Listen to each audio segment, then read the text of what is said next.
Hello? Live target rồi, thoromba, live target thoromba. Adugi thangat terba. Itu lagi. Oke. Oke. Kakak.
Hi guys, welcome back to the film.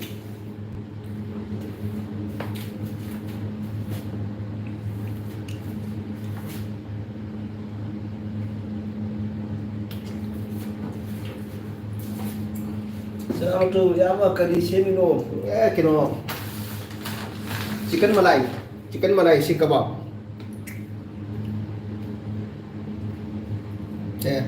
Ubro.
짝짝하고 bro. Assalamualaikum bro, thank you so much. Saya lagi bagi demo ke 짝짝하고. Salam mani pun dalam hada ni kan. Aku itu pun ting jauh ni kan banyak dia kok. Saya mai madan aku chicken malai si kebab से खाऊं ni को. तो मैं अपनी मिलसिया ना live हाजिर बनी मैं आज गाइस आज मैं बनाने वाला है मलाई चिकन कबाब सी कबाब। तो आज चलो देखते हैं हमारे साथ हमारे वीडियो में बने रहिए हमारे वॉचिंग कीजिए हमारे वीडियो भी वॉचिंग कीजिए तभी पता चल जाएगा मलाई चिकन सीख कबाब कैसे फ्राई करते हैं।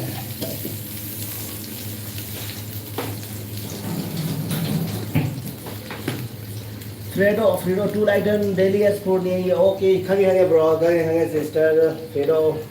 thank you so much Fredo।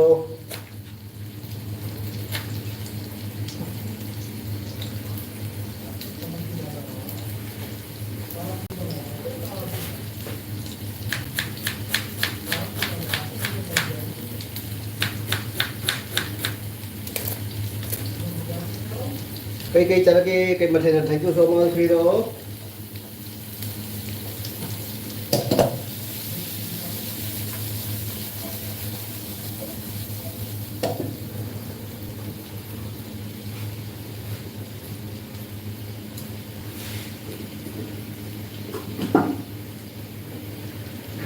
Jesus Karino Thumido Hogi chicken malai sikh kebab itu chicken malai sikh kebab sabi mu jam ho bani maru marang jao pote che maru jao de bini बहुत tasty होता है ये इसीलिए हम खाएंगे अभी फिर हम बना रहे हैं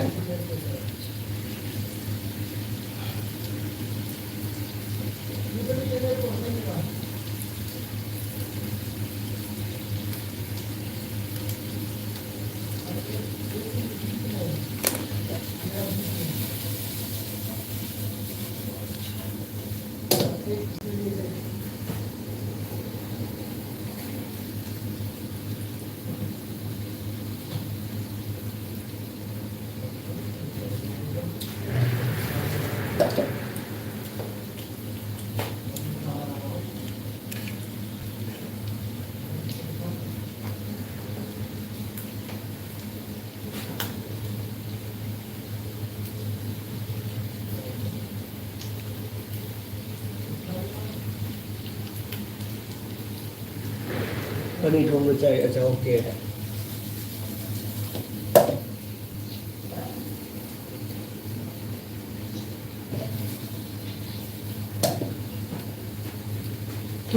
Hi sa guli, ya mình lấy coffee rồi phải bạn chơi chơi. Ok,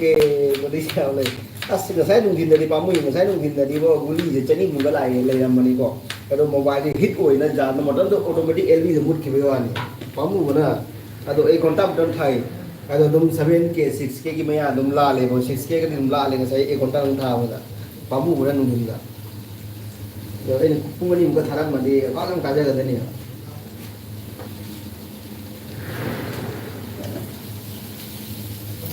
ni chani ka pat pat pachila ko ne ga wakhan nungai ba Premata ka sa Sri Lankan thank you so much Premata thank you so much welcome Premata kain jara ke Premata thank you Fredo kan Premata ka su kare le na do Fredo Premata kare le na bro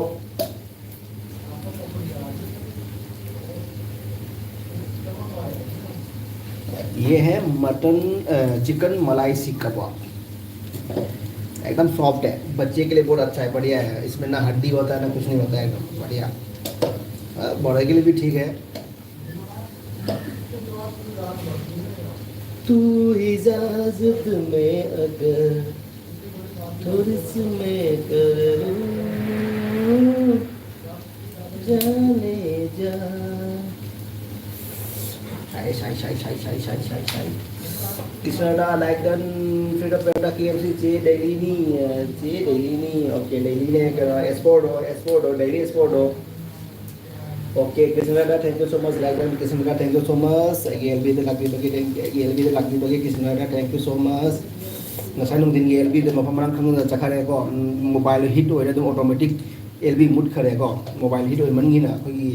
dosa ho ne dosa ki tawa na ko tham mudu ma sa bu na Sister da prem hai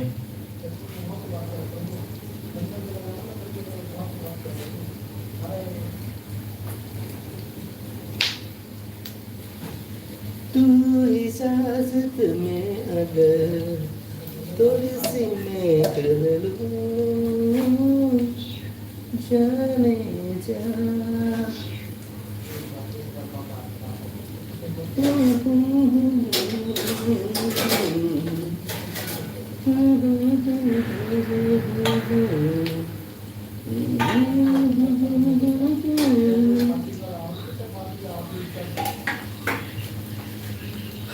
ngasi se thamoli yam fazai atia se ihang hang le LV thabo yam yaram da di LV thaga da bani isu okay upai lete ke table kisna da upai lete pamui ko ai thabul bu ji ko kisna da nang na hai bodon ma to thabul bu ji mo ni nang je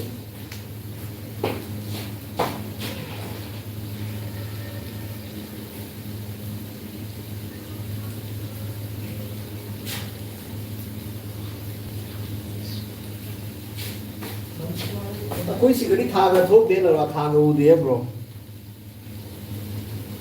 रोजी ले money तो ए रोजी hello Ibungo साइ रोजी thank you so much जी रोजी कइना जाके thank you most welcome रोजी आई हजीक mutton chicken मलाई सी कबाब होड़ी को से अभी टोस्ट सी आइटम टोस्ट हो रहे को टोस्ट तरफ से हजीक खरीद मटन से क्रिस्पी हो रहे को पुल नहीं थंग दे ऑलरेडी अमुन पुल है से को अदो कोई टवाटा किलो कई हाप कोई मसाला हाबजा भी वाली को na na na na na re na na ai say say lage ai je koi sa lage ai nei say sa kli ai da na ko je koi sa ru oh oh oh oh kilo ibu host roti ke five guy garni thank you so much roti kisnada roti for abo ai ko roti for abo ai ko roti deba kara fare roti karum hori ro किसनदा रोजी करी मठे चागे किसनदा ना रोजी की FB comment याम फजैने रोजी की FB comment याम फजैने हाय को किसनदा दागा ना ना ना ना ना ना ना अभी ससी मुल्ला अजी की संगा जा रहे हैं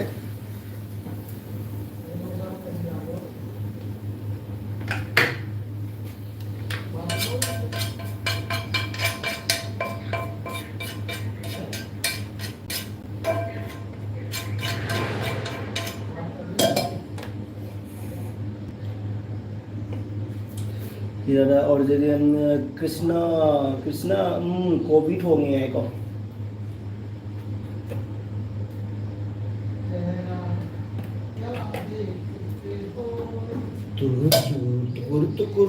तुकुर देखते हैं तो क्या मैं मस्जिद साहब की रेडी हो रहे हैं जिक साहब की ready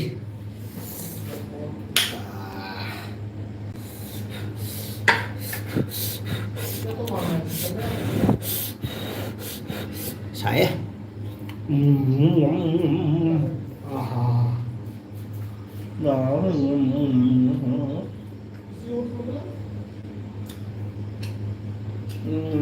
Logic ai mang ai đi đôn là bây giờ để mi đồ sáng nâng lên Krishna hoy khara ngang người được ni ai chơi bà con khara ngang tầm này chơi bà con rồi đi này cái tàu ra Krishna main ai đi magi cái nó đâu Krishna mai main blog video đâu stack cái nó giảm đi Krishna Radha Roji plan by by yagadro nong libero Roji nan Krishna Radha ko Roji nan nong achku lai hai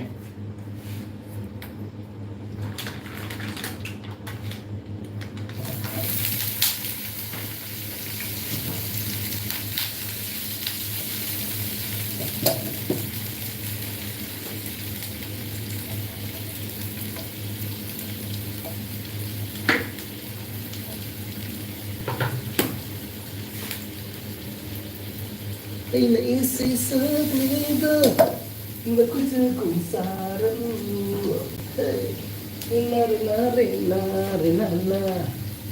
ai je coi Sara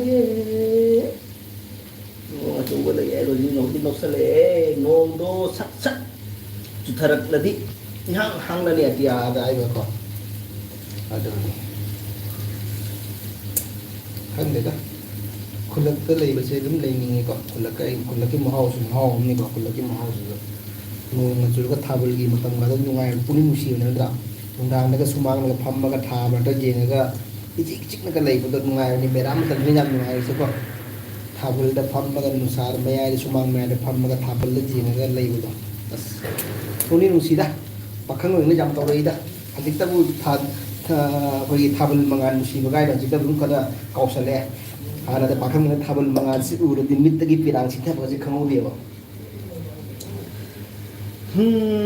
Nong dari saja nong si adum mangsinal lagi, ai tunda aduna ya deh nih hai roja. Ida Ravi bro, apa yang set kecil cowok itu, तो full video नमले Facebook दा ओइना upload तौरगे अच्छा okay फ्रीडो wow हावरनी है बको thank you ओ सी असांग से पाओ काय अहाव बोनी अहाव बोनी सीरे तो पुसीनी चारगा सीनी आइदो चादनदी sero चारगा सीने अहाव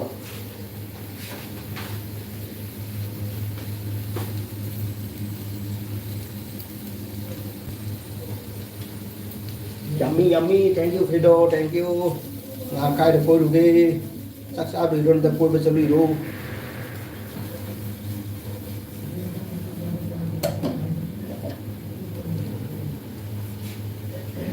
jadi ngasih video do adu madi post tahu kadung ibu Krishna kuning ibu betul betul ba ngasih video do adu madi post tahu kadung ibu Krishna kuning ibu betul ba kalau video post tahu ini na ibu udri ni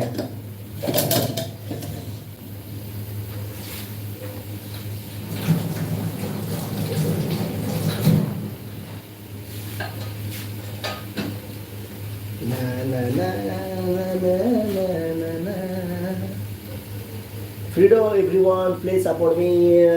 फ्रीडो ने बोला everyone please support मी तो आप लोग जिसको connect करने का मन है तो खेलने है तो फिर फ्रीडो के साथ कनेक्ट कीजिए मैं फ्रीडो के साथ कनेक्ट नहीं मिलूँ मैं फ्रीडो के साथ कनेक्ट नहीं मिलूँ मैं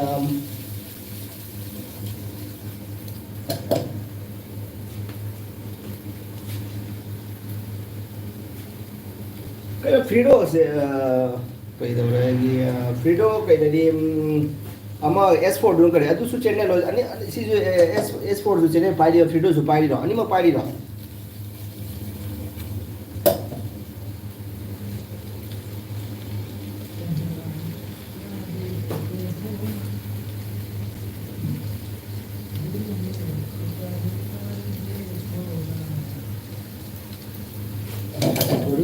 टुकुर देखता है क्या तू इंसान तू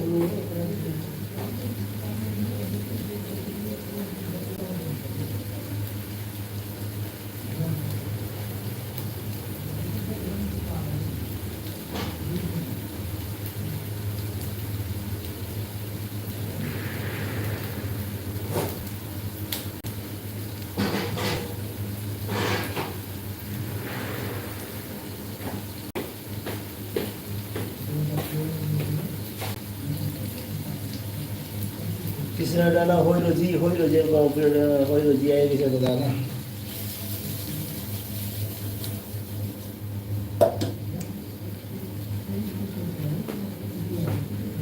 ये तो अभी मैं खाऊंगा इसको अभी इसको मैं ख़त्म कर दूंगा खा के और अभी ये हम कल खाएंगे अभी नहीं खाएंगे देखते हैं खा पाएंगे तो खा लेंगे नहीं तो नहीं खाएंगे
Ma'am, this is coffee. Dining table. Yes.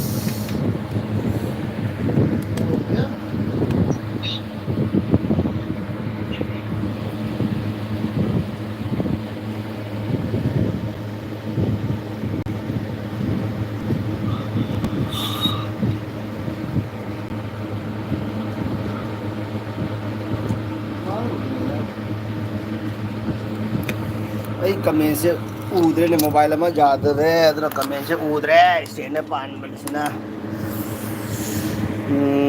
Karay ba kaya ore kami siya. Everyone please abaje pare ko puningi udre Krishna hoy roji Frido leiko hay ko Frido na leiko hay ko acha acha okay. Doi Krishna dana chaba natna upai leitra punsi nusibi nang yaudna hingba ngamdraba punsi Krishna chaba natna upai leitraba punsi nusibi nang yaudna hingba ngamdraba punsi rojina eba nupi ni ko kaina adubu furitsu tuba loidabi lili nupi ni kaina adubu furitsu tuba loidabi lili hojikan adugu modo thira thira nongmaina kapthare manipuradi ibung Krishna hai ko acha Krishna aidi ahan bada samugi maril malu re ahan bada samugi maril malu Krishna na acha acha okay nate ko gi chicken malai si kebab ni bro Krishna dada bro lafoi tawba mali bo ai ba rojina nate na lafoi nate Krishna dana ba roji puri to tuba loida ba puri ni Krishna na romendro singana jahaji lafoi acha ubodo tauraga hawro bhai ba adu nate bro lafoi na tai se chicken malai ni ko chicken malai si kebab ni Romendro Singh thank you so much Romendro Singh I gel bid aham ba si uri ko to thank you so much Romendro Singh I gel bid la pibe makta to like to bira mo thank you so much to kai mathel chara ke Romendro di Krishna dana hais dal kari do kai no male ne Krishna dana hais ai cha do ni ko ma che nang kan tar kan Frido comment Rosina eba aduni ibum Krishna Taylor le ramo aduni ne Frido yummy ko Frido nam yes Frido no yummy open wall oh handsome army kitchen bhai I am back your live thank you so much open thank you so much मेरे LB में आने के लिए thank you so much open आपको salute करता हूँ army kitchen king open वाले आपने क्या खाया डिनर में फिर कमेंट रोजीना नोक्सले पूरा लफोई की मचिन मनाओ माले लफोई कोई सिक कबाब तो नहीं है वो सिक कबाब नहीं है ये पूरा मतों मतलब कोई बोनलेस तो चिकन की बोनलेस है दोनों सेम बने होगा आओ रे ये है ना पिज़्ज़ा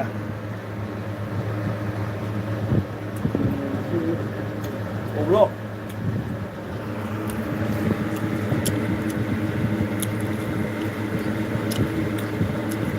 खाना खाइए jadi आर्मी की हवाई थोंग बसे नक्सल है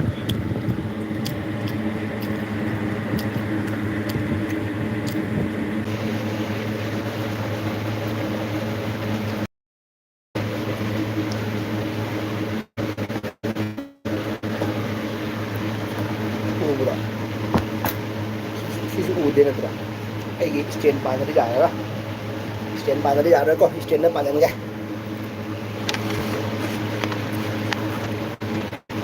ꯁ꯭ꯇꯦꯟꯗ ꯄꯥꯟꯍꯟꯒꯦ ꯃꯌꯥꯝ ꯑꯝꯇ ꯂꯥꯏꯟꯗ ꯂꯩꯔꯣ ꯁ꯭ꯇꯦꯟꯗ ꯄꯥꯟꯕꯒꯤꯅꯦ ꯆꯥꯛ ꯆꯥꯅ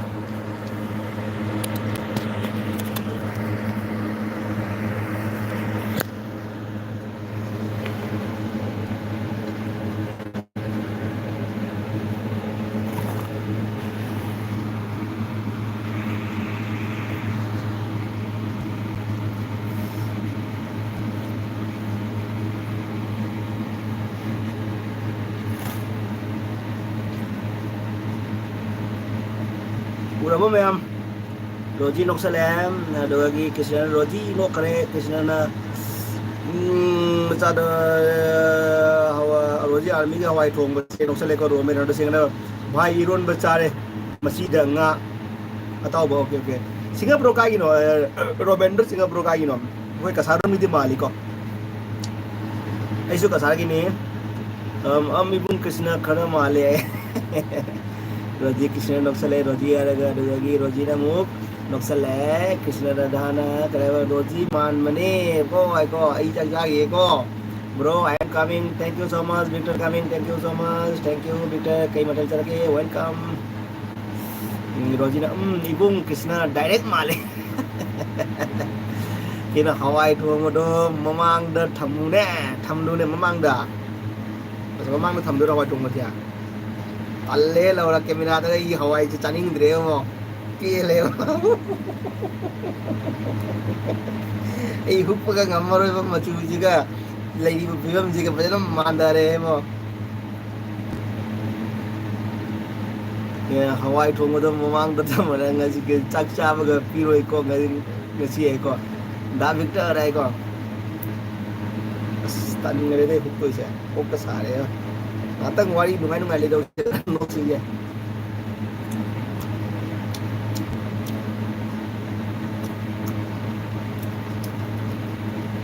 कृष्ण का पिक्चर के मटेरियल जागे है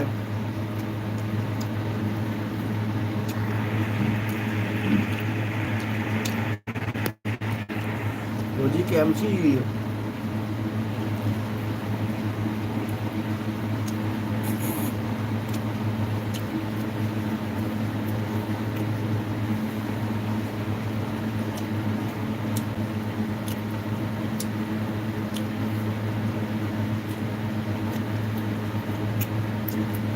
Victor của Vĩ Tùng bạn nuôi đi em thì là Victor chụp là sĩ đi Hawaii cha gặp lại em Victor Hawaii họ bro em nó khác đẹp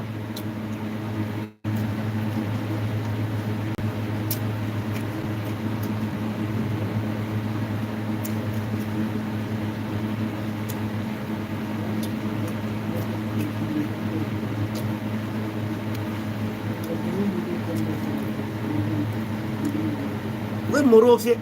हेंग थमगा चाबी no साबे हेरिने कोई तगत तगत हे चाबी सादेने कोई नोंनि नि थम चाबी साबे हेरिने चुमर सिबो नान हे का फ्रेश चाबी सादे दो ngasi ने मु साबे हेले दादा हावे हावे को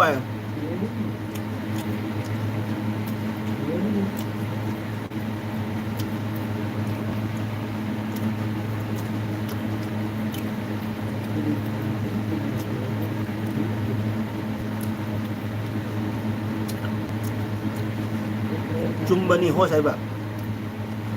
Chumbani ho sai di sa bani hai ba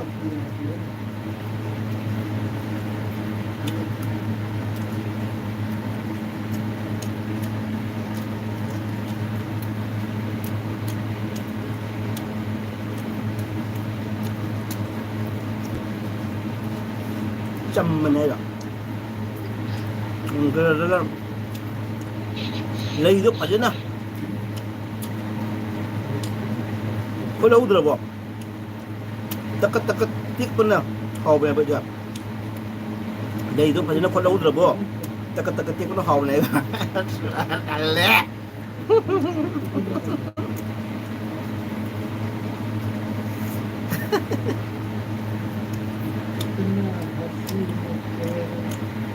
Victor na kay no chai do Hawaii ga saka akogi malai chicken si kebab ko si kebab ai do malai chicken ki si kebab ai do ni ko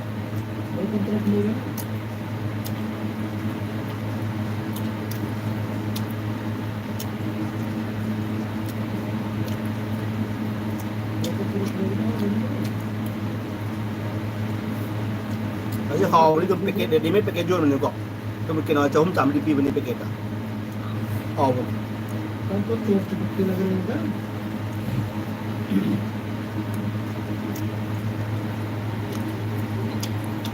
Victor ngasi di army na sai siya mo nga man ni ko ay ama do man man sang sang sang na Batch number 20-50. ama do ay khang lo na poi Army. na poi hai bani ta khata ba khana ro ji ko 20-50 होना। कोई अपना बताओ ना। ai kon na screenshot ta kya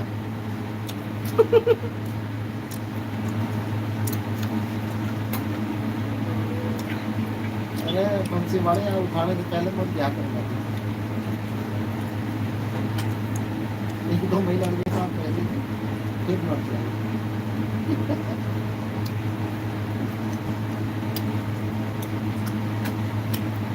चेहरा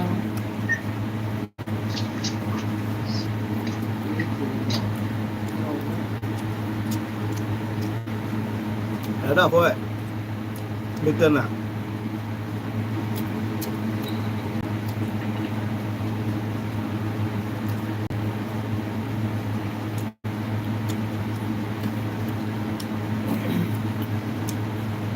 sir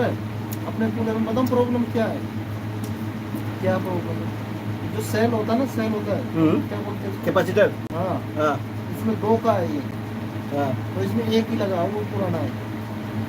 तो दो लगना चाहिए दो लगना चाहिए, डबल का है। हां अच्छा डबल वाला है देखा, डबल का है, मतलब एक नहीं है एक नहीं है, एक कहाँ गया एक निकाल के फेंक दिया होगा किसी ने। उसको जगाना पड़ेगा ना फिर तो लिया होगा ना कल 60 रुपये में। वो कहीं से उठा के ले आया ना अरे नहीं, नहीं 50-70 को पता नहीं है। किसी दादा बोला तारक कनु याद रहे तारक कनु याद रहे पिरांग खलु रनु याद रहे वखल वखल नंसु ngakmandi nungsiru bagi ira lai ba ko अच्छा तारकनु है याद रहे पिरांग खलु रनु याद रहे वखल वखल नंसु ngakmalle nungsiru bagi ira lai Victor na roji है मैक पाए कौरे दो Victor ना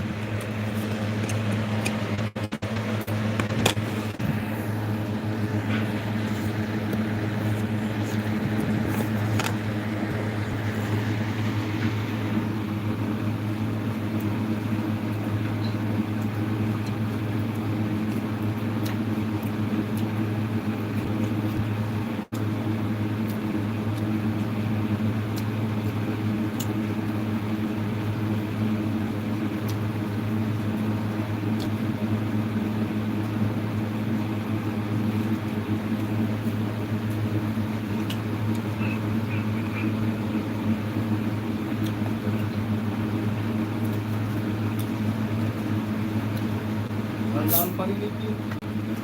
नहीं है, खत्म, कौन सी क्या पड़ेगा? पानी डाले से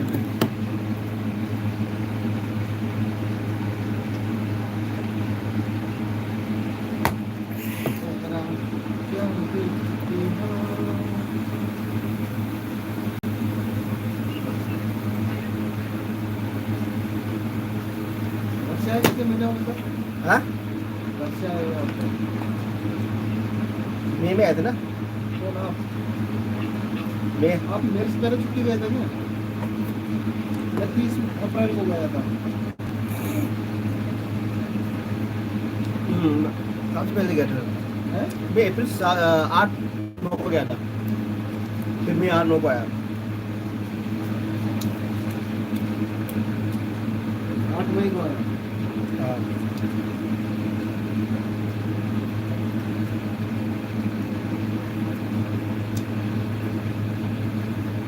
इसमें सिर पे पानी नहीं डालूंगा सर। अरे डाल के कौन क्या करना है यार। बाल उड़ जाना तो नौकरी मिल गई ना अभी। नौकरी मिल जाएगा। अगर मेरे बाल उड़ जाएंगे वो नहीं कर लूंगी। मैं भी पी लूँ। पियो पियो मेरा बदला वही तो पियो अभी टैबलेट लिया ये पियो यार, टेंशन नहीं लेना है, पीते समय टेंशन नहीं लेना है, पियो। कोल्ड ड्रिंक पी लो। देखो सर कोल्ड ड्रिंक का नाम लो देखना है। कोल्ड ड्रिंक पी लो। क्या बोल रहा है? इतनी मोटी बीमारी नहीं हाँ? है। कोल्ड ड्रिंक पी लो।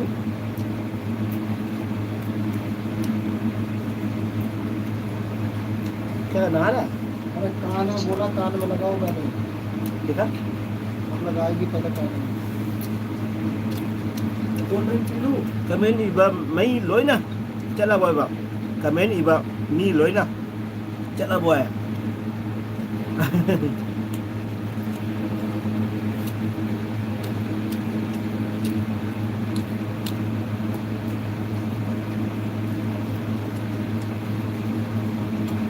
कोल्ड ड्रिंक पी लो।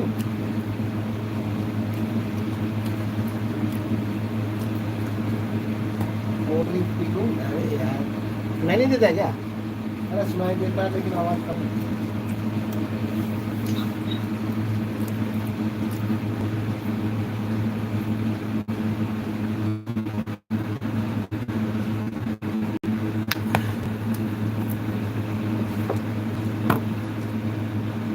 ऐसे गरम गरम पी ले, आइस मत डाल, ऐसे पी ले। P low. हाँ?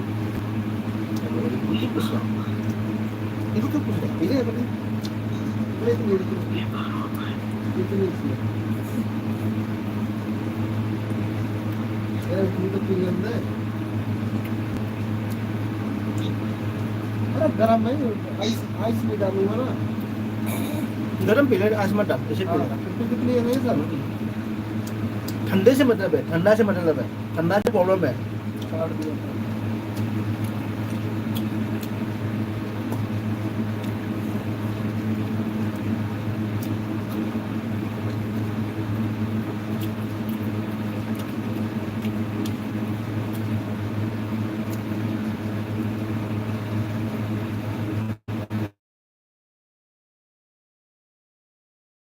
लगेगा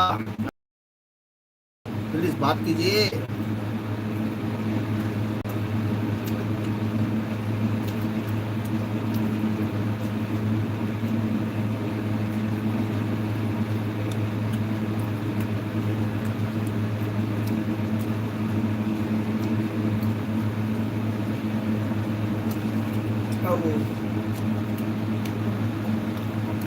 ये मैं चरबत लगा के वो मेरी फट रही है।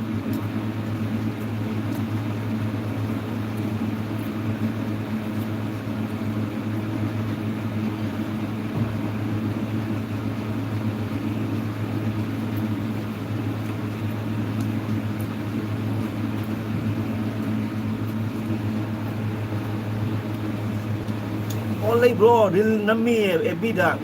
oina tổng nó bảo drop tổng nó bay vậy sao? मेरी ध्यान इतनी जल्दी सो जाएगी जब तो छोड़ के।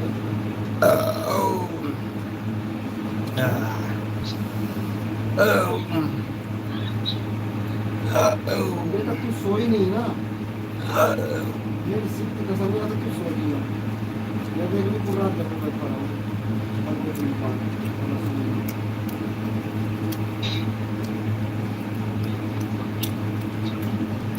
सोएगी या बात करेगी? सोएगी बात करेगी।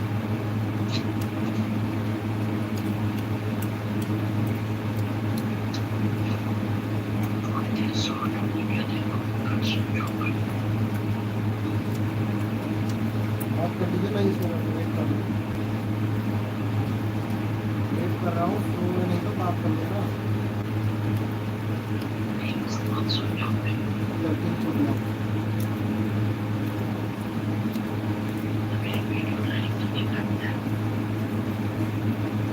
मेरी जान की वीडियो साथ लेकिन हम टेस्ट बना दें। मैं मुझ चलाता ही नहीं हूँ। ओपन वॉल पूरा don't do over eating handsome भाई ओके ओके ठीक है ठीक है अरे मैं तो वीडियो नहीं डालता, नहीं चला रहा।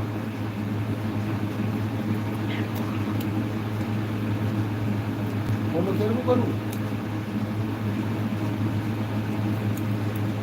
बस ये खाऊंगा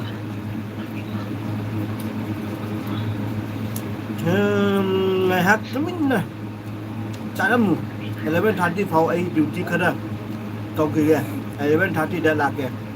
lùi về quốc họ lùi về phao vậy sẽ ok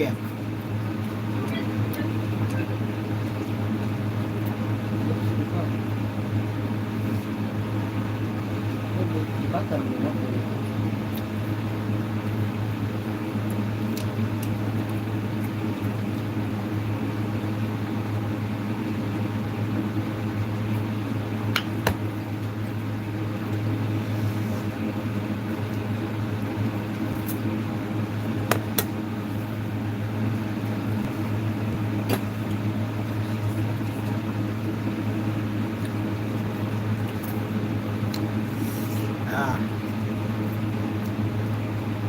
rồi một GoPro lạc cái này ok ok bro cái số cái lên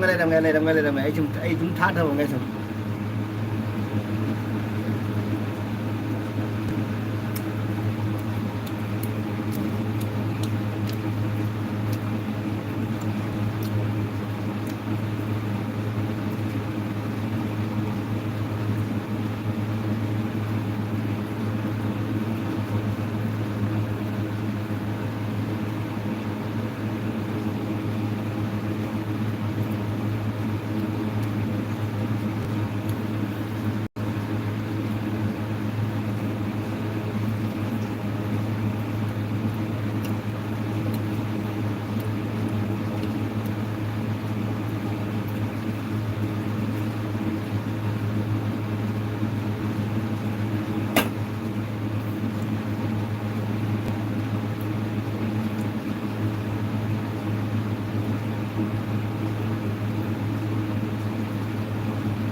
tôi ra giữa tờ mẹ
ꯂꯩꯔꯝꯃꯨꯀꯣ ꯕ꯭ꯔꯣ ꯕ꯭ꯔꯣ ꯀꯩ ꯆꯠꯈ꯭ꯔꯒꯦ ꯂꯩꯔꯝꯗ꯭ꯔꯦ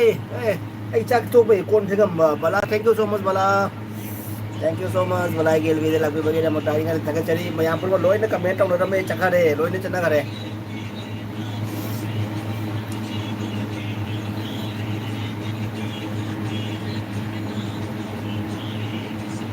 ꯍꯥꯂꯦ थोड़ा कम करना साउंड रहा bro कई चाखरगे लेरमद्रे काय चले लेरमद्रे जा के ब्रो के एमसी आई हवाईगा चाका कई ना चाहिए हवाईगा चाका दोगी चिकन मलाई सी कबाब का जा रहा है बड़ा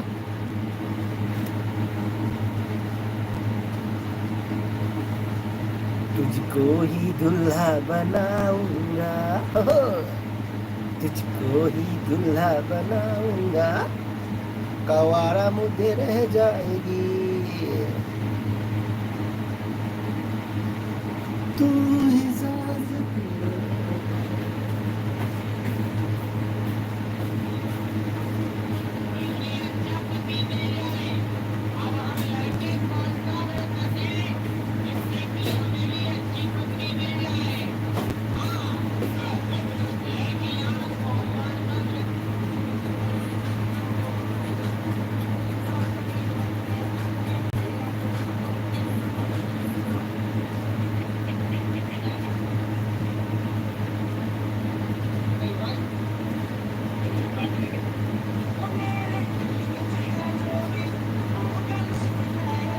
बस हम तो बंदा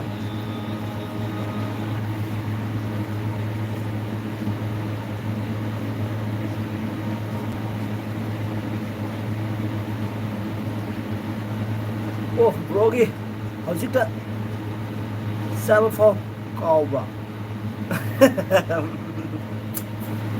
अरे को अरे काउरबनी वखल से माइंड में लेबको वखल से बला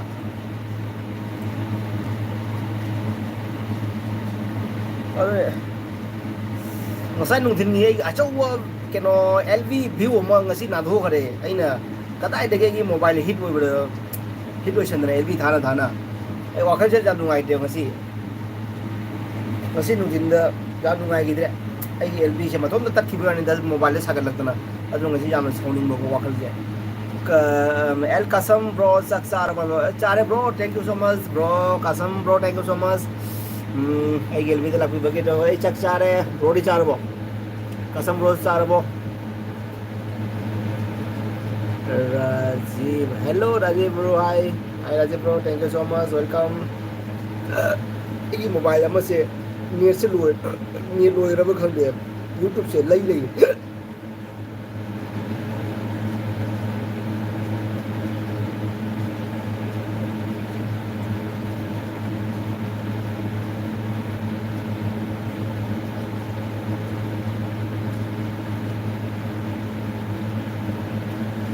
कई किनो फोन सरगी ब्रो कई no phone sargi bro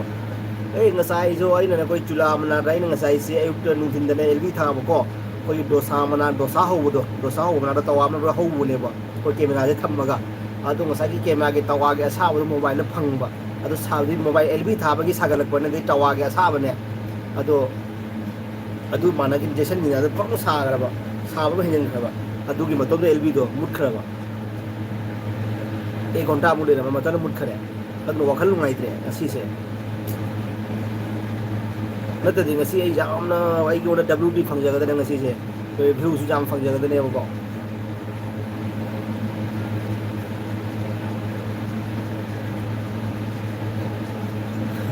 ke ro na kabe kasar chare ngasi di inchang hawe fajana lakhot khre haur mi na ba cha okay good okay bro thank you जब हम चाबी भी दमता कसम ब्रो राजीव करी no bro drink तो इरा हां ना ते कोल्ड ड्रिंक नहीं सॉफ्ट ड्रिंक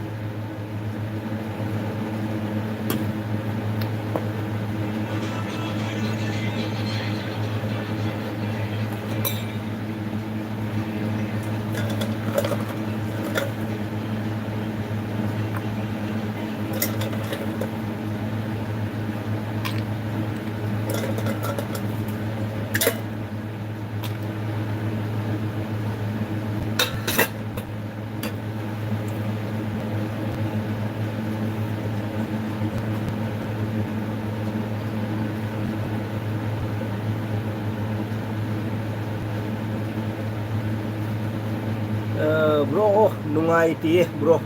कईमता खलगनुदा हयेंग अमुक थारगा लोइरेदा ब्रो अदुने अगन अबुरु जायको अदुसु मता चारुना फट लाकपा से अखोगी यूट्यूब ने अखोई यूट्यूब नगा अखोगी अमु रिकमेंड तौबीबसि याम नुंगाइबको मोइना रिकमेंड तौददि अखोइदा व्यू फंगदेबको मोइना रिकमेंड तौबीदि याम व्यू फंगबीएबा अदो माना ngasi se nungtin se ma recommend तौबने माना अदो आइगी मोबाइल सिना गरम आइगी मोबाइल सिना जहाउदना तौबनेबा नतदे आइ ngasi एकदम व्यू याम फंगदनेबको अदुनेबा राजीव ब्रो कहीं दिन नते ब्रो ये कोल्ड ड्रिंक ब्रो राजीव थारा का लोरे देना ओके कोई नहीं बला थैंक यू सो मच को जाम फजना हाबी बदे मका दो नुंगाई रेने ब्रो नुंगाई रेने है को राजीव नुंगाई रेने कोल्ड ड्रिंक न करी है नहीं कोई दी ब्रो अमा दली तुम हफ्ता तुम थाम दा तुम नों फादोक थाम मनुंग दले अमा नि दा तुम वीकेंड डे दा तुम थाई को थाम दा अनि दा माइ थाई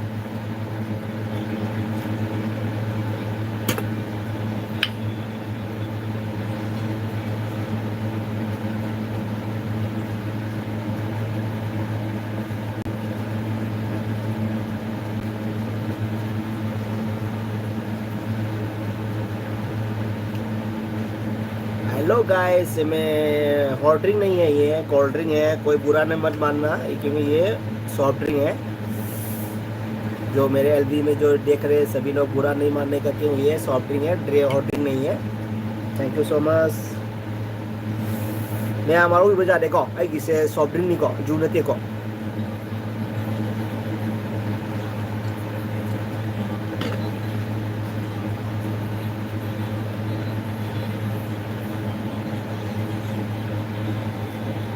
ब्रो थक पड़ा डिम्पल सुमगनु आईडी ओके ब्रो राजन ओके ब्रो डिम्पल सुमगनु आईडी कराए ब्रो बला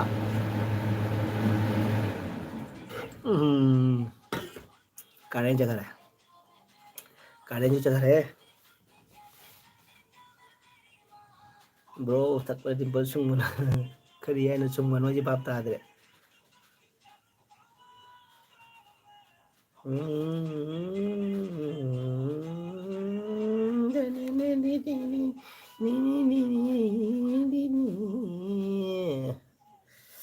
ओहो गर्मी गर्मी हाय गर्मी हाय गर्मी हाय गर्मी गर्मी है ब्रो थक पता डिम्पल सुमगनु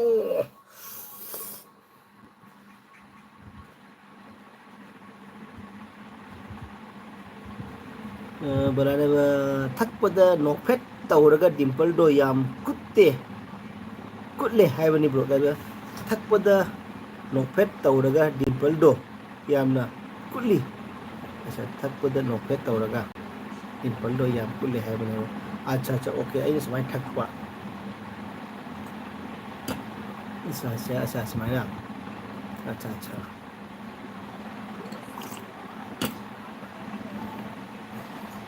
अच्छा समाइन तो ऐडी बांधो रुमाल है वही दोनों जेंगा बोला ऐडी दोनों जगह बांधो रुमाल है ब्रो अदु तौगनो है बा ब्रो अदु तौगनो है बा आईडी समाय तौनो है बा अच्छा ओके अदुदी कमाई तौनी दिया समाय थकपा लोरगा बारिश हो रहा है यार मैंने कपड़ा धोना है यार अभी तो सुखाए अभी धोना है कपड़ा अरे कमाई तौसी गया वैसे कनो बला कमाई थकसी गया कमाई थे को समाई ले जा आदरो आई हैबिट नहीं ना जा दे लाइन से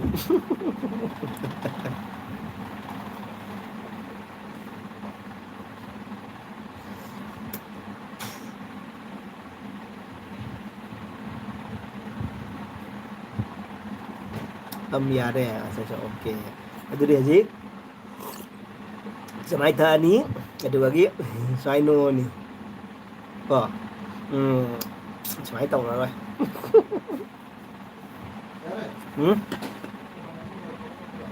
hả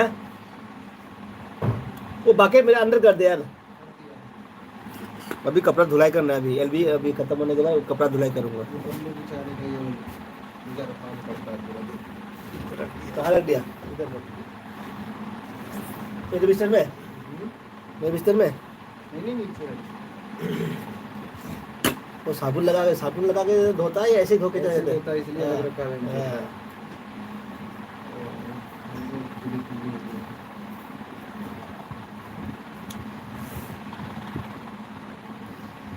ओह मैं आम, ओह लाइट आ गया।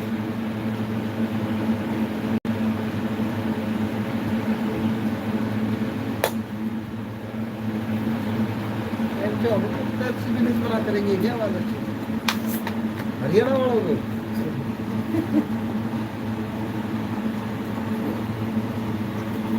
आइस ये तो डालना पड़ेगा ना सर। पूरा फुल फुल नहीं नहीं नहीं हाँ वो इतना ही बहुत है। आइस के तो मजे ही नहीं, तो पेप्सी पीने का मजा क्या है। वो डालना चलो बाकी आप बस बस बस ज़्यादा नहीं, ज़्यादा ठंडा नहीं।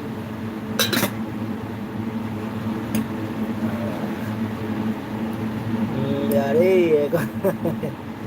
bro aduh tau no yare no sele bala cakar bo bala le bo bala oh bala bala bala mere शैतान का छाला bala bala bala bala bala bala bala bala bala वो शैतान का छाला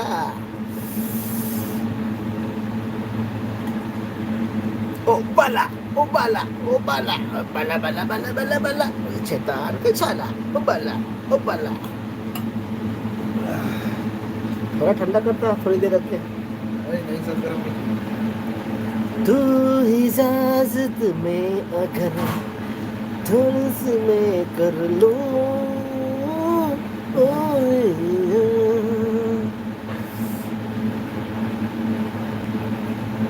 ना ग्याउदन करम न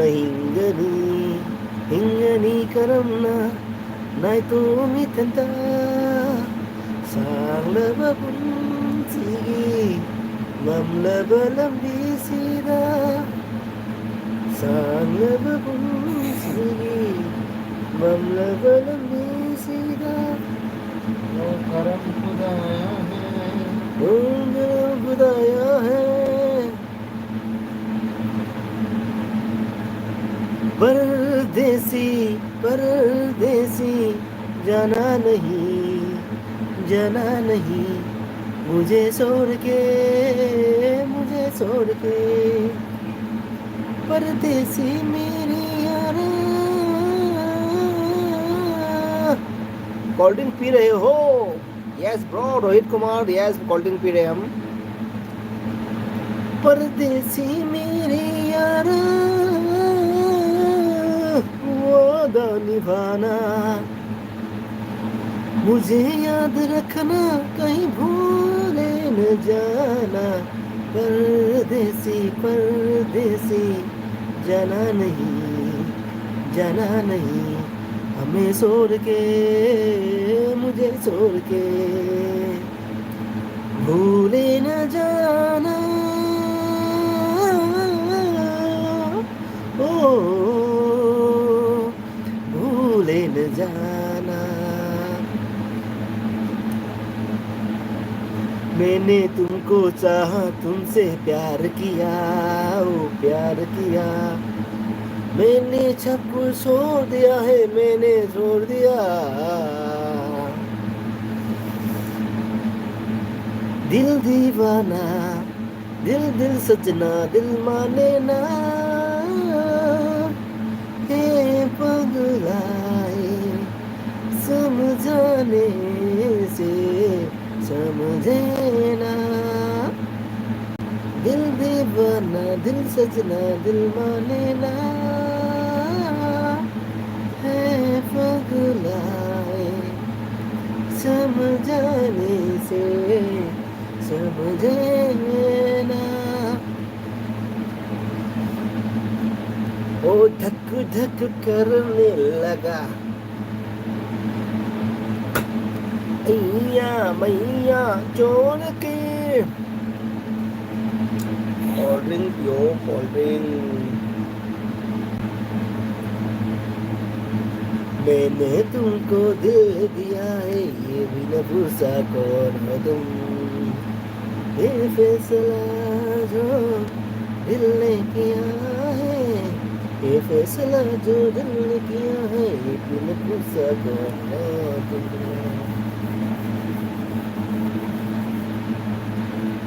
हे मेरे हमसफर ओ मेरे दिल की चैन ओ मेरे दिल की चैन चाहे मेरे दिल रुबा को लिए जिए ओ मेरे दिल की चैन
रोजीना तुम हो रहा है अच्छा ओके रोजी तुम हो रहा है अच्छा अच्छा ओके ओके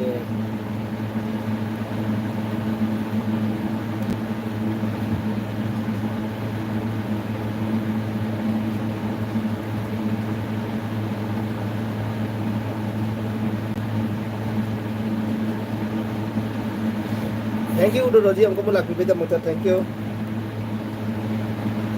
रोजी हमको लाभ बगी होय तुम ले रे बुंग हो ओके ओके अच्छा अच्छा आई एलबी से मयाम की नौ सुमी से तारे को तो दिया आई एलबी से तार का मी मयाम तुम इंग से नदरा आई से एकदम बेस्ट नहीं है आई एलबी से मयाम तुमन मंगम में कोई एलबी से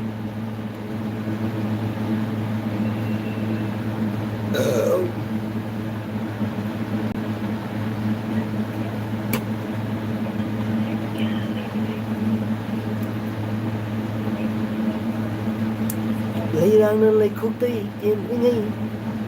lấy răng nó phun là tơ kiếm đi ngay cho bọn con chi hồi mai đập phone nè cái lật vào đây khăng lừa đây vợ cho ok anh cứ dám tàu này còn mai đập phone là thàm đấy dám nè cho bọn con chi matamda lộc sa lê rồi chứ nào đây na kiên đi do rồi chứ cái gì nói ba rồi chứ cái gì nói ba nó quên mà đâm khăng aloy chứ nó ok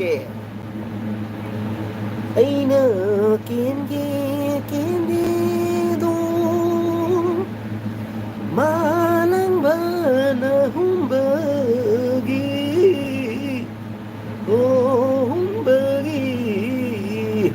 kendani mấy mẹ đồ lối bài thô không rồi cùng bài thô cái đấy ýดูนี่ý xây nó nín rồi अच्छा अच्छा malang bơ ấy su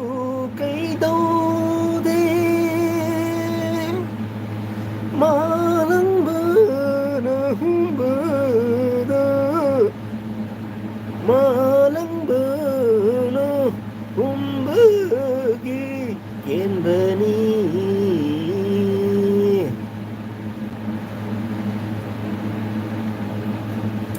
malang bermasu phat mande liang bu senung si chong Cái lấy răng mới bu cái lần bờ đi Hôn lấy răng yêu cái yêu bài này nè Hôm mà nó hôm là cả Lấy răng mà tâm giá được chặt nữa Ôi yêu lấy ngay thức cái lần bờ đi ra Hôn lấy răng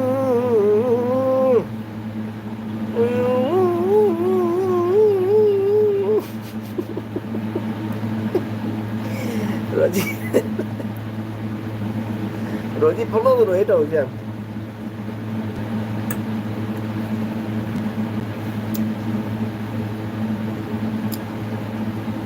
hay say rồi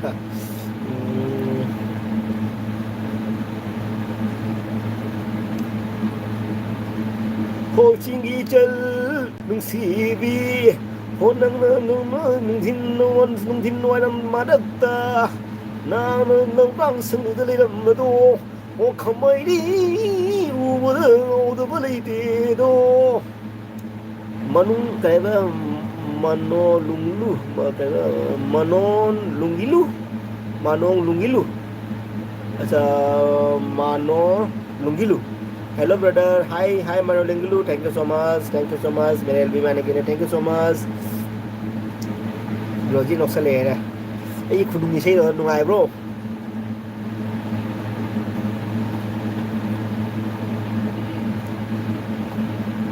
Hoi mom nung si vi Nang ifazar thazaman vi saktam do Ma khung nu ja khoi nu u bada Hek nung si u bani go Rồi chỉ lên nung ấy và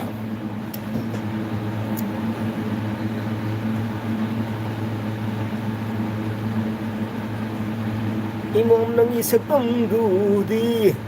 Pari khoi ni ko ngam de do ko ngam de Nang ma thoi bi man phi jol se la ga Khoang na kisi thang la ga Nang nun khoang me la ga ching ani ka da gi pai thơ ying nam va do Mo ma khoi di pari khoi di bơ tơ ngô đi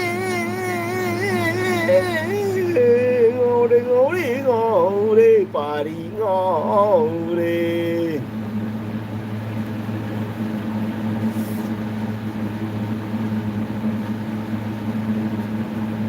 yes Malangolo yes hello brother yes thank you so much thank you see Imai have a comment yes good thank you so much thank you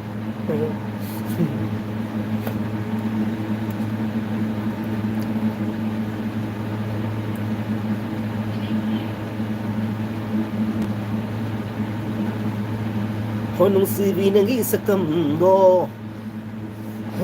Sumna mi tau du na talay re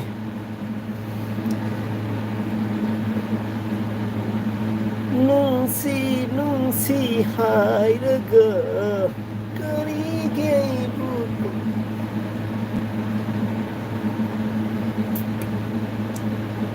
Yes go thank you so much Yes go thank you so much bro Manu kapalu manu gulu thank you Roji ne jenge Roji recording thang bro Roji recording thak kero log tum bada pana bagi Your voice is so good but funny voice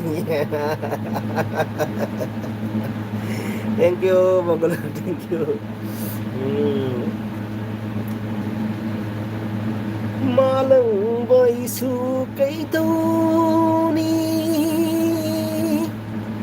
Lấy nung malang bơ na hung bơ ghi Gen về đi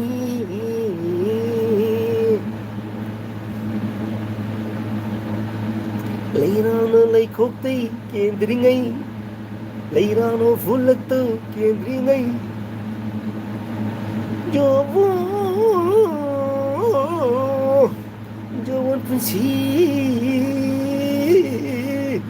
Jawan Persi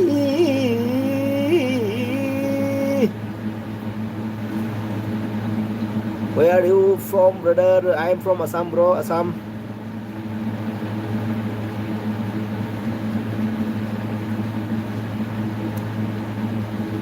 Aina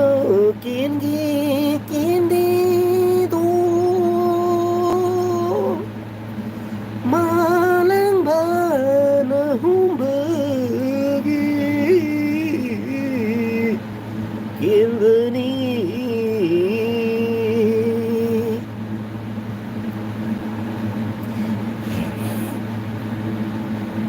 malang ba masu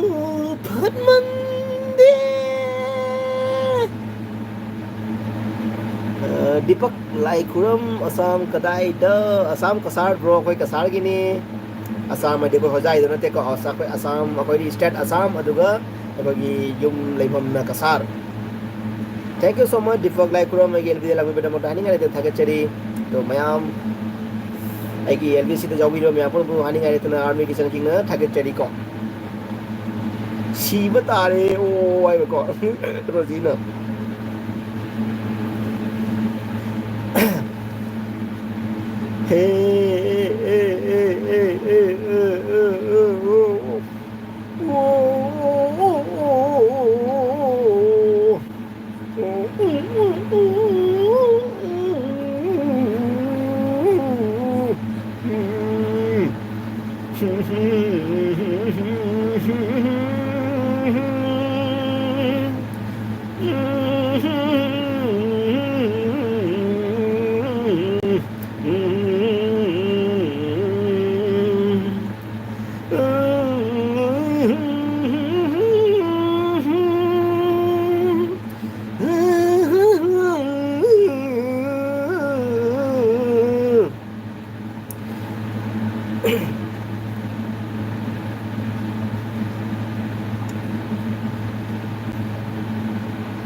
Mana-mana oke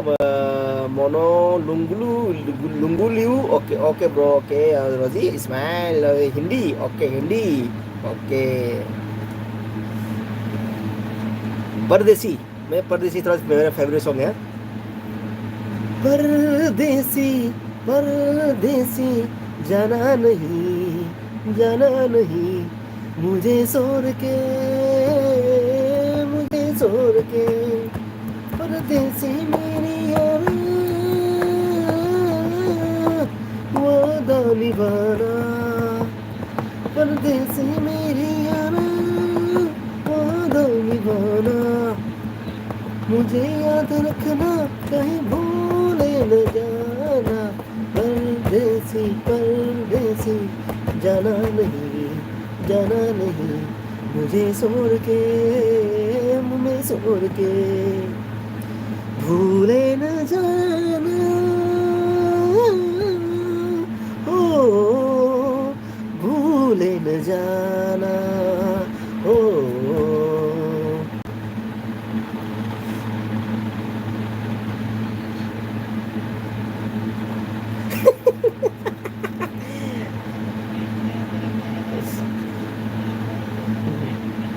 Are you crying and singing or what? Don't know, but two in one, bro, two in one. Singing and crying, don't know.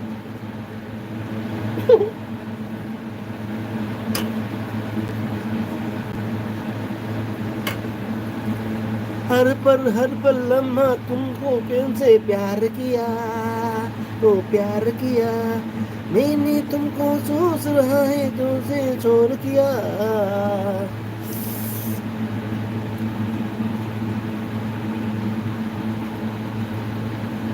तुम अगर सामने अभी जाया करो आप क्या कर रहे हो नहीं ऐसे ही बैठा हूँ अभी ऐसे बैठा हूँ ब्रो अभी कुछ नहीं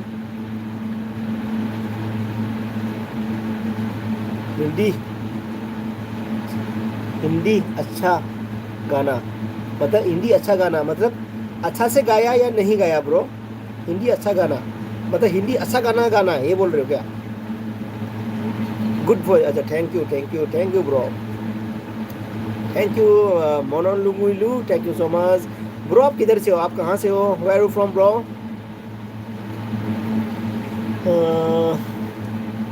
मैं अगर सामने अभी जाया करो लाजमी है खुशी मुझसे पर्दा करो अपनी शादी का दिन अब नहीं दूर है लाजमी है खुशी मुझसे पर्दा करो बड़ी मुश्किल है ये मेरा दिल है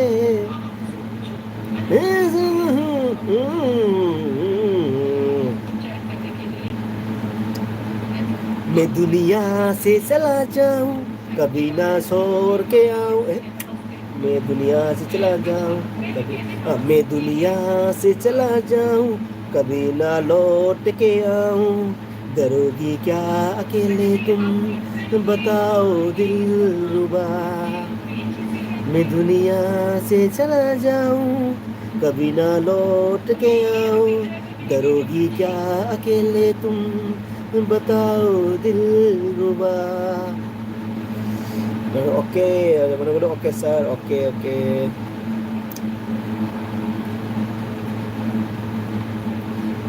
गुड बॉय थैंक यू तो अभी और कौन सा गाना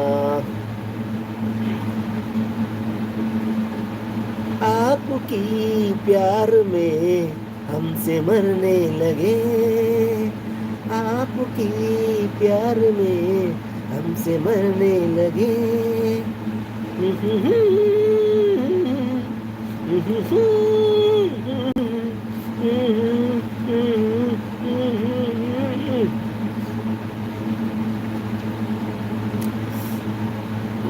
और कौन सा गाना गाऊं और कौन सा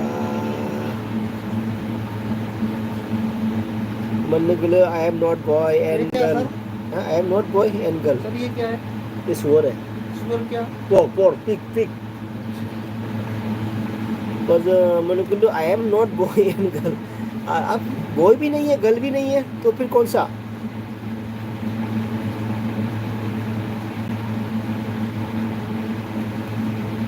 I am from Mumbai okay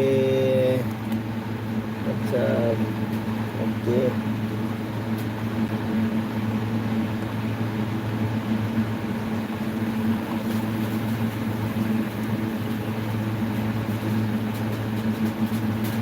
आप जेंडर नहीं हो हाँ जेंडर में नहीं है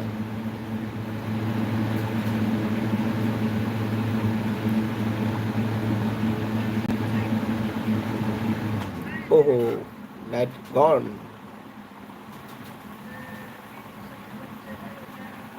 आई एम कमिंग मुंबई मनुगुलू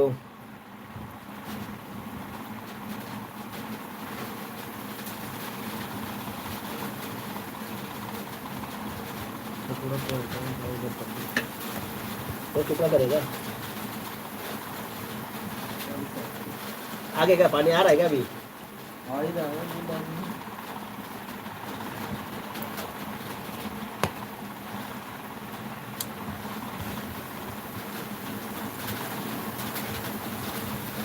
मुन्नुगुल्लू प्लीज मेरे चैनल को लाइक भी कर दीजिए सब्सक्राइब भी कर दीजिए प्लीज बच्चे बच्चे कर क्या करते हैं? क्या करते हैं क्या करते हैं? हाँ सोफा, कौन सा सोफा इधर आ जाओ। बाहर में इधर होते हैं। ना इसलिए तो शर्ट है ना उसमें तो शर्ट है ना उसमें तो नाइस थैंक यू मैं मुंबई में आऊँगा तो पक्का जरूर आपसे मिलेंगे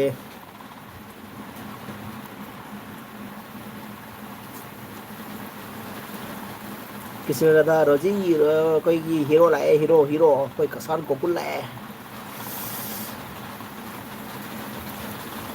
किसी ने कहा लोरे bro चाबा bro चाबा दी लोरे bro चाबा दी लोरे अरे मैं ang sai sai sama ni ai mongolu liu manon lung liu hai ba bro se ka sai wai sana mi roji su la men ha roji su mutung amu uira ma re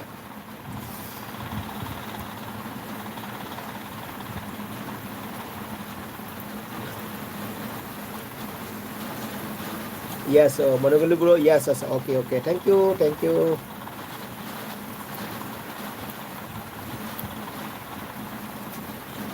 और मैं एक गाना गाने का चाहूँगा bro, मनो लुंगिलू आपके लिए मैं गाना, I am girl. Okay okay, अच्छा अच्छा अच्छा, okay okay sister, thank you so much sister, आप मेरे लिए में आने के लिए, मेरे एल्बम में आके मेरे साथ सपोर्ट करने के लिए थैंक यू सो मच। तो मेरे चैनल को फिर आप मेरे लाइक भी कीजिए और कनेक्ट भी कर दीजिए, थैंक यू सो मच। तो मैं आपके लिए मैं गाना गाना चाहूँगा, ये दोस्ती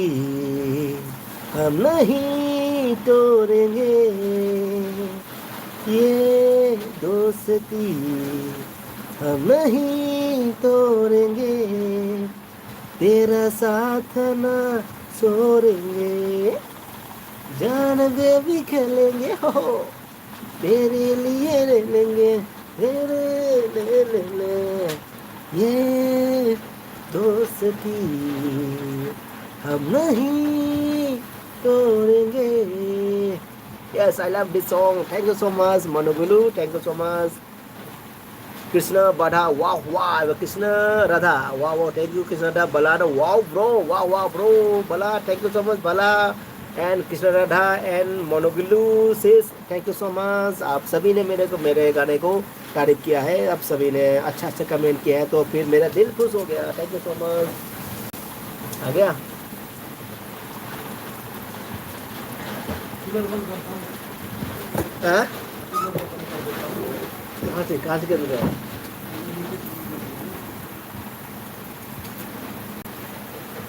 ये दोस्ती हम नहीं तोड़ेंगे, तेरा साथ ना छोड़ेंगे। Balang cero di kai chit khre ko. Balana. Balagi da sai ma ko. Ma ko hindi ke ko hindi da mai trong ge ali be sai dum sur sur pan ge ko. Man man da ba.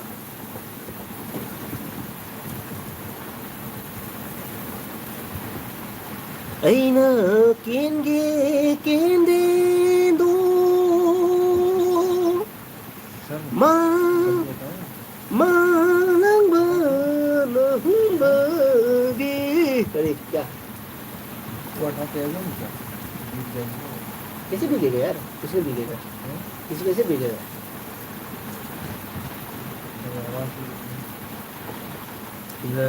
Cero ji kai chakar ge ngasi wakhal nungai taba nina reel kapada filter hapla su sak phajau yaad re bro ye cha adu ni na tro wakhal nungai taba ju nungai de pai li ne. Thank you so much bro, kasum kai de kasum khan nu ko tau ma tung da ekdam akoi myam sa sa chakhai lo da ge ro akoi myam dei na ko myam se na manang mai chakhai da YouTube na di comment tau to ngam do ni da akoi myam chakhai ga da.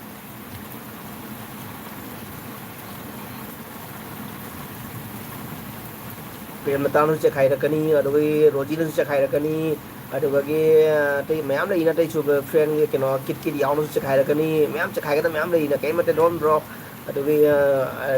Kitchen Kings lady, can okay, Kalun Bro, Mam Koi lady, and Kitchen King, my friend Mams in the Sata of some other man, you to the comment people on more bro. Don't mind. Aina Kendi go. Malang mana humbagi in bani. ठीक है देख लो. ना ना ना ना ना ना malang ba ai su kai đâu ni.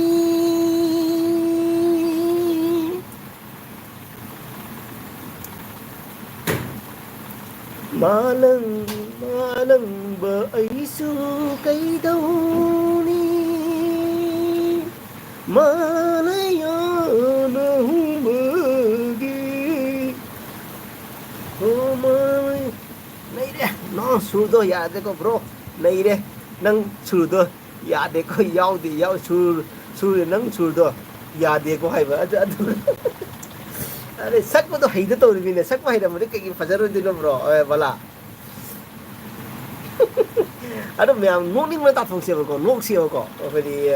कोई है तो एक न सक पैसे जो नोनिंग में बता अदु मैं अदु फीलिंग लान से को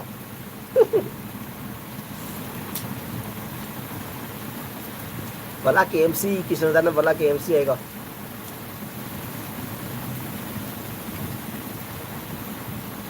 हाथ लेरang निथिवी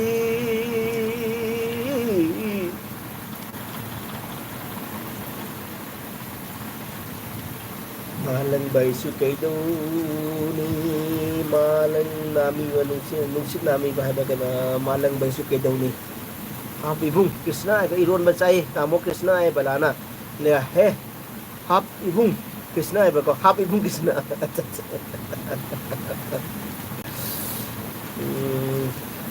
malang baisu kaidoni mana te malang baisu kaidoni haba malaya su malang baisu kaidoni malang mano humbagi ken bani adu se pajan sa aga pajan tammaga lage he bo ngasi mongom good night bro I am sleeping see you next time video bye okay thank you so much bro mono gilungilu okay thank you so much good night sweet dream please watching my video please do and please do like and subscribe but WhatsApp share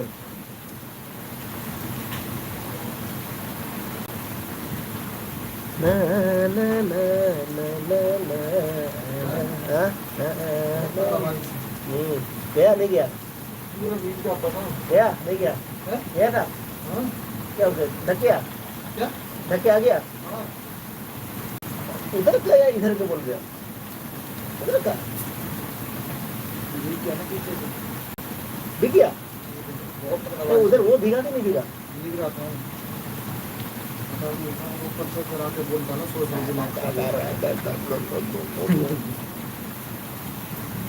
क्यों बोलेगा सो गया ठीक है इधर नजर नहीं है ना दोनों ये same madam malang kisana su mateng pangbini ko bro pangani kay gipago jono kaino ni diam unge ibung hos asa unga bo nusit tawre do gini pe nusit kan sile ko kain chakare to ji inverter na fian ga lage kana humni I am already subscribe your channel and 11 like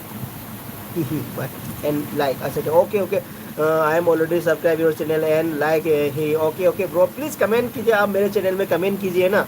मेरे channel में comment कीजिए sister मोनोगुल्यू मेरे channel में comment कीजिए मेरे blog में video में comment कीजिए मेरा तो कुकिंग चैनल है पूरा जो शॉर्ट में तो एकदम इंजॉय वाला इस शॉर्ट में तो बहुत मतलब लाइफस्टाइल वीडियो है शॉर्ट में तो और फुल वीडियो में कुकिंग वीडियो है और गोवा में घूमने फिरने का थोड़ा सा वीडियो है गोवा में घूमने का वाटरफॉल घूमने का गोवा का सीन कैसा है क्या ये सब ब्लॉग है मेरे चैनल में ओह बारिश का पानी भर गया इबुंग होस ताब्रो ओह बारिश का पानी भर गया इबुंग ताब्रा ने कोई रूम दे नुंफे ना जिरंग ले चोले रूम जे सोबि मिरो मने तामो कृष्णा नंदी याय को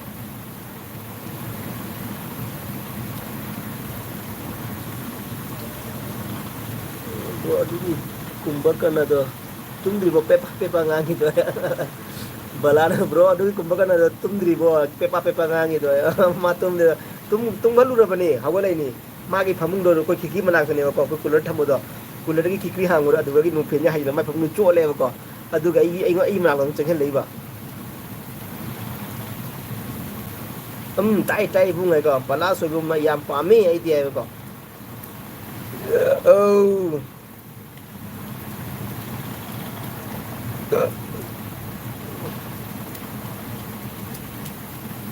balai su chero ji aseng mani pambro ai su yam pami bo hai ko balana hai se no se le pa ro ji na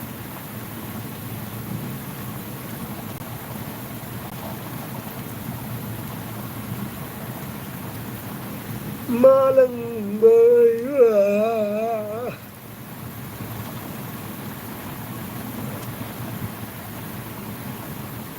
How tamo Krishna how bro tamo Krishna ay balana ni rojina ba yam pame ado handak stone leibai kaya sadre da balai ba acha nang stone lei bro lo thok tri bo stone lo thok tri bo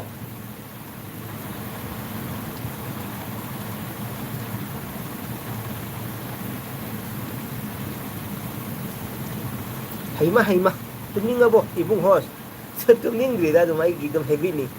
ngasi di patung ngare nungdin nai na tum masi dev kare ai ni ngasi pung mari makai mari da di tum madno na pung taru makai bo tum ni bo pung taru makai tere bo tum me nei pung tere makai ni pang da lu ja ra am lay ibung stone ahum lay a cha okay kadai de lay no stone do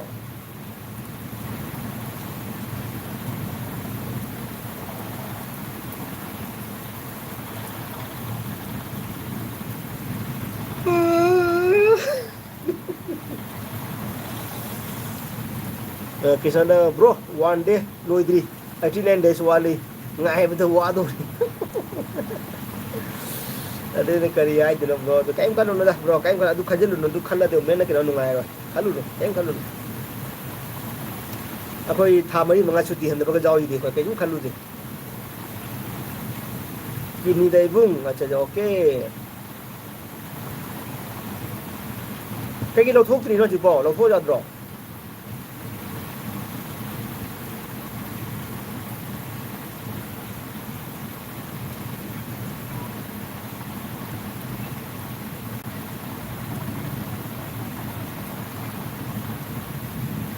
aina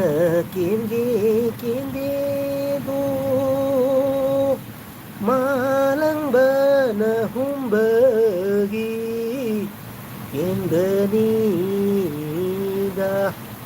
open wala oh bhai open thank you so much adha so ke aage kya bro kya ki lage roji hai baka ada bagi roji na yum sana ba tham li bani bu yum sana da acha okay ai store ai ke no ani ama tang lau jage dana ama ka lau jage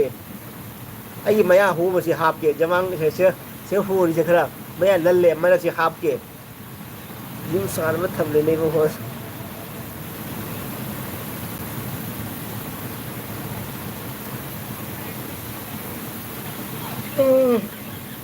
open bro have a Hindi song please sing okay Hindi का गाना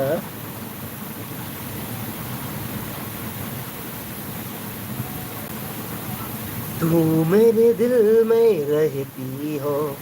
मैं तेरा दिल में रहता हूँ वो भी पुरानी आता है ओले ओले ओले ओले ओले ओले जब वो लड़की देखा मेरा दिल दीवाना ओले ओले ओले ओले ओले ओले जब भी कोई लड़की देखा मेरा दिल दीवाना ओले ओले ओले ओले ओले ओले जब कोई लड़की देखा मेरा दिल दीवाना ओले ओले ओले ओले ओले ओले कैसा लगा ब्रो ओपन वर्ल्ड ब्रो होय बुंग लौजो इसु मया फजदे आइना हिन लई लाले आइना हिन लल्ले इबुंग हो स ओके रोजीना नोक्सले जब भी कोई लड़की देखा मेरा दिल दीवाना ओले ओले ओले ओले ओले ओले ओले ओले ओले किना हंदक हाइबीरके हंद हाइबीरके था अमा चंगबदा अदुम खंगनी कानै कानादे हाइदो एगी ककासु हिदाक चारगा फखरेबा अच्छा ओके कृष्ण राधाना हिदाक पिरके रोजी ब्रो एक्टिंग दोय बलाना अच्छा Wow, so nice open. Thank you. ये करके दिखाओ. Oh, ये करके दिखाओ. Oh, ये करके दिखाओ. Oh, ये करके दिखाओ. Hendak saya isu ibung Krishna ko.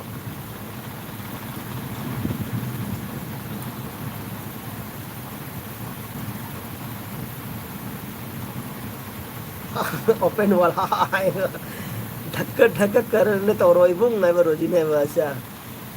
Bro खुद तो के दो इनो आए वैसा रहते ये करके दिखाओ ओ ये करके दिखाओ ये करके दिखाओ ये एक्टिंग एक्शन नहीं हुमेट हिदाक नहीं बो हुमेट हिदाक को चागन ढक्का करे तो बा धक्को धक्को करने लगा अय्या भैया चोर के धक्को धक्को करने लगा अय्या भैया मोरले इसे फादबनीको एक्टिंग तब फजन गमदेबको इसे फादी गमगदनेबको रोजी नोक्सले बला नोक्सले एम एल ओपेन नोक्सले नोकद लोरे बला अच्छा अच्छा किसी बला ब्रो गुड क्वेश्चन है बको किसी दादा बला कई क्वेश्चन हमें चिबो बला बला कई क्वेश्चन हमेंगे बला ब्रो खुद तो कईदो अच्छा खुद तो खेतों अच्छा खेतों में क्या होता है खेतों में क्या होता है खेतों में क्या होता है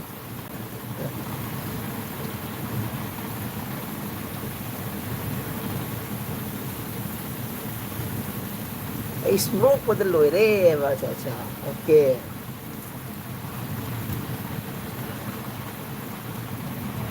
बम्बे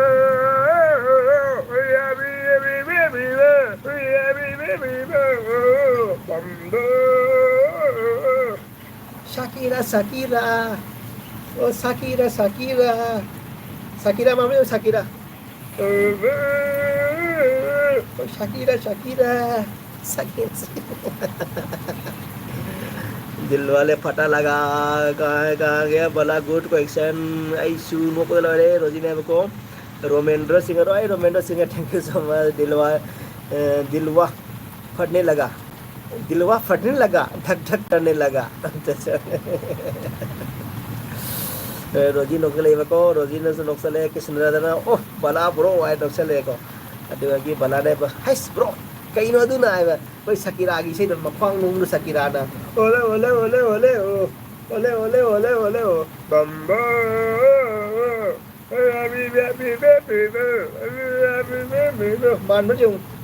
मान रो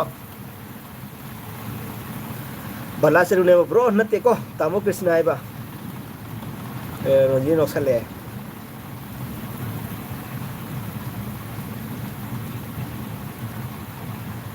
अखोई मणिपुर की नुपी रखने अखोई कदा की नुपी कन्ना बैरा चलपनी ने नुपी की मागी शॉर्ट वीडियो दा हिबिमना जगोई साबगी दो इसे दो करम बगी नो बम बम टिकी टिकी बम बम गे केना दोगी शॉर्ट इसे दो माना तुम म गे इसे जे मथन सेल्फी लगा सकपदो माना मथुन हाय नो मदो माना हिबिमना मथुन नो मदो पाद बैरल चटपन बैरल बचटपने दु दुनिबो नंबर 1 दा लेबनी मदु बैरल दु नुपी दो मासे मैते इरा नतगा कोरिया मचारा साउथ कोरिया मैते दु खंगरे मासे मैते थागलप वीडियो याम फजबनी मसक्सो लाइव से हम ब्रोगी साइना येंगनदी नोकपन लेरमनी को मादे एगी एलवी से उरगा नोकपदे मादे बीपी हाई ओरिमिने माना नानी खामेमिबो नंग एलवी लोसलो को आइना माने न वार्निंग पे जामेबा अदो आइना अस आई कितंग आइगी W3 सुदर वाली है ना दुगी ने ना अदो माना ओके ओके हाई को तो नंग WT थावल नंग WT सुबह का लोर का नंग LV का थावल जा रहे हैं बना नंग कातुका जानता हुए बना मायबा आई देसु मन नो को कातुका हम पाम जब कोई ना तो कोई नु पीछे नंग कातुका ना सु मजा ही के पसे का माना से ज्यादा बना अदुनी ने रोमेंडो सिंह रोमेंडो न के नो कदाई हम ता हैरम मुने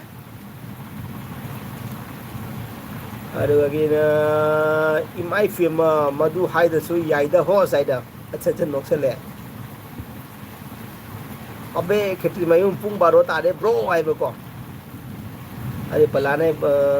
अबे खेती मयूं ओके अबे थैंक यू सो मच अबे थैंक यू सो मच पुंग बारो तारे bro okay thank you so much बारो दी तारे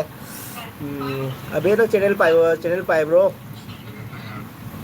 ब्रो इने मन सॉरी तो चुम्मे है बको बलाना नोक्सले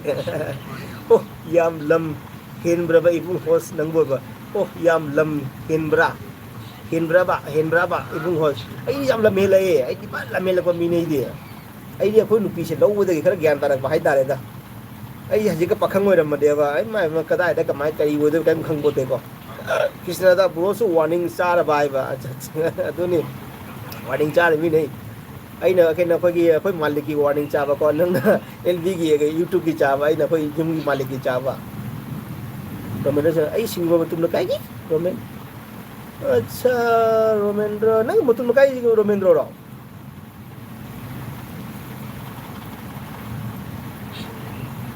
चुम्ब्रो ब्रो अरे एक खंगना पर रोमेंद्रो द्रो नरगा अतो पर रोमेंद्रो रो रोमेंद्रो कोई मोटर सना जान में तो मसाफा में तो वांग में तो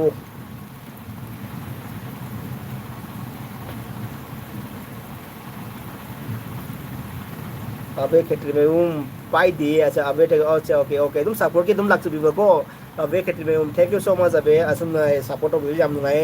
अदो लाइक तो बिरमो इचल लाख बिरमिना लाइक तो बिरमो अदुगागी सबसे तो बिरमो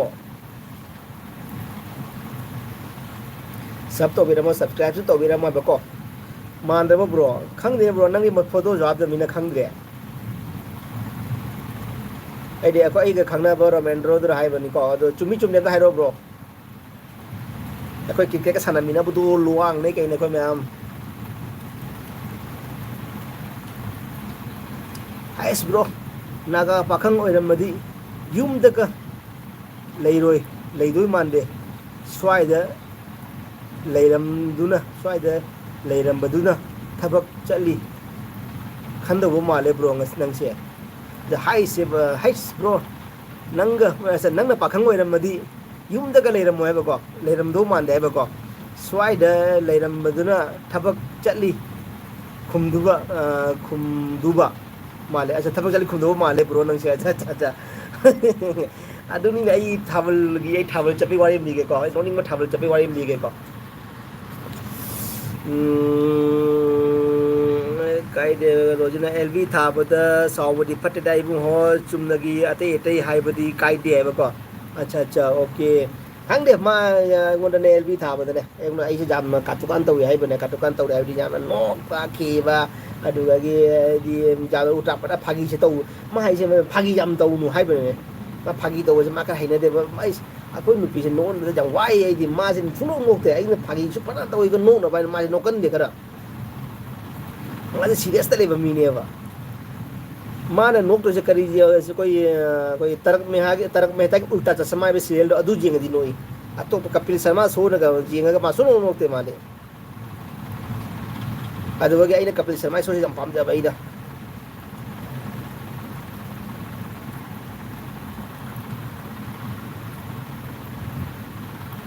हाइस ब्रो बला हजर नंग अदुनी बला अबेना ब्रो से कसार डेरो खंगदबई हंगबनी को खंगदबई हंगदबनी को आई कसाडेनी अबे सिस्टर केटरी में मले आई कसाडेनी कृष्ण राधाने ब नोक न ब टिकी हो लोय बा अच्छा टिकी अच्छा ओके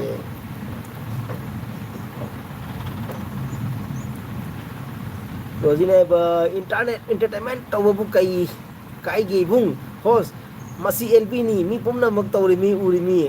अदुदी फते दा इबुंग आइबा अच्छा हो अदुनी फते चुमी रोजी अदुनी बा आइसु मा थी मी ने बको अदो आइने थी मदि मा जारे बा टिकी खोलो है बको अबेना टिकी खोलो है टिकी बा खोले है बो टिकी दस आइने मा टिकी होट पसे दे मा फजना फोट पन हे अहमद मकुचे अहमद समय थांगल को टिकी होट पने एकदम माना फटा फटा ओन मसिदेवा करी आइनी माना ओन मसिदि फमुंग गजे एकदम गदा नि बकोइ जुवाब मानी माना ओन मदा हा आइन थाबल चपे वारी लीगे को चुमद्रोइ बुंग होस हाइ अराइबा तोबसु नते एबा आराम तो अदुनी चुमी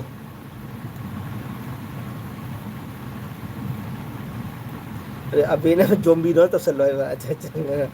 अरे ये नक्सल ले को रोजिना में कम अतो लगी अमना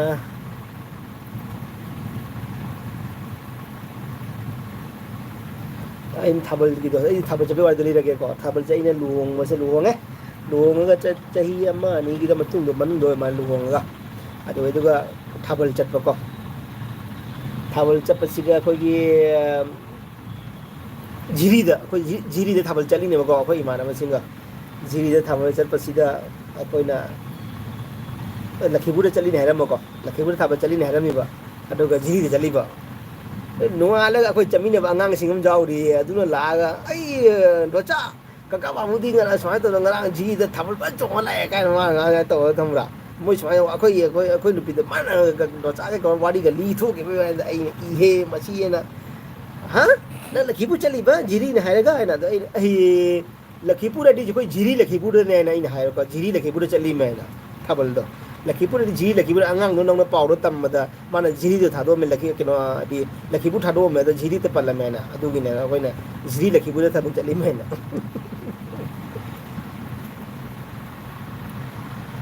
ꯕ꯭ꯔꯣ ꯑꯩꯅ ꯃꯅ ꯇꯥꯔꯝꯃꯗꯤ ꯍꯌꯦꯡꯗꯩ ꯑꯦꯜꯕꯤ ꯊꯥꯕ ꯌꯥꯔꯔꯣꯏ ꯕ꯭ꯔꯣ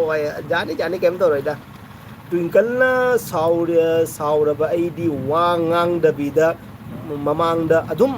ꯃꯨꯔꯇꯤ ꯑꯗꯨꯃꯥꯏꯅ ꯂꯦꯞꯄ ꯂꯩꯔꯗꯤ ꯃꯇꯣꯝꯇ ꯅꯣꯛꯊꯣꯔꯛꯏ ꯌꯥꯏꯕ ꯑꯣꯀꯦ ꯑꯩꯈꯣꯏ ꯏꯗ꯭ꯔ ꯃꯑꯣꯡ ꯑꯃꯅꯤ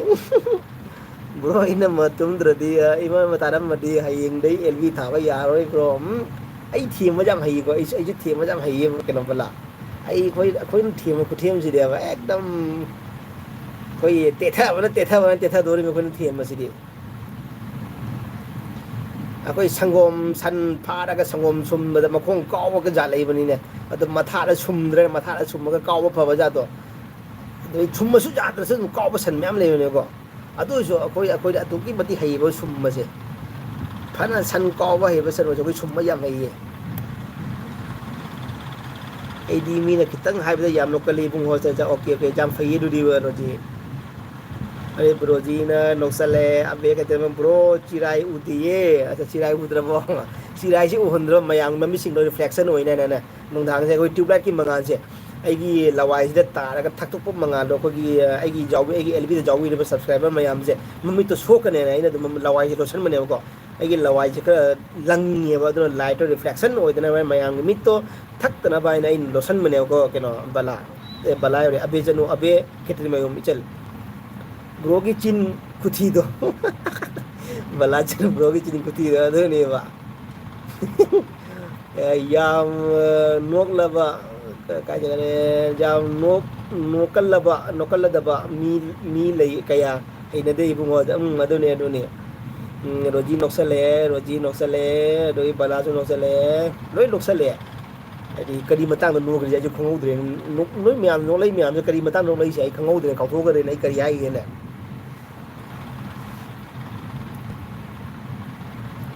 ꯑꯩ ꯀꯔꯤ ꯍꯥꯏꯈꯤꯒꯦ ꯃꯌꯥꯝ ꯑꯝꯇ ꯍꯥꯏꯔꯣ ꯑꯩ ꯀꯔꯤ ꯍꯥꯏꯈꯤꯒꯦ ꯅꯣꯏ ꯃꯌꯥꯝ ꯅꯣꯛꯂꯛꯏꯁꯦ ꯑꯩ ꯀꯥꯎꯊꯣꯛꯈ꯭ꯔꯦꯅꯦ ꯑꯕꯦ ꯈꯩꯗꯦꯕꯅ ꯕ꯭ꯔꯣꯒꯤ ꯆꯤꯟꯁꯤꯗꯤ ꯅꯨꯄꯤꯗꯩ ꯍꯦꯟꯈꯤꯂꯝꯗꯧ ꯃꯥꯜꯂꯦ ꯁꯣꯔ ꯍꯣꯟꯂꯤꯗꯧ ꯁꯣꯔ ꯍꯣꯜꯂꯝꯒꯗꯧꯒ ꯃꯥꯟꯗꯦ ꯍꯥꯏꯕ ꯑꯠꯆꯥ ꯑꯣꯀꯦ ꯑꯠꯆꯥ ꯑꯩꯁꯦ ꯋꯥ ꯌꯥꯝ ꯉꯥꯡꯕ꯭ꯔꯣ ꯑꯕꯦ ꯆꯤꯟꯗꯣ ꯊꯤꯕꯗꯣ ꯑꯗꯨꯒꯤ ꯆꯤꯟꯗꯣ ꯊꯤꯕꯒꯤ ꯑꯗꯨꯒꯤ ꯑꯠꯆꯥ ꯕꯂꯥꯅ ꯔꯣꯖꯤꯅ ꯁꯨꯝ ꯅꯣꯛꯅꯤꯡꯉꯦ ꯄꯨꯡꯅꯣꯛꯇ ꯅꯣꯛꯁꯜꯂꯛꯑꯦ ꯔꯣꯖꯤꯅ ꯆꯤꯔꯥꯏ ꯂꯪꯉꯤ ꯍꯥꯏꯕꯒꯤ ꯆꯤꯔꯥꯏ ꯑꯣ ꯑꯩꯒꯤ ꯆꯤꯔꯥꯏꯗ ꯇ꯭ꯌꯨꯕꯂꯥꯏꯠꯀꯤ ꯃꯉꯥꯜꯁꯦ ꯑꯩꯒꯤ ꯂꯋꯥꯏꯗ ꯇꯥꯔꯒ ꯃꯗꯨꯒꯤ ꯊꯛꯇꯣꯛꯄ ꯃꯉꯥꯜꯗꯨꯅ ꯑꯩꯒꯤ ꯑꯦꯜꯕꯤꯗ ꯌꯥꯎꯕꯤꯔꯤꯕ ꯁꯕꯁꯀ꯭ꯔꯥꯏꯕꯔ ꯃꯌꯥꯝꯒꯤ ꯃꯃꯤꯠꯇ ꯁꯣꯛꯇꯅꯕ ꯍꯥꯏꯅ ꯑꯩꯅ ꯑꯗꯨꯒꯤ ꯂꯣꯠꯁꯤꯟꯖꯕ ꯍꯥꯏꯕꯗꯨꯒ ꯅꯣꯛꯄꯀꯣ ꯑꯠꯆꯥ ꯑꯣꯀꯦ ꯍꯧꯖꯤꯛ ꯍꯧꯖꯤꯛꯇ ꯒ꯭ꯌꯥꯟꯁꯦ ꯂꯥꯛꯑꯦꯀꯣ ꯑꯗꯣ ꯃꯌꯥꯝ ꯐꯠꯇ꯭ꯔꯁꯦ ꯑꯩ ꯑꯦꯜꯕꯤ ꯍꯣꯁꯅ ꯇꯧꯔꯤꯁꯦ ꯐꯠꯇ꯭ꯔꯁꯦ ꯃꯌꯥꯝꯒꯤ ꯌꯦꯡꯉꯨꯅ ꯍꯥꯏꯗꯤ ꯑꯦꯜꯕꯤ ꯇꯧꯕꯤꯔꯤꯕ ꯃꯌꯥꯝꯅꯁꯨ ꯑꯩꯒꯤ ꯃꯌꯥꯝꯅ ꯅꯦꯠ ꯄꯦꯛ ꯍꯥꯞꯄꯤꯔꯒ ꯑꯩꯒꯤ ꯑꯦꯜꯕꯤ ꯌꯥꯎꯕꯤꯔꯤꯅꯤꯀꯣ ꯑꯗꯨꯒꯤ ꯄꯩꯁꯥ ꯇꯤꯡꯅ ꯑꯩꯒꯤ ꯑꯦꯜꯕꯤ ꯌꯥꯎꯕꯤꯔꯒ ꯅꯣꯏ ꯃꯌꯥꯝꯒꯤ ꯃꯤꯠ ꯁꯣꯟꯅꯗꯤ ꯐꯠꯇꯦꯗꯅꯀꯣ ꯑꯩꯒꯤ ꯂꯋꯥꯏꯒꯤ ꯑꯩꯒꯤ ꯑꯦꯜꯕꯤꯒꯤ ꯃꯔꯝ ꯑꯣꯏꯗꯅ ꯑꯩꯒꯤ ꯂꯋꯥꯏꯅ ꯃꯔꯝ ꯑꯣꯏꯗꯅ ꯃꯌꯥꯝꯒꯤ ꯃꯤꯠ ꯁꯣꯟꯕꯗꯨꯗꯤ ꯑꯩꯁꯨ ꯅꯨꯡꯉꯥꯏꯇꯦꯗ ꯀꯣ ꯑꯗꯨꯒꯤꯅꯤꯗ ꯃꯌꯥꯝ ꯄꯩꯁꯥꯁꯨ ꯇꯤꯡꯅꯩꯒꯤ ꯑꯦꯜꯕꯤ ꯌꯥꯎꯕꯤꯕ ꯑꯗꯩ ꯃꯤꯠꯁꯨ ꯁꯣꯜꯂꯗꯤ ꯑꯗꯨ ꯐꯠꯇꯦꯕꯀꯣ ꯑꯗꯨꯅꯤꯗ ꯑꯗꯨꯒꯤ ꯃꯌꯥꯝꯒꯤꯗꯃꯛꯇ ꯑꯩꯅ ꯈꯟꯅ ꯈꯔ ꯂꯋꯥꯏꯗꯣ ꯂꯣꯠꯁꯤꯟꯖꯕꯅꯤ ꯃꯌꯥꯝ ꯑꯩ ꯆꯤꯔꯥꯏꯁꯦ ꯑꯩꯒꯤ ꯆꯤꯔꯥꯏꯁꯦ ꯅꯪ ꯌꯦꯡꯍꯟꯍꯧꯔꯣ ꯁꯦ ꯑꯩꯒꯤ ꯆꯤꯔꯥꯏꯁꯦ ꯎꯔꯕꯣ ꯑꯁꯣꯝꯗꯤ ꯌꯥꯝꯅ ꯊꯛꯇꯣꯛꯄꯅꯦ ꯁꯣꯝꯗ ꯊꯛꯇꯣꯛꯄꯅꯦ ꯑꯩꯈꯣꯏ ꯇꯥꯔꯖꯟꯗꯤ ꯋꯥꯟꯗꯔ ꯀꯥꯔꯒꯤ ꯀꯥꯔꯗꯣ ꯑꯗꯨꯒꯤ ꯍꯦꯗꯂꯥꯏꯠꯇꯣ ꯑꯗꯨꯃꯥꯏꯅ ꯇꯧꯕꯅꯤ टार्जन टार्जन मेरे माँ मेरे कार मेरे माँ मेरे कार टेंगे टेंगे टेंगे टेंगे ओ लेंगे लेंगे लेंगे ओ लेंगे ओ टेंगे टेंगे शक्तिमान शक्तिमान शक्तिमान शक्ति शक्ति शक्तिमान शक्ति शक्ति शक्तिमान फैये ब्रो नोक्सले को रोजी से नोक्सले सोपी दे आई बुद्धि में सोपी दे बको रोजी ने अच्छा अच्छा लंगी है बनी चिराई लंगी है बगी अच्छा अच्छा ओके इपुंग आई बुद्धि में सोपी दे रोजी ने बको रोजी नोक्सले अरे बलाने ब फैये ब्रो नोक्सले मिट्टी सोक रही दे अच्छा ओके रोजी नोक्सले अपे केट्री में उन्हें बको संगलेप लेप ती ब्रो की चिन से मणिपुर दसु कोइरो थेंगना से अचापोत चामिना से ब्रो ना ट्रेट ट्रेट कहबा ट्रीट अच्छा ट्रीट आइबा को अच्छा ब्रो ना ट्रीट तौता बन है बा आई अखोई री ट्रीट तौबई दे कोई ऑलरेडी कोई मास्टर ने ट्रीट तौबदा नंग अखोई ना ट्रीट तौब से करी आनी आई क्लास 5 6 7 दी ट्रीट तौब होरा बने मयाम से एकदम चुंगम खरे पिछले नुपी खरा मसक फजब रे खरा चुंगम खरा पिछन अदेगी केनो आइसक्रीम खरा पिज्जा अदे लिची खरा पिथा नंग लिची पिथा ग नुपी कोई रे मी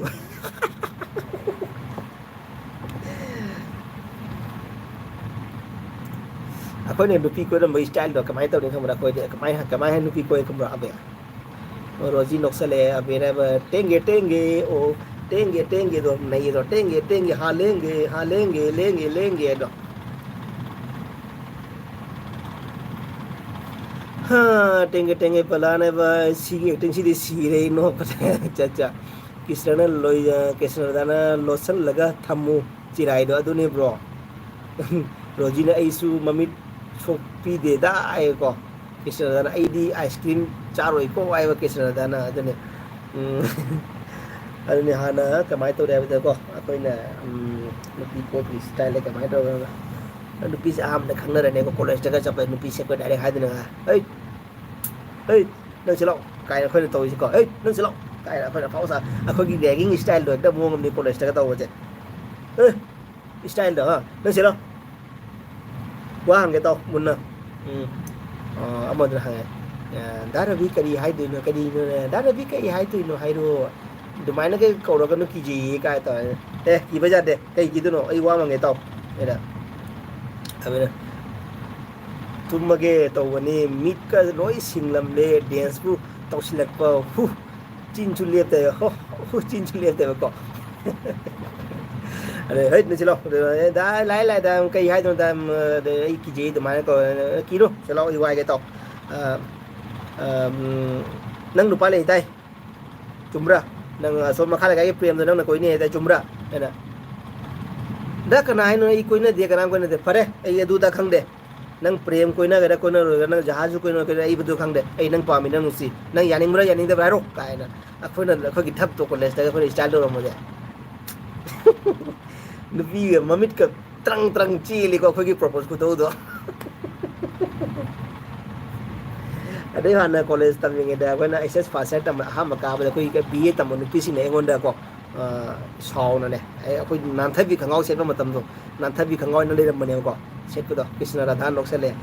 नानथबी खंगाव ने सेलम मतम दो अदु जम कना चना दे एसएस फास्ट ता को मतम से को अदु सेल चट पसिदा नुपी सिंग नंग लाइन कोई सीनियर कामबु सिंग ब्रो से चही जंखई सुर माले वा डी 15 द ले रे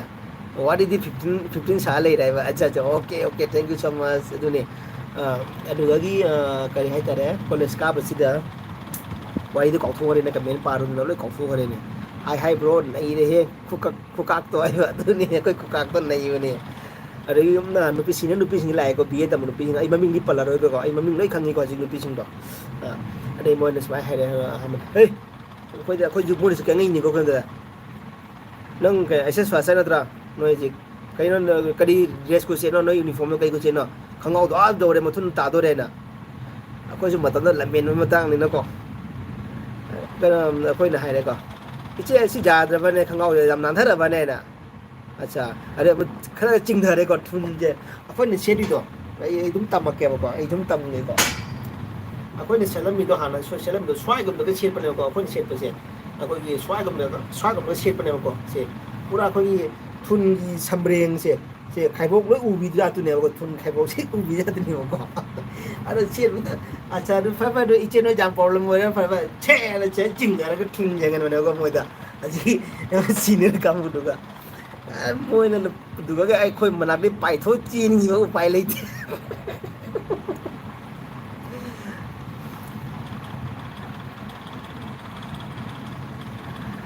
अरे है ब्रो नहीं रे खुकाक तो दे है माई अदुमाई का तौरदी ब्रो आईडी कीना थिंजिलकनेबा गाना थिंजिलकनेबा है इमाई अदुमाई का तौरदी बो आईडी किन्ना थिंजिलकनेबा इबुंग आईडी मी याम फुगली सक्किंग बा यादे अदो ब्रो अखोई अखोई मतम अखोई खुकाक तो नंग मी मकलाक नहीं मी अखोई खुकाक तो रोजी नोक्सले को रोजी ने ओइ मो आई मिट उसिंगे ब्रो उसिंगे को आई को आई मिट उसिंगे को है को अबेना ख तोरप मिनी ब्रो नंगाय को बेना कृष्णद्रा वारी गा दे को दे रोजी ने ngamoroi da noksele aduga gi barane ko brona pakhang oidi ngai do yam yengningi ado ne ba ado mai tau re ko mai tau re moi nu ni se khoi u ta du khoi senior nupi sing do khoi u ta moi thei chale khoi u ra bo thei chale ko adi no ma khoi na ke no ke khoi commandum da phami ngai da moi senior nupi sing lai moi picnic tau ne na moi picnic cha ne ko ang da khoi da phami thi lai rồi đi kiểu ấy tao làm ham bật thêm nào để coi nó còn chỗ hai tàu này tao sau nó có cái này ấy là sau đấy đây chơi cái sau tôi này nè để coi sớm này pin thì nó coi sớm này pin thì cái tàu này coi chơi năng giàu xí coi nè coi invite tàu qua lại này bên này ok chơi giàu xe nè tôi mà tao nó coi sẽ thảo là sẽ đâm mấy thảo là coi thảo là trồng bao xe bây thảo là trồng không phải trồng hay bao nhiêu nè coi có start hay tại thảo là có start ಅದು ಒಂಥರ ಮನೆ ಕಸ ಫುನ್ನು ಇಚೆದು ಒಂಥರ ಅದು ನೀನೆ ಪಾಖಂಗ್ ಒಳಗೆ ಥುನ್ನಿನ ಮುಂದ್ರಂಗ್ನ ಮುತಕ್ನರ ಥುಂದಾನೆ ಇದು bro ಇಷ್ಟರದ ಕರಂ ನಮ ಥುನ್ನಿನ ಮತಂದುಗ ಮೊಯ್ ಹೋಗ್ಬಿಡ ಹೋದವ್ರಿ ಖಂಗ್ದೆ ಮೊಯ್ ಇಚೇನ್ ಖರೆ ಅದುವಾಗಿ ಇನ್ವೈಟ್ ತವ್ರೆ ಹಪ್ತಾ ಮುಲೆ ಕೊಯ್ ಚಲೆ ಇನ್ವೈಟ್ ತವ್ರೆ ಬಂದ್ರಾ ಚಾರೆ ಕೊಯ್ ಚಾಮಿನ ಪಿಕ್ನಿಕ್ ಚಲೆ ಮೊಯ್ ಮ್ಯಾಂಗ ಪುನ್ನ चारगा अदुगो कइनो नै सि डांस जगोय ताकपिरे दे म थाबल ताकपिरे कोइ पाक तुगो खमरा कोइ पाक सिगा थाबल ताकपिरे जगोय ताकपिरे थाबल ताकपिरे दे ताकपिरे के म अदे करि हागे म दुगै दोन मसक फजाला नुपिम जावै चिम जावरि मसक फजावै चिम जावरि माना हाइदिए कमेन्ट तो पाबा नुंगाइतबदि थाना गुमसी पाबिनिना नुंगाइ जदे पब्लिक निना कमेंट तो पाबा नुंगाइतबदि थाना गुमसी अच्छा ओके कमेंट पाबा नुंगाइतबदि थाना गुमसी पब्लिक निना नुंगाइ जदे अच्छा ओके अबे खत्रि में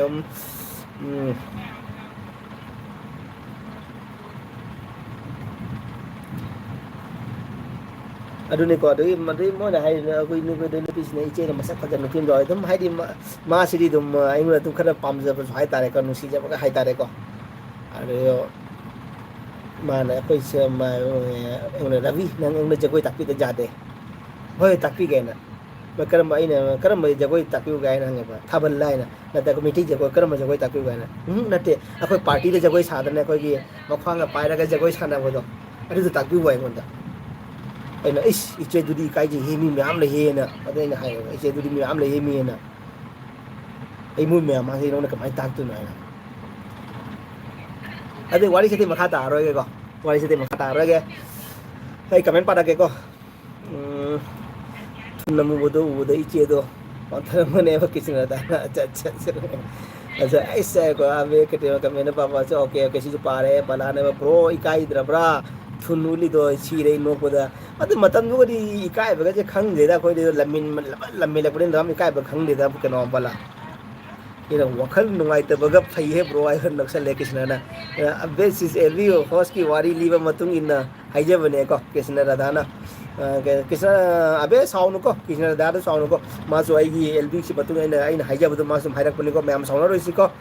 दौरे एलबी से मै मुटकी दौरबा के रोजी लोग पड़े यादरी अबे कमेंटो पावसी पारे काय जवरे कृष्ण अबे सिस एबी होस्ट की वाली लीब को हाइजे बनी को आएगा बलाना चे रोजी लोग पड़े यादरी बलाना अबे बैरल चट पसे सेकंड फादमनी वाखल ख तामिन सिबो की फ्रीली वांगांग बसिबु दी बैरल चट पसे सेकंड फादमनी वाखल खरा तामिना सी ब्रोगी फ्रीली वा ngang ba cd budi thamsa bai ba अच्छा आइगी चिरो अच्छा अच्छा आइगी टाइगी अइना फीलिंग आंगो सिदी केसुम काइदे जाय हाइब्रो अबे अच्छा ओके ब्रोजी ने अइदी फुनिंगी इनाउ बला मसी होसे बका अइदी फुनिंगी इनाउ बला मसी होसे को बला ने बला फूड सी ब्रो चेरो जी है को अदोरी ने फूड सी ब्रो चेरो जी है को फूड सी ब्रो मया नहीं bu fubi de mathang de kamai ne bi thani ब्रोजी ने मसी फूड गे यार बो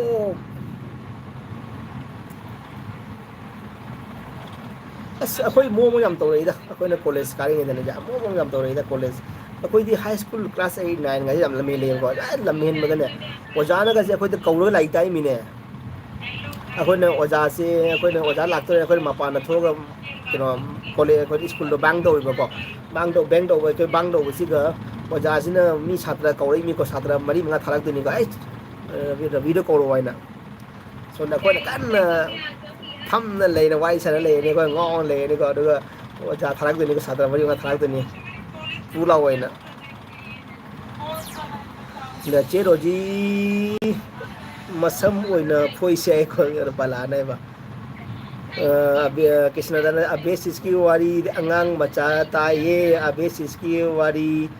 दु दिवाली दु अंगांग मचा ताये है बको अच्छा ओके कृष्णदा साउनुदा तुम अमा सदु है को साउना रोसी को अदुगा की बनाने को रोचे रोजी मसम ने फोइसे का अबे ने साउबगा हेजदे को केनोना अबे खत्रे अबे चलना का साउबगा हेजदे असोइब दुदी इथंतसु नते असोइब सिदी नोइसु दुम समदोक पिओ अकाइब लेते नतदे मयाम नत्रने ब्रो साउबगा हेजदे असोइब दुदी इथंतसु नते असोइब सिदी नोइसु दुम समदोक पिओ अकाइब लेते नत्रा मयाम नत्रने ब्रो से आई करी है लोसन जिगे साउबगा हेजदे साउबगा हेजदे खंगे को असोइब दुदी इथंतसु नते असोइब सिदी नोइसु दुम समदो अच्छा असोइबदी इथंतसु नते असोइबसु असोइबदुदी इथंतसु नते अच्छा मतोमत बनाना है बेना है मतोमत सोइबसु नते है बने को असोइबसिदी नोइसु दुम खंगना कोइ म्याम से खंगन गने है बको काइब लेते नत्रने ब्रो होय चुमी basis thank you so much मैं वारम न रोइसी को आई की एलबी से मैं दम नुंगाइना बे थाबनी को मैं वाखन नुंगाइना रोइसी को आई सु वाखन नुंगाइना मैं नाम मग साइन kan वाखन नुंगाइना दे सु नुंगाइना रोइ को अदु मैं प्लीज कंट्रोल प्लीज कमेंट मैं कूल डाउन को रोजी काय जरा के मैं तो थेमियो मैं तो थेमिरो रोजी अबे चल साउन को दुगी केनो सु साउरनु कृष्ण दादा सु साउरनु प्लीज अदुदी पूरा लान खतरे इनाउ बला अदु रोजिने अदुदी पूरा लंखतलनी इनाउ बलाइबा करी हाइगेने बलानमो चेरोजी मसम ओइना फोइसे अच्छा ओके अच्छा अदु तारे अदुदी पूरा लानखतलनी इनाउ बलाइबा अच्छा लवाइदि चम अच्छा ओके नदी नो हेंगे एलबी यावबंग मरो इगी लवाइजे पर फोइदत लदी लाइट मंगान थक्तरो नो केसुम तमेंगा पांग मरो चेरोजी लंग हल्लसी ब्रोसे एसएम मसम यावददे अमुक हेन फजदोइने को बला नोसले रोजीने बा चुम्मी नाव बला पान मरु कोप मालनी है बा अच्छा साउदेमी ये अबे खेती में को साउदेमी है देखो अच्छा ओके अबे sir thank you so much को अबे थैंक यू बला जन चे अबे साउरनु सुम एलबी की है नहीं है को बलाना है देखो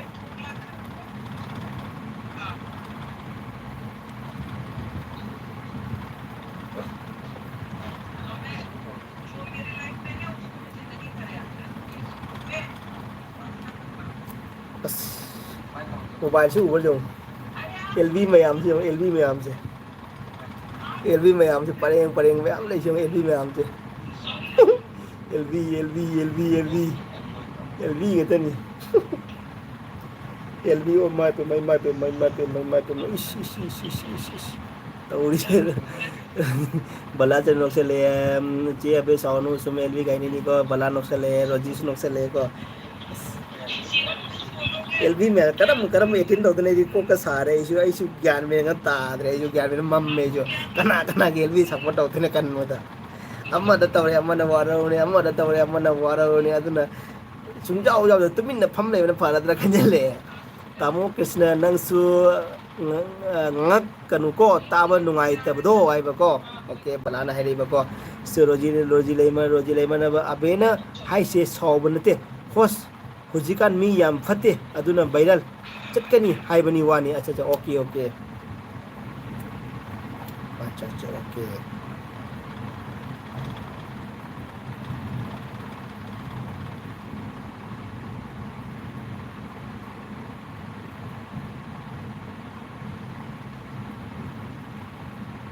roji leima ni thojam akhoi lb si viral chapanga moida akhoi lb si pungani ni ahum thabe lb na viral chapanga moine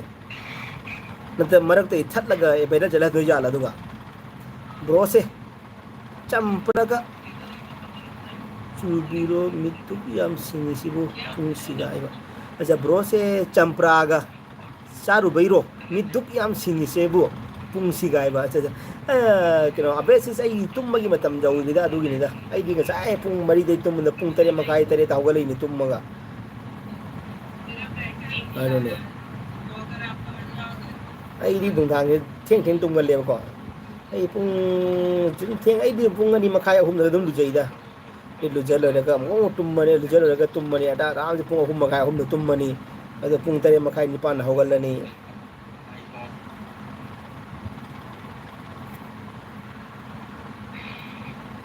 tumo kisna nang su ngahak anu ka taba nungai taba do ba anu ka roji no sala balana se saunu ko ni kaya ba to ke balana tumo kisna nang su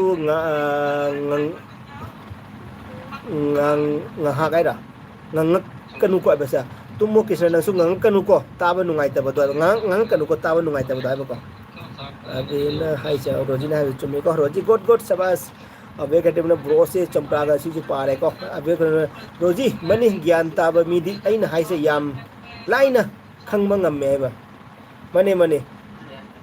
किनो अबे ऐसे खरा ज्ञान ताब मी मान मता the मान the हाइरो ने ऐसे अबे चलम द हाइरो ऐसे ज्ञान ताब मी मान द जगह ता द मी मान द हाइबिरो प्लीज हा रोजी द हाइबिरो रोजी द हाइबिरो खंग में बला जब द हाइबिरो ऐसे लमेन मम्मी बाप ताब मी नत्रगा कातो काम तब मी कर मम्मी मोंग मा देता हाइरो जेंगे हमदंग आइगी मोंग मा तब कर मम्मी की स्टाइल चट केम द हाइरो को रोजी लेमन त जन सॉरी अबे हाइगे तोबा सॉरी अबे हाइगे तोबा बा अच्छा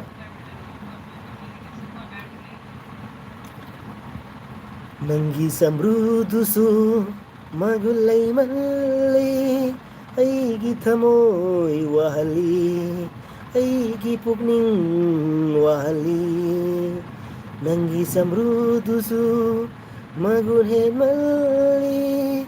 आइगी पुकनिंग वहली आइगी पुकनिंग सुमली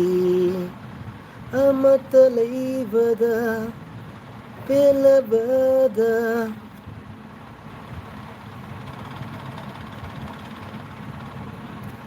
अरे अम्बलाई अदुम कितंग हाइबगा खंगे को रोजी सोरी हाइबा आइगे तौबा रोजी अबे आई अदुम कितंग हाइबदा खंगे हजिकना मी याम फत्ते हाइबा को अबे खा काइबा खा जगन दौ माले बा जगन दौ माले बा जगन दौ हाइसे कई यानो तम पजन हाइरो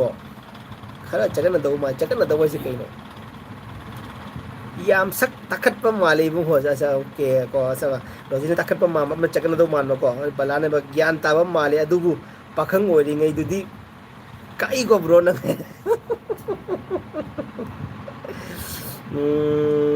कई नो हाइद बा खंग दे दा को मे कई हाइ नि खंग दे हौरे नक्सले हम हौरे को बला छन नक्सले अदुनी ने कई नो हाइद बा इसिबु इसु कई नो हाइद ऐसे पूरा टू इन वन नि को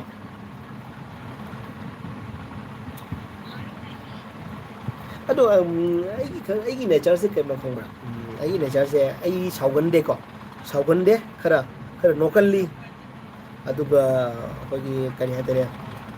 मिंगोन द नमथाक तौबा मचिन थिबा अदुगुमसु को हैनदे अदुगागी मिंगोन द मोइथेम तौबा अदुगुमसु हैनदे ꯍꯣꯏ ꯃꯣꯏꯊꯦꯝ ꯍꯥꯏꯁꯤꯗꯤ ꯑꯩꯈꯣꯏꯒꯤ ꯃꯋꯥꯅ ꯃꯇꯨꯗ ꯑꯗꯨꯝ ꯃꯣꯏꯊꯦꯝ ꯇꯧꯕ ꯑꯗꯨꯒꯨꯝꯕꯗꯤ ꯑꯗꯨꯒꯨꯝꯕꯗꯤ ꯀꯩꯝ ꯀꯥꯏꯗꯕꯀꯣ ꯑꯩꯈꯣꯏ ꯏꯃꯥꯟꯅꯕ ꯏꯃꯥꯟꯅꯕꯤ ꯇꯤꯟꯅꯔꯤꯉꯩꯗ ꯑꯩꯈꯣꯏꯒꯤ ꯃꯣꯏꯊꯦꯝ ꯇꯧꯔꯒ ꯑꯗꯨ ꯇꯧꯕ ꯑꯩꯈꯣꯏ ꯆꯨꯡꯂꯤ ꯈꯣꯔ ꯑꯗꯨꯒꯨꯝꯕ ꯇꯧ ꯑꯗꯨꯒꯨꯝꯕꯗꯣ ꯑꯗꯨꯗꯣ ꯑꯩ ꯑꯗꯨꯁꯨ ꯈꯔ ꯄꯥꯝꯗꯦꯕꯀꯣ ꯑꯗꯨꯗꯒꯤ ꯑꯇꯩꯗꯤ ꯀꯔꯤ ꯍꯥꯏꯇꯥꯔꯦ ꯑꯗꯨꯒ ꯃꯤꯉꯣꯟꯗꯁꯨ ꯀꯥꯔꯟ ꯇꯥꯅꯤꯡꯗꯦ ꯍꯥꯏꯗꯤ ꯃꯤꯉꯣꯟꯗ ꯈꯟꯅꯕ ꯍꯧꯅꯤꯡꯗꯦꯕꯀꯣ ꯃꯤꯉꯣꯟꯗ ꯈꯟꯅꯕ ꯍꯧꯅꯤꯡꯗꯕ ꯍꯥꯏꯗꯤ ꯃꯤꯒ ꯐꯨꯅꯔꯁꯨ ꯃꯥꯅ ꯍꯧꯔꯒ ꯐꯨꯅꯕꯀꯣ ꯑꯩꯅ ꯍꯧꯔꯒ ꯐꯨꯅꯕ ꯅꯠꯇꯕ ꯑꯗꯨꯒꯨꯝꯕꯗꯣ ꯏꯁꯇꯥꯏꯜꯗ ꯂꯩꯔꯛꯑꯦꯕ ꯑꯩꯗꯤ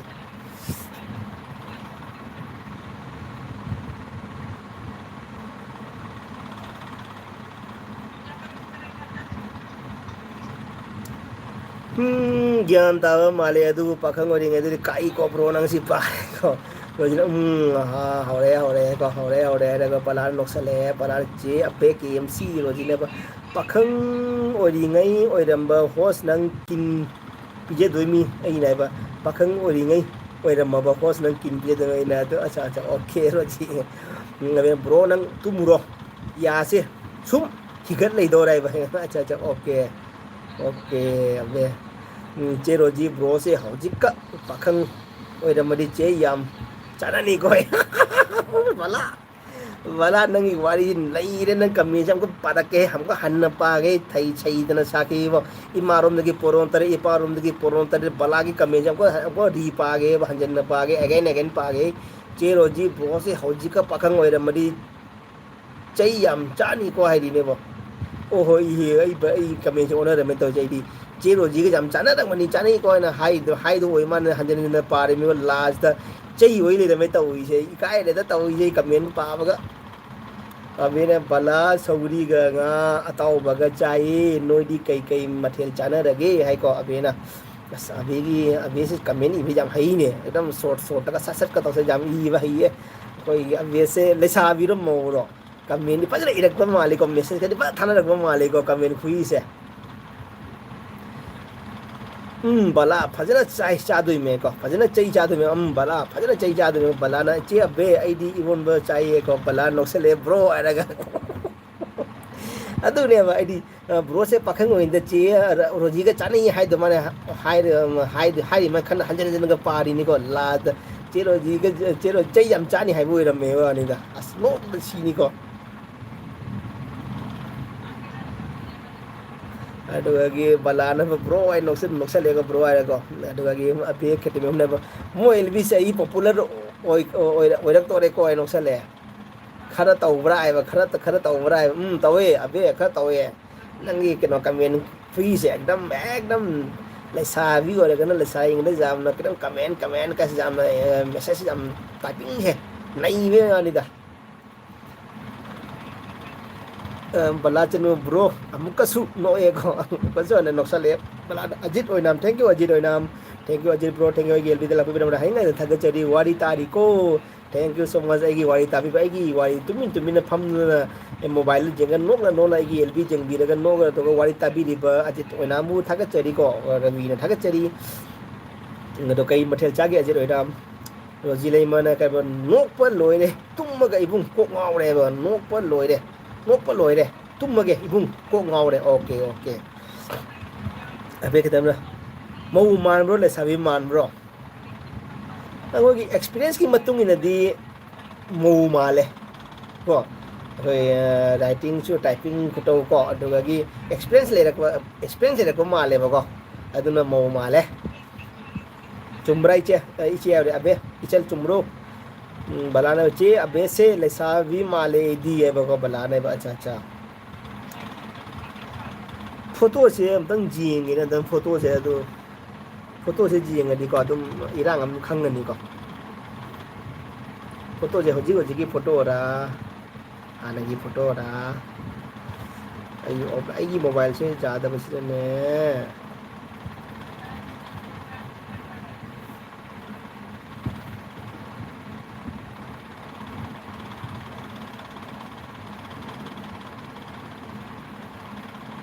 ꯑꯣꯀꯦ ꯆꯨꯝꯃꯦ ꯅꯛꯁꯜꯂꯦ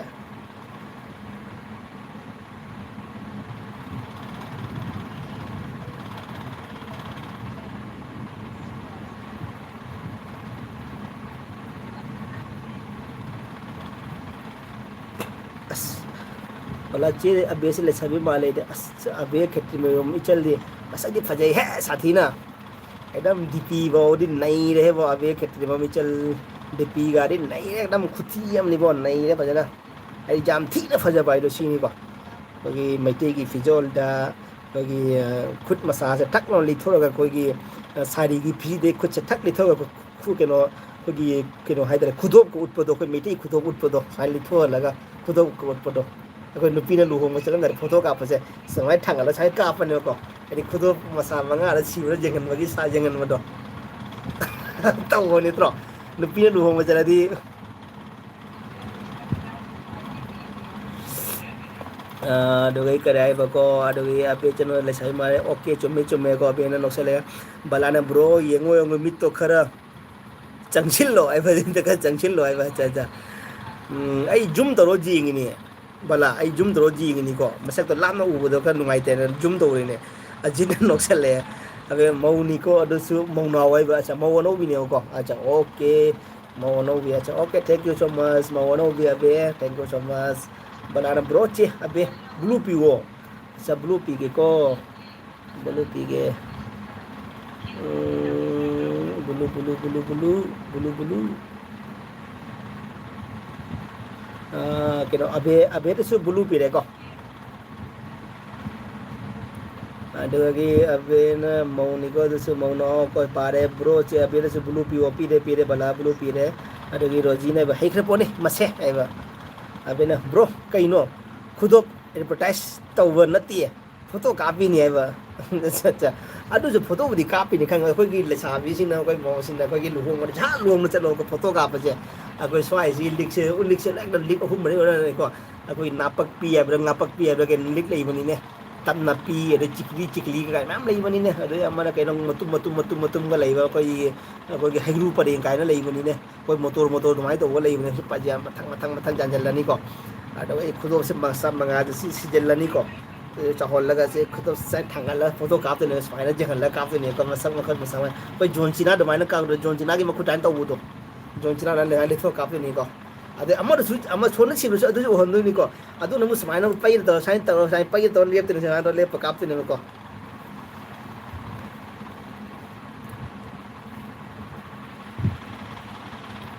aduga gi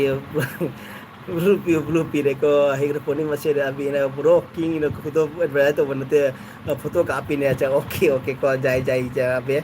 ne roji noksale re roji su noksale roji no e abe na ba aina sidi lik sidi maming phau khang de ba noksale maming phau khang de aina khang de ai ron daga abe na khang de ai ro maming do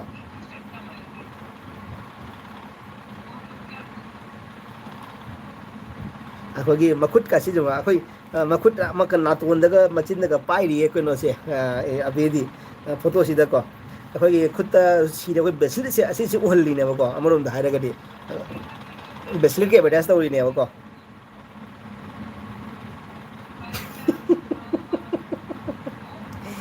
ai mi ne phuning ani ko mi ne photo ka ba mi gi action no ina high le ne ko so mi ne phuning no to ne si ko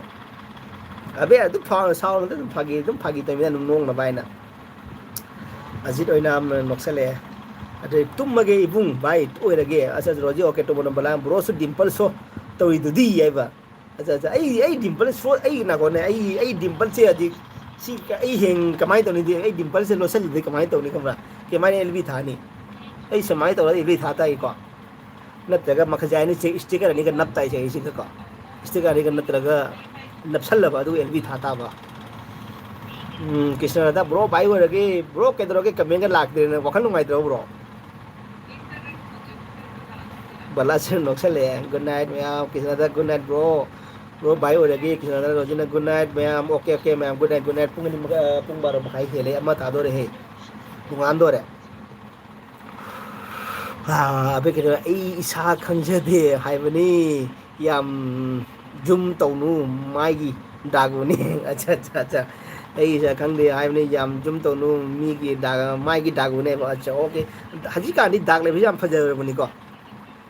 ajit na da no ko da sire ai ko ke no na ajit na re ko da no ko sire re ko adu ne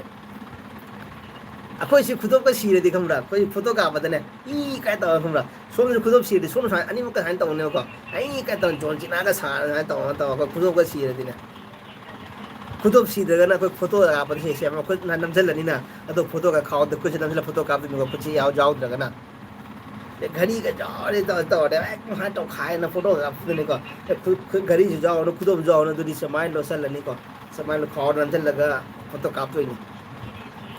तल्लेदा ngasi morning dagi problem oibaduna nungaidre ba bro kesum khalluno da no ko sire ajit kai gi no jam no kono na thi na moi chit kani kon na no kono na pu kan nungai ta buduga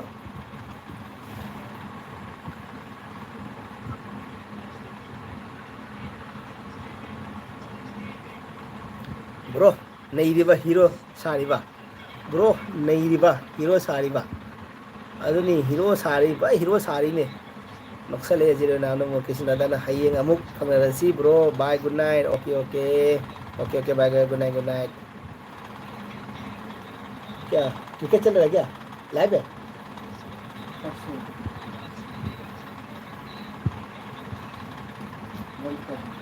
अच्छा hayeng amuk phangarasi abeju chakara bo mayam loi nam tang bye hero ko dudi aiju thammage ko mayam loi na bye hero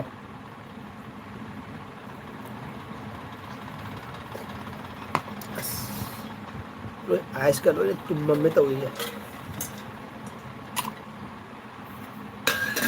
kisana bye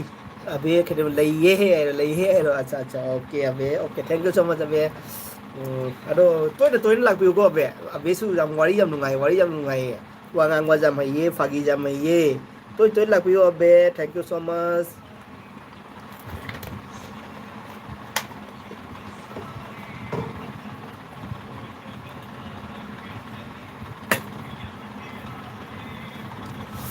tummo ko hairo nokko da warabo tumma ge hairo nokko da warabo aidi wadi mayam jawbi do mayam sele wanare adugini bye bye bro good night and good morning bro balare bako thank you so much bala thank you so much morning tumma ge hairo nokko da warabo wadi abe wadi nang na keva saktam do phairen thagi angau boleh cile nanti lala nang nakiba saktam do ajit oina isu lai riye okay ajit thank you so much ajit thank you so much like to birabo ajit ajit na bulaga igi channel da like to video to yedna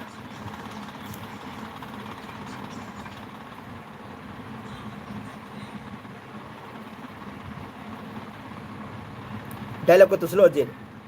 चाहे मैं मर जाऊं चाहे कुछ भी करूं लेकिन बिना लाइक के बिना नहीं जाऊंगा है ना अजीत बिना लाइक किया हुआ बिना नहीं जाएंगे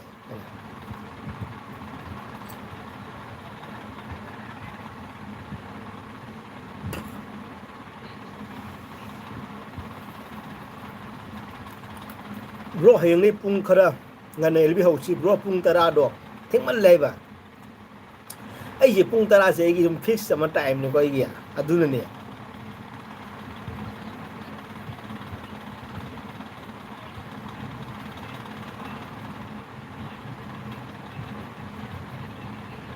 abena fairen thagi luhongba chalamdagi matamdo haibani makha sakloi ba sa nangna keba saktamdo fairen thagi luhongba chalamdagi matamdo haibani makha sakla o hey lale hey kino abe lale makha saklo di haidabani da fairen thagi luhongba chalamdagi matamdo haibani makha saklo okay nangna keba saktamdo Dennis ki sei ne ba ko gi keno ga adu nu pidi maming do abina si re da ye oi Dennis na sakune adu nu pidi maming do jam nu si nu pidi ma khoi masam mamai ga khoi to nu si ne du nu pidi maming no ko ne ne phata bi sa ba jam man ne du do nang na ki ba saktamdo fairen thagi luhongba chalamdagi matamdo bala sudi hi bro che abena hi ba wahai ga isay oina saklay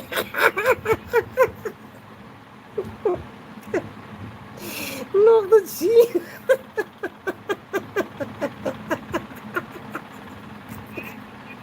amala abena ai di ma ki last ki wahai du isai oi ma gangen mane ko last ekdam isai wahai oi ram last comment ki wahai oi le ram me do no si wai thun ngai cho le da bo nok man na humang sau le da bo pham bam na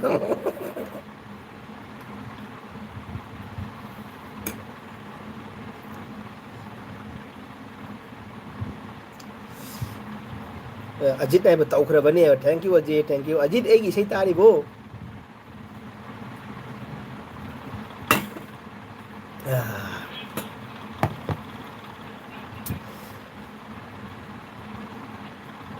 bro अदुगी इसे दो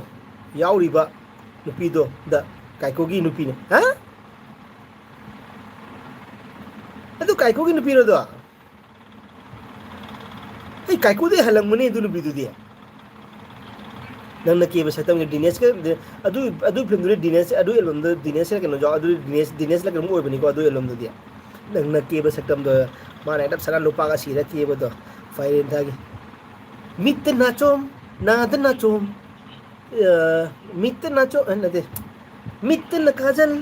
नाद नाचोम चिंबाल की समरू दु ना आइबा के no हाइबनी ने बल्ला काइको गनी है ए काइको करते कि दिनेश के नतरे ने अजीर हम तार ये बना मनी काइको गने रा काइको करे ने दूध काइको करता दिनेश के नतरे है अरे ना ब्रो अदु के से तो यार नुपी तो काइको की नुपी ने अच्छा अच्छा तो काइको नुपी हो बड़े काइको नुपी से कोई जी मुझे नेट के सर्च तो जी मुझे करना काइको से करना काइको नुपी करना ना जी मुझे ने अजी ने तार ये बला ने मनी है को बला ने अच्छा मनी है अच्छा अच्छा मनी हरी करी कहीं बला मनी हरी करी काइको की नुपी ने हायर नत्रगा काइको दिनेश के ने है अदु नुपी दे मिंग हायर नै काउथोरे मा अदु नुपी मिंग दो फोन अमा दुदै येंगो ब्रो आइसु काउ खरेबा अबेना बा फोन अमा दुदै येंगो ब्रो आइसु काउ खरेबा अच्छा अच्छा ओके ओके दसु जाई ने बनाना नते मी काइको की सकपना दिनेश ने अच्छा अच्छा अच्छा ओ काइको को हीरो ने काइको ने सकपना दिनेश ने अच्छा अच्छा अच्छा अगर अदु मतलब जेंगहौरी से अखोई एल्बम द जेंगहौ ओइरा माने अदुननी एल्बम दि काइको जाउदे बा दिनेश ने सकपना उबा नुपी दो के बे सकदम नुगा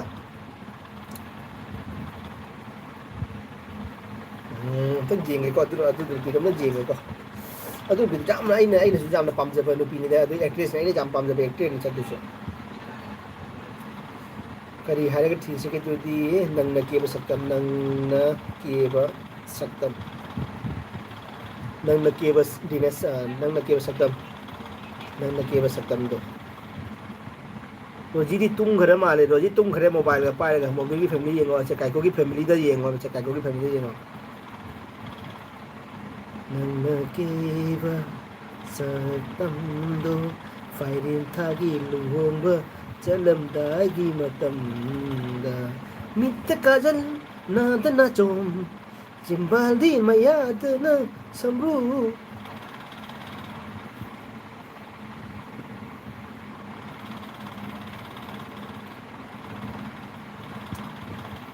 नंग केब सकतम दो के थोड़ा किसे नंग केब सकतम दो इसे दिनेश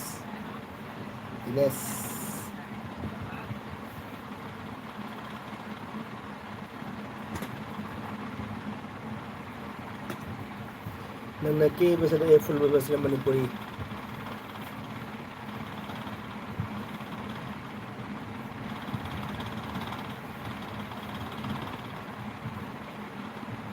काइकोली थोड़े को सिरी भिन्नता भी थोड़े सिरी भिन्नता थोड़े सिरी और भिन्नता से जाओ ये हाँ सब भिन्नता से जाओ बना हाँ चिंबाल की मया दुना समरू ये रोजी दी तुम मित्त काजल नाद नाचो चिंबाल की मया दुना समरू ये samruye mitta kajal nada nachom simbalgi maya duna samruye samruye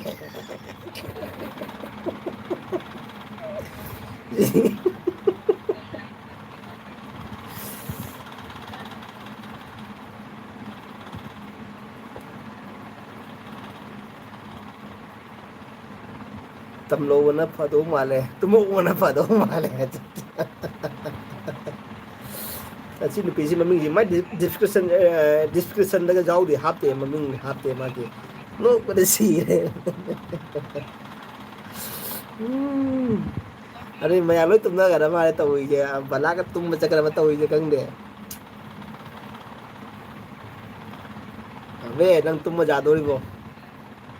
अरे मित्त नाचो मित्त काजल नाद नाचो चिंबादू न समरू ये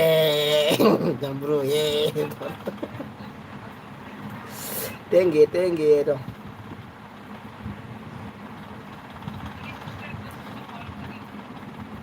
ब्रो फंग्रबो फंगुदी फंगे को फंगुदी फंगे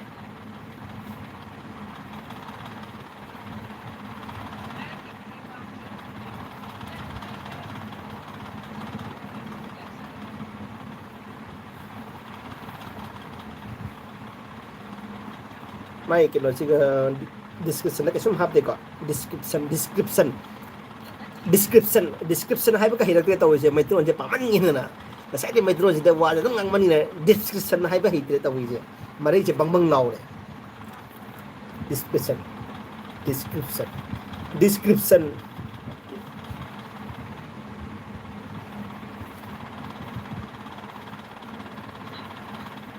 नन्ना केवा सकतम अशी हे पजल सकनी को अबे नाद नारी ngaktenali tangang bicin bandani laibakna chandan koktana kokthakna ningthira bi samru sambul hai bani acha ha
untuk tere acha ngok pada sire bro phangrabo phange ko phange bro are abira nad nari ngaktenali tangang bicimbalni laibakna chandan kokthakna ningthira bi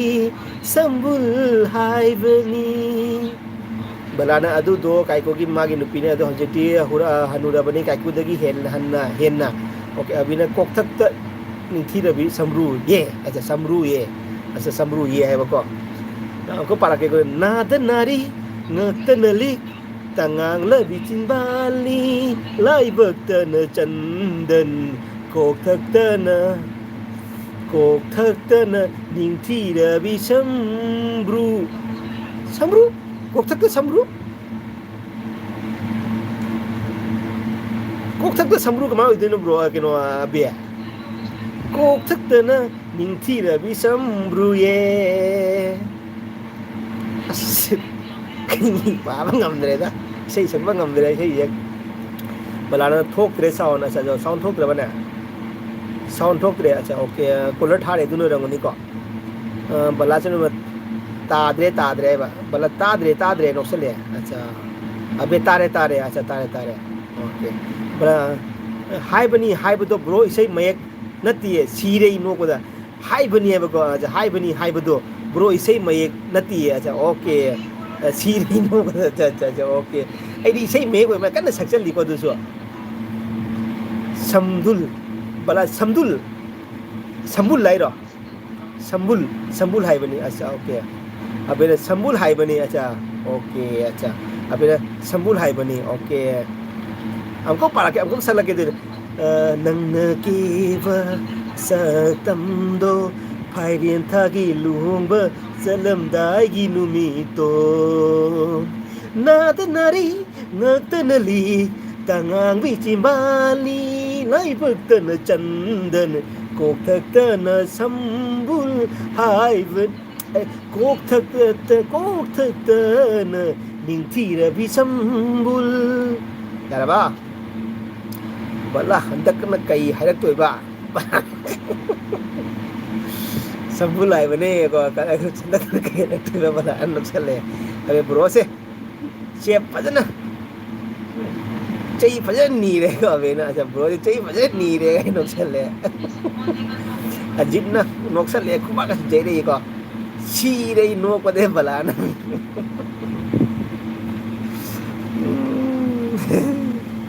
ano ni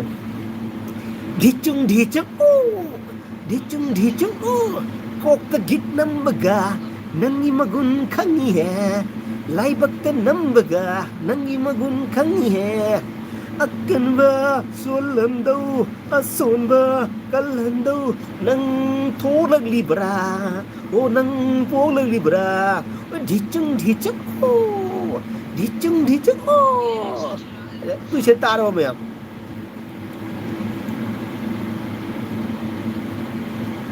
Azit Oinom, thank you, Balazu, thank you, ma'am. I will be entertainment to you, ma'am. Promo target Jericho. Kay say no, can only tata Jane the Gina, quite tata or Jane the Gisa Nico. Ditchung, cock the git number ga, Nanginagun Kangi hair, Libak the number ga, Nangimagun Kangi hair. I will say Nico.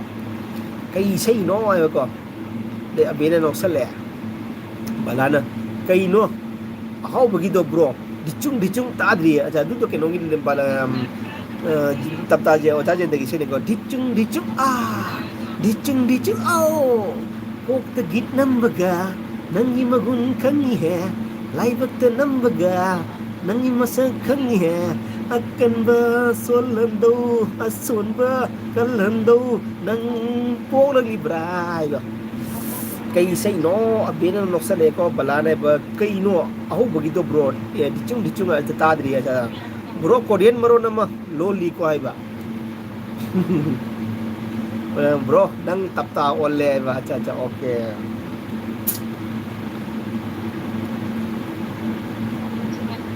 hapin sitke checho hapin sitke checho medi sitke checho salawar sitke checho tam napi tatran napi happy sitke checho ato pani ba gadi koi na basu yaro iko ato panu piga su koi na basu yaro iko nang na nasak phase base aigi imani nang na nasak phase base aigi imani oi forengi matau tamado chokkai matau tamado forengi matau tamado chokkai matau tamado ai su yam ba pamde ye oi namate yang forengi ka tonghan ye oi saitana saki oi hape sitke checho baby sitke checho salawar sitke checho tap tam napi tatran napi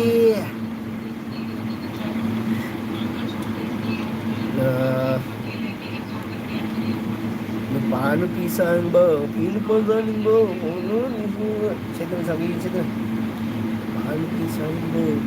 paano nupisanin ba nupili nupasanin ba homona saki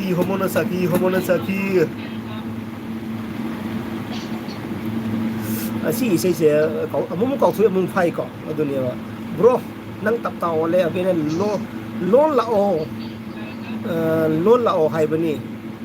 sa lon la o hai bani sa lon la o hai bani ba lon na di ko lon lo withdraw ko bank dagi loan lo withdraw abe loan lo hai bani बला सीरे दा bro की acting से को बलाना bro सोर ततनी सोर होलियो bro होलिबो bro है को बला नोसले को अजित नाम से नोसले अबे केते ने कोरियन मरोन लोलिको है को असा कोरियन मरोन लोलिको हाइबनी ब्रो नंग चंपल नंग ngak सोइद्रे चंपल चंपल चंपल चंपल लंग को सोइद्रे नखई पुंग अमा तारे ना कनानो तब नहीं दो ना अच्छा ओके कोरियन मरोन लोलिको हाइबनी ब्रो नंग चप्पल लंगप सोइदरे नाकंदे पुंग अमा तारे ना कनानो तमनई दो ना है ना पुंग अमा तारे कनानो तमनई दो ना हाइबा बस इना ता अखोई इमानबरी अखोई इमानम तुमनियो को इमानम सुने उब्रो मागी अंडरवेयर की रबर सी देव को ये ख्वांग में बेल फाद रहे अदु बेल के ने चावरी माई अंडरवेयर की रबर सी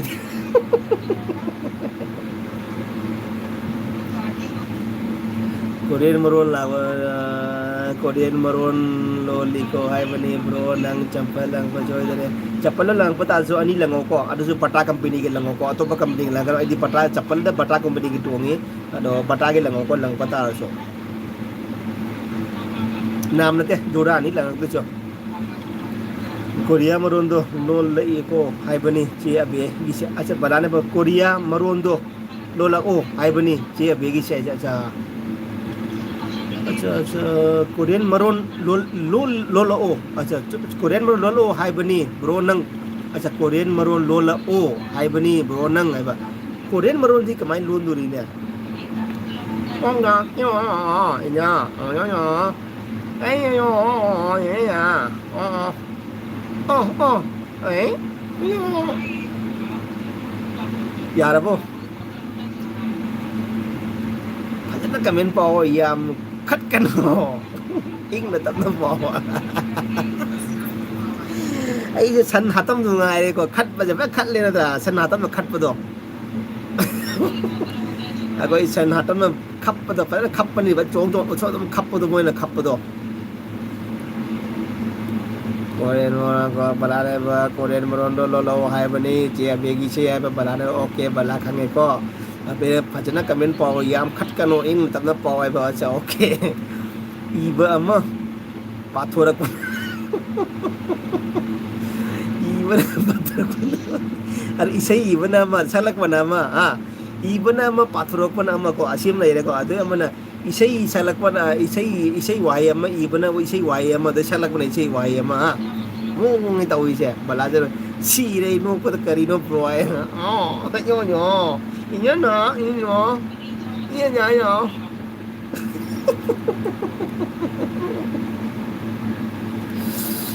ये ai हो यो ये हो या ओ phải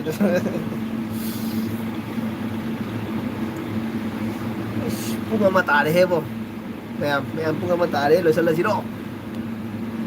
अबे न कई मरो नो हंग हूं चोंग चोंग दु दिए बा को चोंग चोंग दु दिए बा अच्छा ओके अब कोरियन मरो ने बड़ा यारे ब्रो कोरिया मरो से वाओ या ताई वाओ वाओ ताई बा को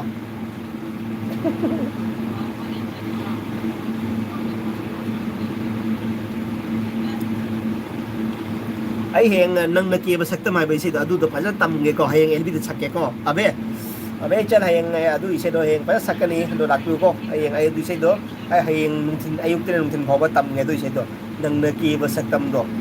bên lu phải đến thagi lu hong muslim dagi matam da mit kajal na den na chum lại bậc tên là chân đân quốc thực là sambul Cingdong patai itu ni bro di sini Cingdong abe katri mayung Cingdong patai dan duni Cingdong patai duni kali hai no abe katri mayung Cingdong patai duni Cingdong patai duni Cingdong Cingdong अच्छा अभी अच्छा Mitch अभी चिंग चोंग है बकजा चिंग चोंग पाताई दुनी ब्रोगी सी देबा अच्छा अच्छा okay चिंग चोंग अच्छा आई लो जाए तो मने चिंग चोंग है तो ने इहो इयाไม่ต่อต่อคนโคเรียมาจ้าคนไชนีสมาจ้ากีญี่ปุ่นมาจ้ากีไม่มีจะต้องหมดอ่ะดูต่อบาลานซ์ bro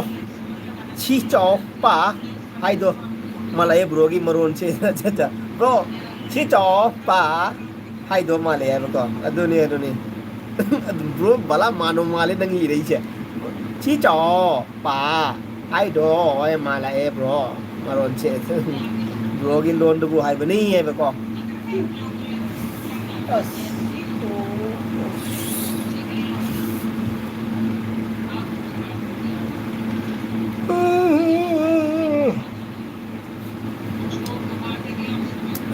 brogi loan dubu hai bani okay abe okay thank you so much abe khange ko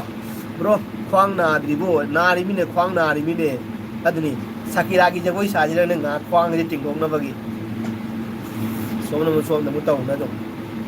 da bye bye ajit oinam bye bye okay bro ajit oinam okay bro sister okay prem sister thank you so much bro korea gi maron si cho fa se nahi aduni bala chi cho pa ai đó cam tàu ni có mới mở rộng chả được muốn là sao khối mở rộng xe nó người ni có khối nhưng mới mở rộng ý này mà có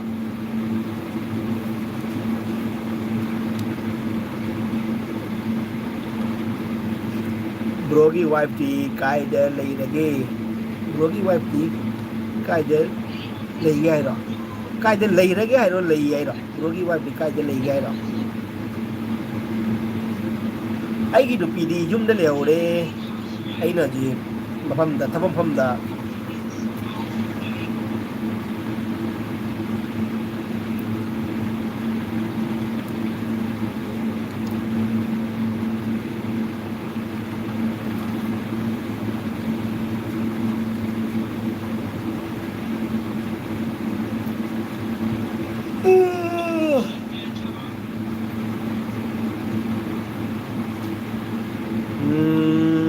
abe ai ki video se jeng view ko ai ki video lo jeng view ne short kan de long video ne jum jeng view ko jeng ne adum loi jaw mani do loi sunu ba jaw mani akoi du pi de gi akoi angang de gi loi jaw mani sunu ba ado comment do biro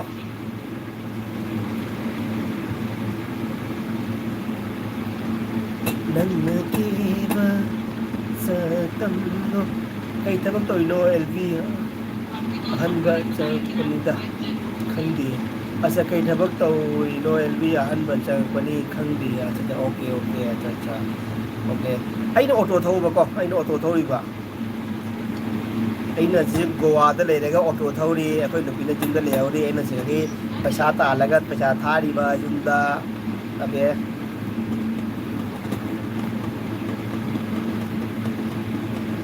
तो thank you so much को आगे LB दा हम बला की बसो है तो कमेंट से नोनी नंबर कमेंट से मैम मिले इसे सुनाम तक भी रमे तो असुम सो हे सु लाग को तो लाइक कमेंट सब्सक्राइब से तो भी रमो तो आगे की वीडियो से जेन बिरो को चल लगे बला रे को बाय बाय ब्रो ngasi गिदी मथंग सिदा ओइलसी ची चौ पाय बको अच्छा ओके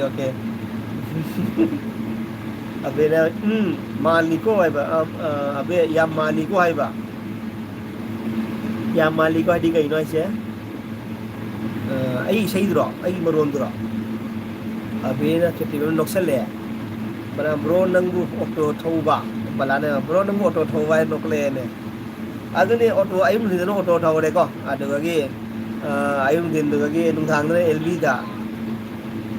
ऑटो थौवे है अच्छा auto थौवे ko tuktuki do tuktuki ama tawre ko ko tuktuki ko ko ahang badi saman do do auto dum tawre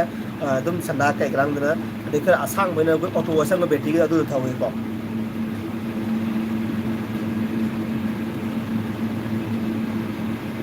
ado ai do dum lb se paija bani ko paisa kar phangna dra ne lb de paisa ka tan jaga dra ne jaw do lb se channel ma hang mane ko ado mayam support to bi de khara jang na so ai mai pak sa bo oi gani ha bi mayam khaji ko ado mayam support to bi ko abe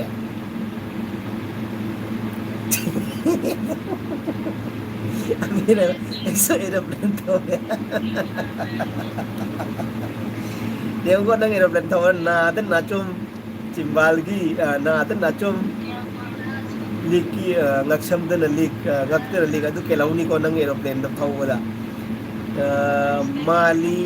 ngeida lepas acha mali ngede lepas bro chingdo thibiranu kaya balane ba mali ngede lepas bro chindo thibiranu acha ai kino bro ai bala kino akoi thabak si khumra mayam mamang dan he khaidok posi nuai teu ko akoi de dum kiji ye ba khumra mayam mamang haidok ba ko aduna haidok posi nuai teu ko thabak so akoi sidi do akoi sidi ai sidi adum akoi sidi kino ninna adul nuai teu ko thabak se ngon da haidok do ado dum mayam na dum irang nan khangam man ni do kai no hai ba do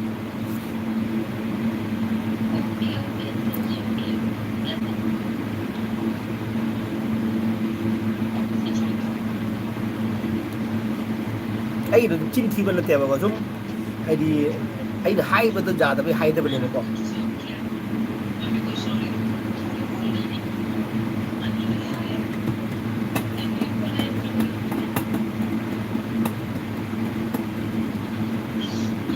mit kajal na da na chu simbal da na mit kajal na da na chu lai bak ta na chandan ko thật na sam mình thi là bị sam bun cái su kai da bro hai beda ke ai ki keno channel ma ming do adu gi aham ba i ba wahai do adu dunia ba ai ki channel ma ming do khangina bro adu channel ma ming da aham ba wahai do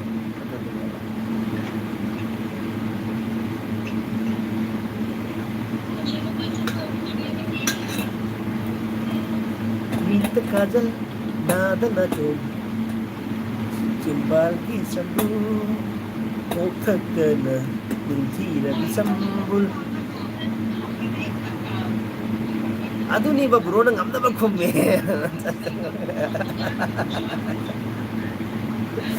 ai adu ai ka khum ne ka khum ba fa ne ba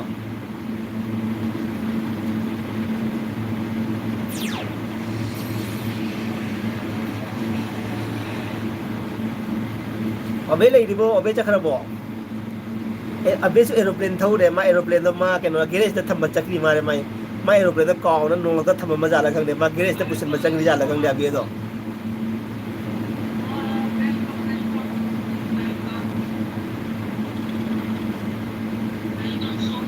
oh auto driver ra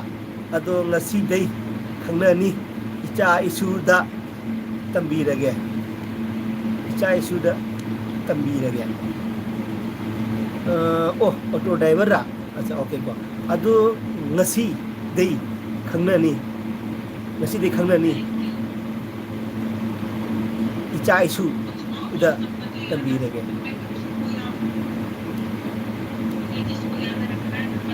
aja auto driver ra adu ngasi dei khangna ba ko adu icha isu da su tam ngai ba ko icha isu su tambi gai ba ko ai di auto driver do heng phara ngang na ba lak na ba gi bara ma thau da so bara ngang na ba lang ko khatang khonglam na tha ni ko koi khangna ma sine khan khonglam na tha ge ko bara do ko be adi mayam na chani che pamam do ina dum cham jang khai cham kun thana ka chakane ko mayam na chani che pamam da mit ka jin na ga na cham chinda ga na sam dai bot te na chandan kita nanti mai pe ma bro ai no sale abe nang kai nang mai ni mam bro ai nang aeroplane thaw nang aeroplane do ka thu nai di keno da sumang na thamam ma nang je garage da pusan ma changi nang aeroplane do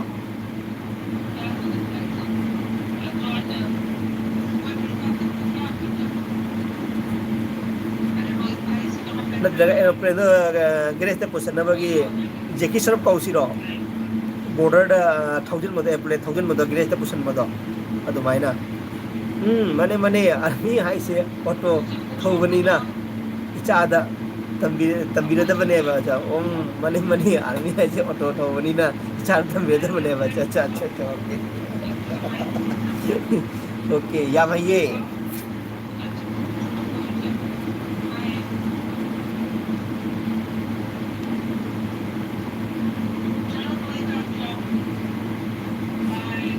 Meet causal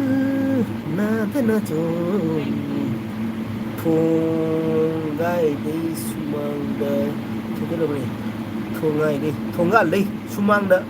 थौजलुबनेबा अच्छा थोंगा दे सुमांगदा थौजलुबनेबा कितना पैसे देवोगे? बस हो गया बस और 10-15 minute आधा घंटा आधा घंटा ना? क्या कर रहा था कौन सा निकाल देना? कहाँ पे ये चार्ज होगा। तो लगे ना तो इसमें क्या है क्या दिक्कत आ रहा है इसमें मैं तो भूल हैं गया। कौन बोला मैं तो डेली लगाता हूँ मेरा मोबाइल मेरे मोबाइल से मेरा मोबाइल पूरा हो गया। मैं शाम को लगाता हूँ सुबह निकालता हूँ डायरेक्ट ये यार खाना कम खाया क्या? थोंगा ले सुमांग ना थौजन बने ऐसा ओके थौजन लू बने बा जे उनको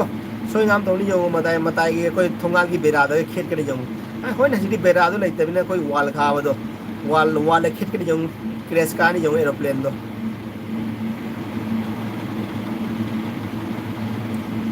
भला जो तुम भाई याद रखा माले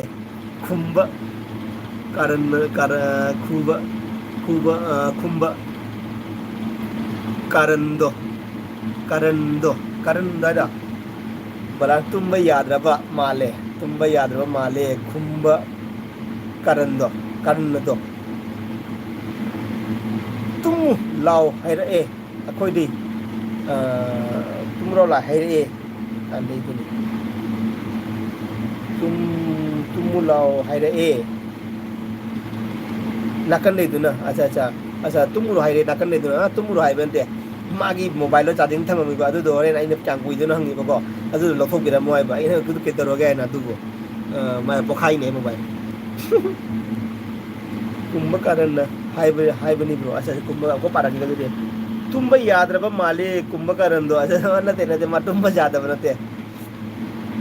मा ये के तो माय मोबाइल लो चार्जिंग पाली बको अदु दे मन थोड़ी अंदर लथोक बिरा मोबाइल बा ना तेरी पोखाई ने मोबाइल का ब्रोगी लोन सुद्रे ब्रो नंग लोन सुद्रे कमेंट पाबद फजना पाव ज्ञान ताना अदुनी ने अबे ने अदुनी अबे आई खमरा मैत्रों जी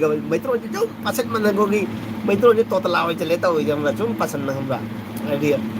मरी से बंग बंग लाव रे बको वांगांग मन न कोगी कोई खुदांग न जिम सानारगा कोई सिपो कोगी नुंग थांगलगा ने कोई अरुम थांगलगा सिपम रोक्त्रो कोई बाइसेप ट्राइसेप गा सिपम रोकने को अदुमान आई मरी सुंग सादे nga बने कोई मरी द मार्शल कारे बको मरी द बुद्धि कारे अदुन मरुन सिंगद्रे फोर लाव रे बा अबे ब्रो नंग लोन सुद्रे कमेंट पाबद फजना पाव ज्ञान ताना को ओके बलाने ब किसु कीरी माले किसु कीरी फोन पोखाय के ने अदुने बा अबे ने ब तंबीगे मणिपुर दा हयेंग लाओ अच्छा मैते रोन तंबीगे मणिपुर दा हयेंग लाओ अच्छा मणिपुर दा हयेंग लाकबदि ngamo heyeng kona nong ato koina sangba matam da lakbadi jai aji goji gidi ngamaro aidi lema khongda koi lake khalamani ko lema khongda ado lema khongda piwa yade lema khongda chaloi ba yade lema khongda jam nungai hai ba ko tai ba nungai na ta ba ado aji ti nungai tra mare यारो ए हेंग लाका तो बनी अच्छा okay तो नंग aeroplane तो पिरो नंग aeroplane थारो न कनानो तो नंग एरोप्लेन नंग पुरो लाओ थोरो ए दुगा तोंग दम चलगे पैसा जो हिंगनी ना तो दे नंग एरोप्लेन थोगनी ना आई ऑटो जे तुम किरे से थमा मगे को अदो सिसगी एरोप्लेन तो पाइरो आई नकन नप्पगे तुम मागी हुमाई दिरो के तुम जान ब्रा फोट पे तो नप्पगे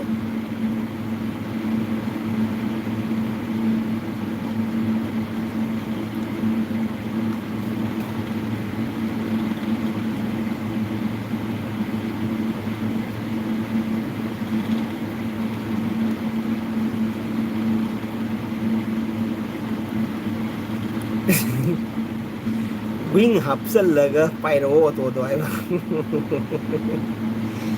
วิ่งสิกรีนะครับสิแกเขากี่บอยเลอร์เจนเขากี่ चिकन की दुकान मकू खोक्तोगा थाक थाक जान थम माई विंग दो नपसिरो नतगा खुनु गिरा क्वाक गिरा के फारा नपसिरो माई विंग तो ची अबे ची ना साबा एरोप्लेन मत थम खोय बा अच्छा था को हाय ना स्कूल तमिंग दा एरोप्लेन सारा के लंग मुदो अदु लंगो अदु ची दो कमाई तो नहीं आई अदु मत तो फम आई स्केच पेंसिल ने जी का पिरा के को आई मसक जी का दु तो हल्ला गया को अदु आई बुल लंग के को अदु खंगो अदु आई लाए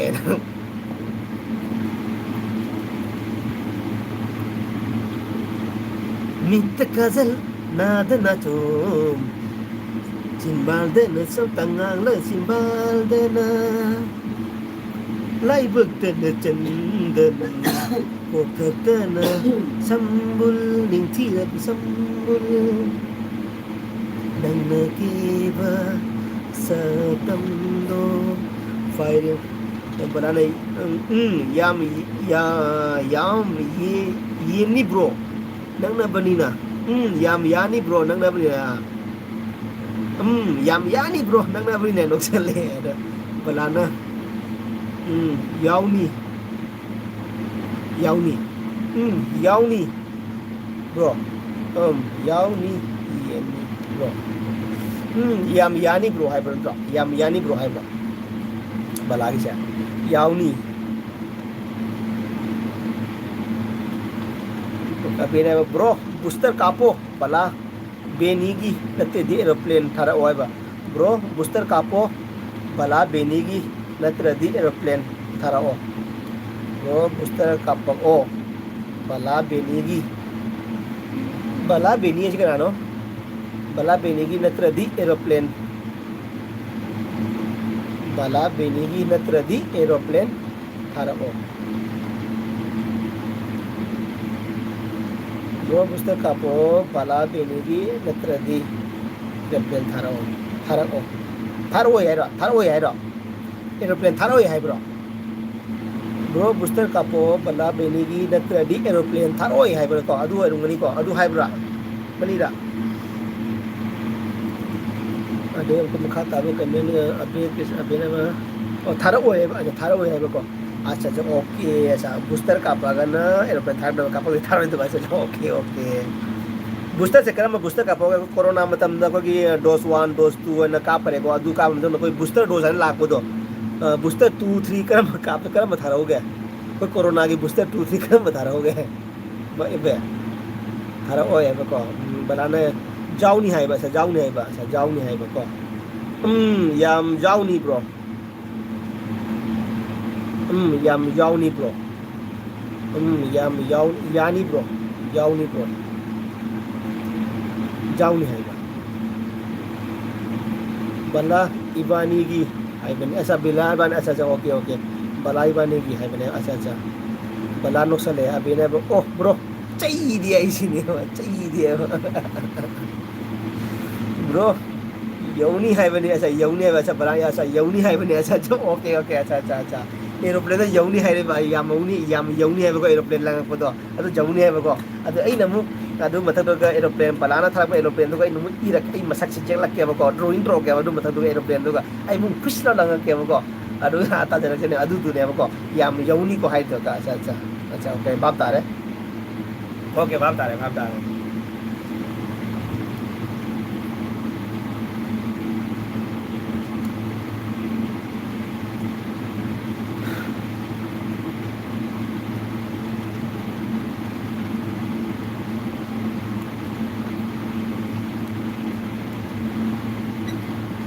Jadi pothala siro mayam lo sel siro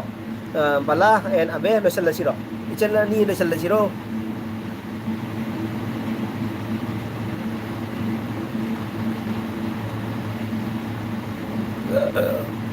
bala ne ba hoi ai ko ngau de amu i khang de amu i khang de hoi ai ko ngau de amu i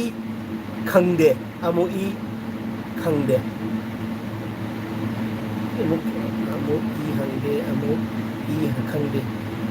last ta khang khangage last khangage asa cha hoi ai ko ngau de amu i khangde amu i khangde acha cha acha cha ai ko ngau de amu i khangde last khangage ai acha cha okay okay acha cha okay okay bala hoi ai ko ngau de amu i khangde amu i khangde last ai ko last khangge atu cha okay khangge ka bab tha de ko be de tumna ra se office chat pa ngam do ma de hayeng di ba acha ke no abe ke office kai ko office no recently office ka ma le ko acha okay okay jam kai de chalo office ka ba do pa nungai na ka nungai tumo pung tere ma kai ni pa no ko ro nga pan da office ka ro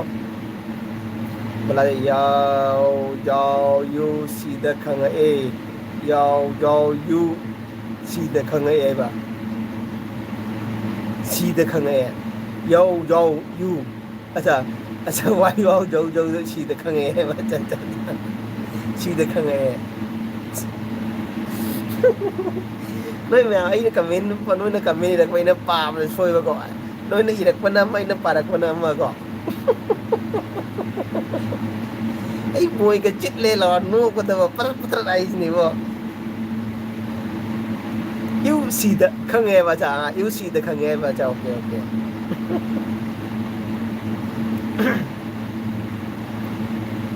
bank staff macha ni dah acha okay as bank staff boleh am tang loan am tang lo adu kira khai loan ki wai pan hi bata ai loan am tang lo ni tau che chen na ai loan ta bank ko thawak tau loan am tang lo ni da tau che अब auto driver की loan क्या का fungi हम ताहे रो बला नहीं उसी देखेंगे यार मुझे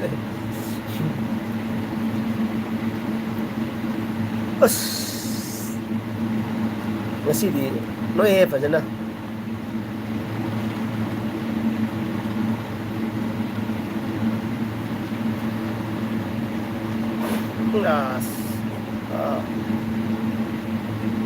Mamagi masanupi oh mamita rasi levi mamagi masanupi mamita rasi levi lae thank you so much ai blue ki ge ko like done thank you so much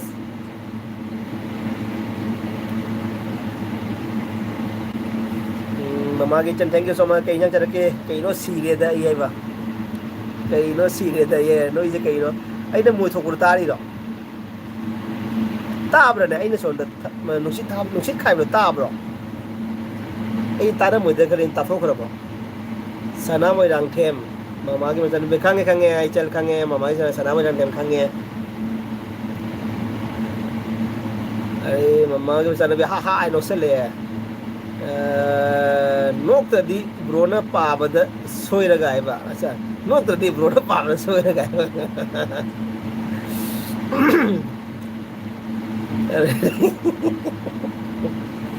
jadi mama ke thank you ai ko mama na mama ki macam nupi na ko de abe ke be na i ara nok sale ko ado ge bo chanu mama macam nupi na nok sale oh dada kata gi no ai ba ai ka sa gi ni ke no de macam nupi di ka gi no na ka sa gi mali ne manipur gi di man de ka sa gi mali ai di nangi di lo hindi gi jam jaw i ba ko ado gi ne ai do nang manipur gi man dai do nangi sor dil do nangi sana mo rang the mana man sana ba mamagi masana pe nangi sor jam lai sor ha pane ba ko adu do na hindi ge da na maja kabhi dai lage kabhi bai lage neno ki bullet kabhi bai lage ona na kabhi dai lage kabhi bai lage neno ki bullet kabhi dai lage kabhi bai lage kabhi dai lage do na jam pa no khare jam la tau khare ko neno bullet sebro ada lagi tata kada gino ai su kasada gi mama ga mai ba kasar gi ne ba sa kasar kai dino macam rupiah kasar kai gino sister acting jam hai ye mami chu jam rasi lai ka kina macam rupi nangi soto jam fajai thank you so much faja nungai ba sort sebiro aku isu matang sister gi rasi lai misna do yeng jage ꯑꯗꯒꯤ ꯑꯕꯦꯅ ꯑꯩꯅ ꯀꯣꯔꯤꯌꯟꯅꯦꯕꯀꯣ ꯅꯣꯛꯁꯜꯂꯛꯑꯦꯕꯀꯣ ꯑꯕꯦ ꯀꯩꯗꯧꯅ ꯑꯩꯅ ꯀꯣꯔꯤꯌꯟꯅꯤ ꯑꯆꯥ ꯑꯆꯥ ꯑꯕꯦ ꯀꯩꯇ꯭ꯔꯤꯕꯅꯤ ꯃꯥꯗꯤ ꯃꯅꯤꯄꯨꯔꯒꯤ ꯃꯥꯜꯂꯤꯗ ꯃꯥꯒꯤ ꯃꯥꯅ ꯇꯥꯏꯄꯤꯡ ꯇꯧꯕꯁꯦ ꯃꯅꯤꯄꯨꯔꯗꯒꯤ ꯃꯥꯜꯂꯦꯕ ꯇꯥꯏꯄꯤꯡꯁꯤ ꯌꯥꯝ ꯅꯩꯀꯣ ꯃꯅꯤꯄꯨꯔꯒꯤ ꯃꯤꯅ ꯃꯅꯤꯄꯨꯔꯒꯤ ꯀꯩꯅꯣꯅ ꯑꯩꯈꯣꯏꯒꯤ ꯃꯩꯇꯩꯉꯩꯅ ꯋꯥ ꯉꯥꯡꯕꯒ ꯀꯁꯥꯔ ꯃꯆꯥ ꯋꯥ ꯉꯥꯡꯕꯒ ꯃꯥꯟꯅꯗꯦꯕꯀോ ꯃꯅꯤꯄꯨꯔꯒꯤ ꯃꯩꯇꯩꯅ ꯋꯥ ꯉꯥꯡꯕ ꯏꯪꯅ ꯇꯞꯅ ꯑꯩꯈꯣꯏ ꯈꯣꯜꯂꯩ ꯈꯣꯟꯊꯥꯁꯦ ꯑꯦꯛꯗꯝ ꯌꯥꯝꯅ ꯍꯥꯎꯅ ꯏꯪꯅ ꯐꯖꯅ ꯉꯥꯡꯉꯦꯀꯣ ꯑꯩꯈꯣꯏ ꯀꯁꯥꯔꯒꯤꯅ ꯈꯔ ꯖꯥꯡ ꯖꯥꯡꯅ ꯉꯥꯡꯉꯦꯕꯀꯣ ꯑꯩ ꯁꯨꯃꯥꯏꯅ ꯐꯣꯔ ꯑꯦꯛꯖꯥꯝꯄꯜ ꯑꯩ ꯁꯨꯃꯥꯏꯅ ꯌꯥꯝ ꯖꯥꯡ ꯖꯥꯡ ꯉꯥꯡꯕꯅꯤ ꯑꯩꯅ ꯀꯣꯔꯤꯌꯟꯅꯤ ꯑꯗꯨꯗꯒꯤ ꯃꯃꯥꯒꯤ ꯃꯆꯥꯅꯨꯄꯤ ꯅꯣꯛꯁꯜꯂꯛꯑꯦ ꯑꯗꯨꯗꯒꯤ ꯃꯃꯥꯒꯤ ꯏꯆꯥꯅꯨꯄꯤ ꯅꯣꯛꯁꯜꯂꯛꯑꯦ ꯃꯃꯥ ꯂꯣꯏ ꯅꯣꯛ ꯂꯩꯈ꯭ꯔꯦ ꯇꯧꯔꯤꯁꯦ ꯃꯆꯥꯅꯨꯄꯤ ꯂꯣꯏ ꯅꯣꯛꯈ꯭ꯔꯦ ꯇꯧꯔꯤꯁꯦ ꯁꯤꯅꯤ ꯍꯥꯏꯕꯀꯣ ꯋꯥꯎ ꯕ꯭ꯔꯣ ꯊꯦꯡꯅꯀꯥꯟꯁꯤꯗ ꯅꯣꯛꯍꯜꯂꯤ ꯑꯩꯅꯣ ꯑꯗꯨꯒ ꯕꯂꯥꯅꯀꯣ ꯋꯥꯎ ꯕ꯭ꯔꯣ ꯊꯦꯡꯉꯀꯥꯟꯁꯤꯗ ꯅꯣꯛꯍꯜꯂꯦ ꯏꯅꯥꯎ ꯅꯣꯛꯍꯜꯂꯅꯨ ꯍꯥꯏꯕ ꯑꯆꯥ ꯑꯣꯀꯦ ꯏꯠ ꯈꯣꯂꯥ ꯑꯆꯥ ꯏꯠ ꯈꯣꯂꯥꯒꯤꯔꯣ ꯑꯆꯥ ꯑꯣꯀꯦ ꯑꯣꯀꯦ ꯑꯆꯥ ꯏꯠ ꯈꯣꯂꯥ ꯑꯣꯀꯦ ꯕꯂꯥꯁꯤꯅ ꯕ꯭ꯔꯣ ꯑꯩꯗꯤ ꯊꯥꯏꯂꯦꯟꯗꯩꯅꯤꯑꯕ ꯕꯂꯥꯅ ꯊꯥꯏꯂꯦꯟꯗꯒꯤ ꯑꯆꯥ ꯑꯆꯥ ꯑꯣꯀꯦ ꯑꯩꯁꯦ ꯂꯣꯏ ꯁꯨꯔꯦ ꯀꯣꯔꯤꯌꯟ ꯊꯥꯏꯂꯦꯟ ꯑꯗꯨꯗꯒꯤ ꯏꯠ ꯈꯣꯂꯥꯁꯤꯡꯁꯦ ꯂꯣꯏ ꯁꯨꯔꯦ ꯗꯥꯗꯥ ꯅꯪ ꯀꯥꯏꯒꯤ ꯑꯩꯅ ꯑꯩꯈꯣꯏ ꯀꯁꯥꯔꯒꯤ ꯑꯩ ꯂꯛꯈꯤꯄꯨꯔꯗꯒꯤ ꯑꯩ ꯂꯛꯈꯤꯄꯨꯔ ꯈꯨꯃꯟꯗꯒꯤ ꯂꯛꯈꯤꯄꯨꯔ ꯈꯨꯃꯟ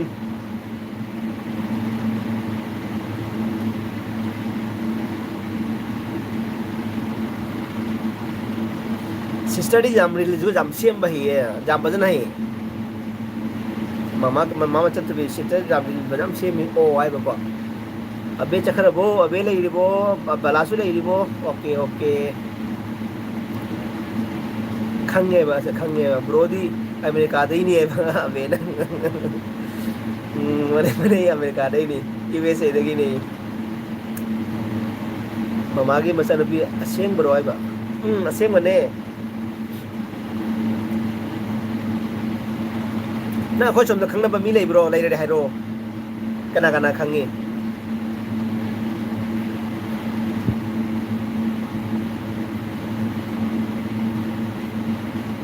बलाना ब्रो तुम दागी लास्ट ओइना इसे एक्टिंग तौरो ओ अमता ओखी गया अस करम मदा तौसी गया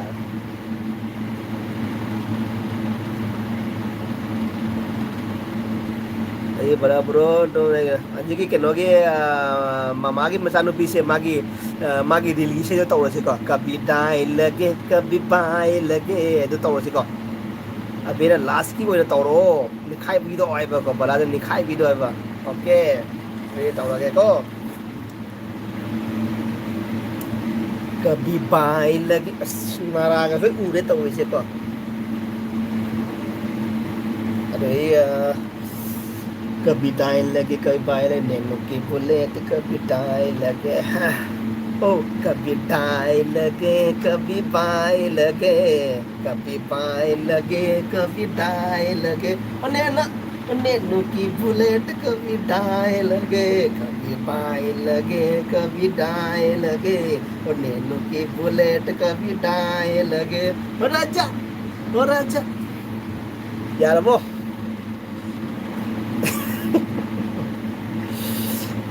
बला रहे बा नोक्सले को बला नोक्सले यार वो निखाई वीडियो अबे के देव मणिपुर की तौरो मयंग मरोन याम पामल्ले पीएम पामल्ले बको मयंग मरोन याम पामंदे है पामल्ले रा बला न सीरे द ये बको मेट्रोंगी से दको मेट्रोंगी से करम बटो सी मेट्रोंगी से ओ मेट्रोंदा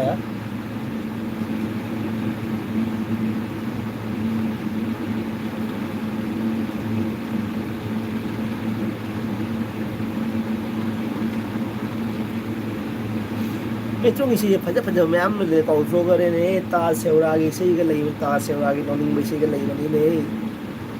ओय निंग थोई बुंगो ओय निंग थोई बुंगो नाना कईना तुम खंबा थोई से खंबा थोई भी के मणिपुर ओ ना निंग थोई बुंगो नाना थोई लेंगे कनागी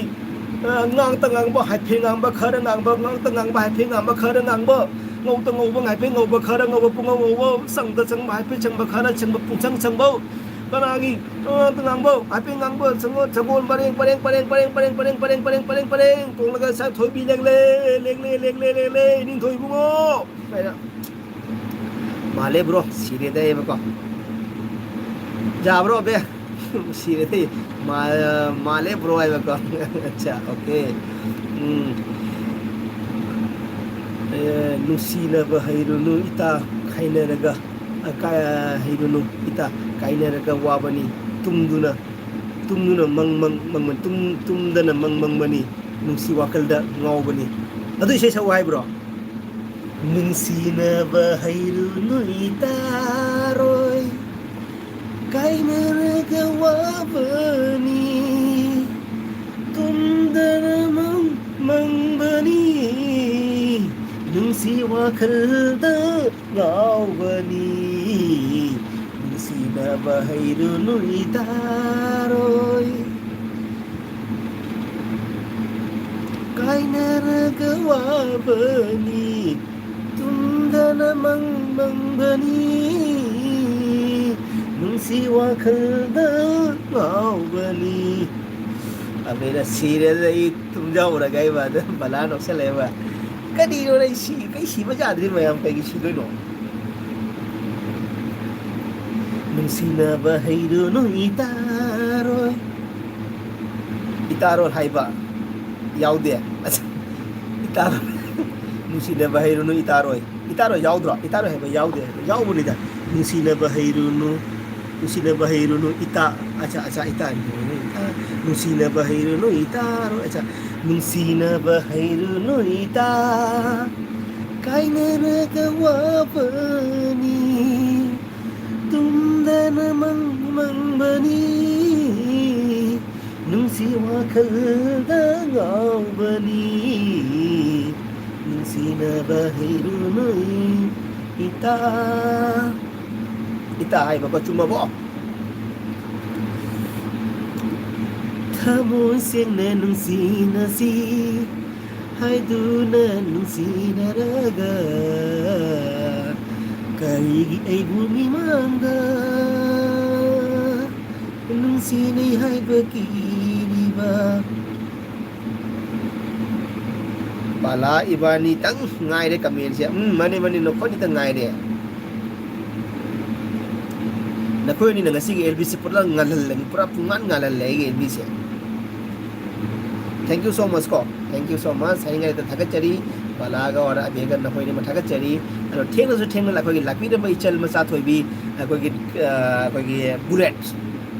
ne kabhi dhai lage kabhi pai lage neno ki bullet kabhi dhai lage pado khoi gi balai ba mama le rami ni noksal le ta wi je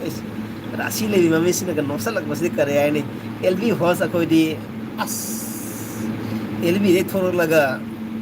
सही तरह साकी इपारो नगी पोरोंतर इमारो नगी पोरोंतर रे साकी नी एलबी दगी चौथो लगा जोंनिंग है वो वाओ मरु दिए बा अच्छा मरु 29 ले को असी मरु खितंग तने हौजी खितंग लिखल है ngसाई चामरी चौगा मु ले रमी है मचा दुपी है नहीं इधर मशीन खुदी दो चामड़ी जमा का इधर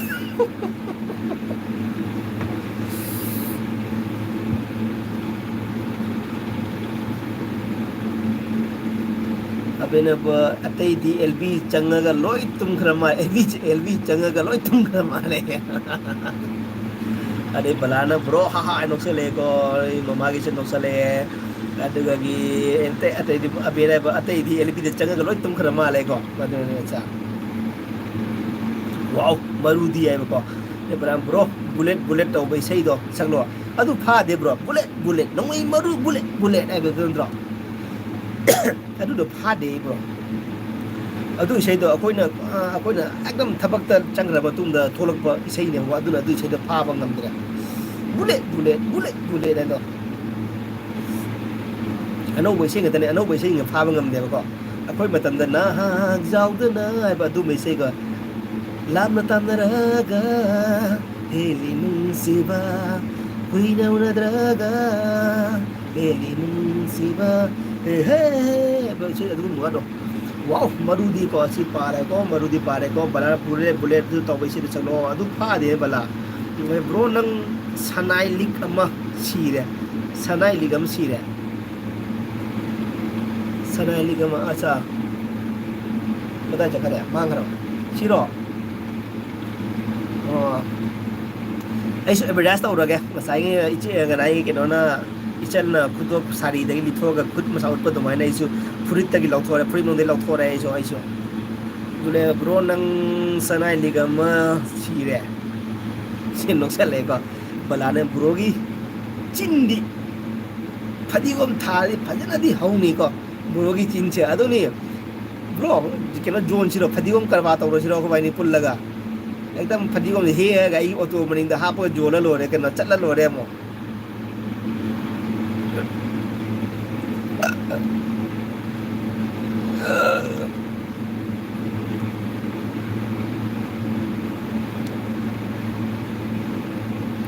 ngasai chakiba mayam no thagibda thinam na mi he laura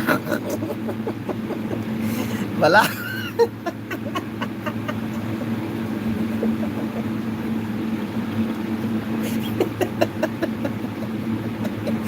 ina nakana yerum yo lakke ba cha chana abena jirum jo nge nakana nagi aeroplane jirum tri thang daro ba ko aina auto da fadigom pura kai nang aeroplane nagi na jirum du thang daro matang thang daro oh no bro sire da no kute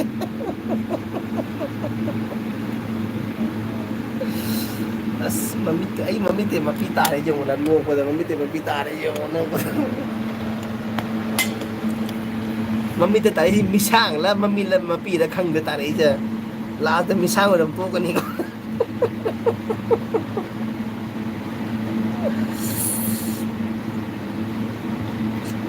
yang fajari ne abira nakana jerum do lag gaya ri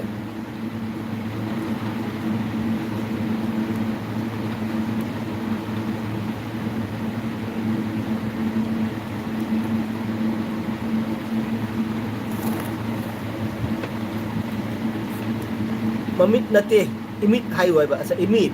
ai de khoi di mamit hai ne khoi ka sa ro na di mamit hai ko imit hai na de adu khoi angang oi dum mamit dum hai na ko adu dum mamit dum chat le ba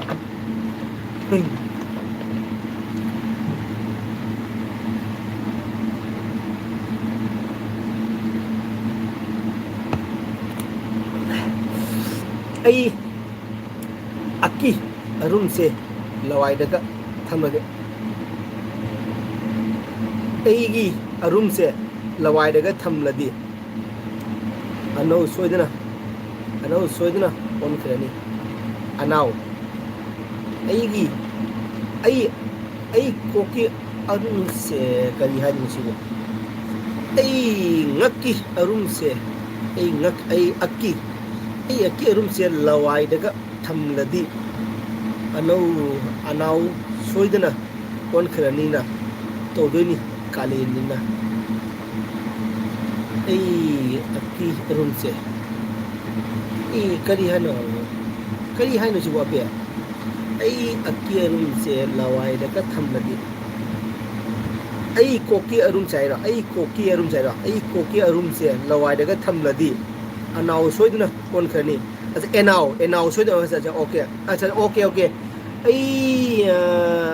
अगी कोकता इरुम से लवाई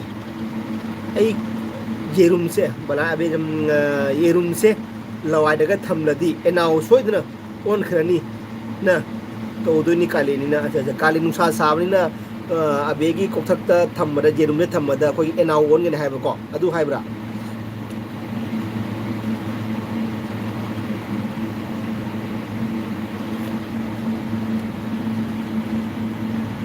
एगी room से लवाई दगा थमलदे बा अच्छा okay को सिर रंगनी को अबेना बलासु मणिपुर दे रो money ने लासु मणिपुर दे नि अबे सुनीता सिंगाफम thank you so much Sunita like तो बिरमो like thank you so much good night गारानेटेर गुड नाइट फ्रॉम कुकीलैंड अच्छा ओके कुकीलैंड अच्छा thank you Kukiland thank you ꯑꯗꯨꯒꯒꯤ ꯕꯂꯥꯅ ꯕ꯭ꯔꯣꯒꯤ ꯌꯦꯔꯨꯝ ꯃꯃꯨꯠ ꯕꯂꯥꯁꯤꯅ ꯌꯦꯡꯀꯣ ꯕꯂꯥꯁꯤꯅ ꯕ꯭ꯔꯣꯒꯤ ꯕꯦꯔꯨꯝ ꯕ꯭ꯔꯣ ꯁꯤ ꯍꯥꯏꯔꯛꯎꯅꯦ अच्छा अच्छा जेरुम अइना अच्छा अच्छा ओके ओके अच्छा अच्छा ब्रोगी जेरुम ममुन नाइबदो अच्छा ब्रोगी जेरुम ममुन अमुक थाइबा थोक्तबा अमुक्ता हाइबा थोक्तबनी ब्रोसे हाइरको वन हाइरको ने बको अच्छा अच्छा ओके ए जेरुम ममुन नाइबने को अदो हजि कन्न होनारे को जेरुम ममुन हाइना कन्न होनारे को मयाम सिन ngangbandana ko रोजीना ने ngangbandana ने जेरुम ममुन आदो जेरुम आइदी हाना आम जेरुम ममुन हाइरमदो को अदुनीदा मने चे बेदी ब्रो से हजे ब्रो के येरुम ममुन अमत ताइब थोक्तबनी ब्रो से हयेंग हाइरो को अमोने ऐसा ओके बलान मने चे बेदी ये दे ममा के मजा दादा आई को रे को ममा के मचा थैंक यू पे थैंक यू सो मच लाइबिरमी को अबेना मने ट्रांसलेट से कयादी कुई खरे ऐसा मने ट्रांसलेट से कयादी कुई खरे अदुने को नोने एनाव एरुम अदहार उदय पोके साब को अदुनिना अबेना आइसु मणिपुर दे ने को अदुने मणिपुर दे लाकपि फ्रेंड में पुरा पुर थाका चरी को किचन किंग ना ममा की बचा वीडियो में वायरल ओहेनगेरो दादा वीडियो में वायरल ओहेनगेरो दादा करम वीडियो नो हाइरो ममा की बचा पे हाइरो करम वीडियो नो बला चनु नाइबा हा नो लेको नक्सल लेको Metapa Gaming. Hello everybody. Ko asa Mihat pa Gaming. Bro, कैसे नungai di bro? Hello everybody. Hi Mihat pa hi Gaming bro. Thank you so much. Agil video lakiba. Bala cai che abe kai lam dei no ko bala na. Sunita Singapom na mamit nakalam phato yeng e Sunita Singapom na abe na ba singjang mai bala di as singjang mai kamla su singjang mai di netro kamla su abe mama के जन भी ओहेनगेरो हाय बजा ओहेन हाइरो ने करम बनो सच सच खाइ गे ने बलाना ओ आइदी मोइरांग दे ने मोइरांग दे सब बलाना मोइरांग दे को अच्छा ओके थबा नुंगाइ रे नुंगाइ है बको अच्छा अच्छा ओहेनगेरो प्लीज ओहेनगे हाइरो शेयर तोगे पोस्ट तोगे हाइरो करम बनो करम अपा मा वीडियो दो हाइरो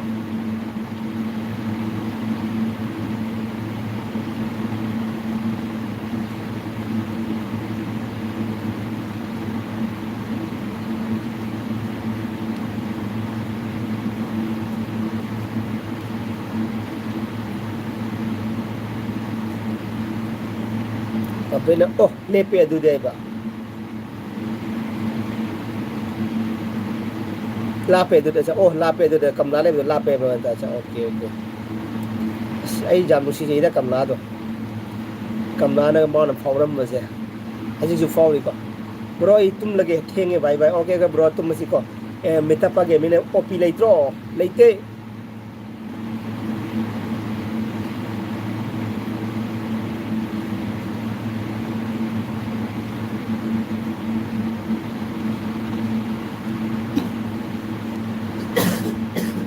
Some yaudra bhalla wai do yenge ne hai ra record video ni hai ba ko magi maje record video ne cha okay acha okay mama ohen ge hai ro record video ne ba ko message le se bro hayeng de kha khak hayeng mu kha sai ba ko okay abe bala je che abe good night bye bye to bye bye okay bye bye che ai ki la wai sang le je mon do bye bye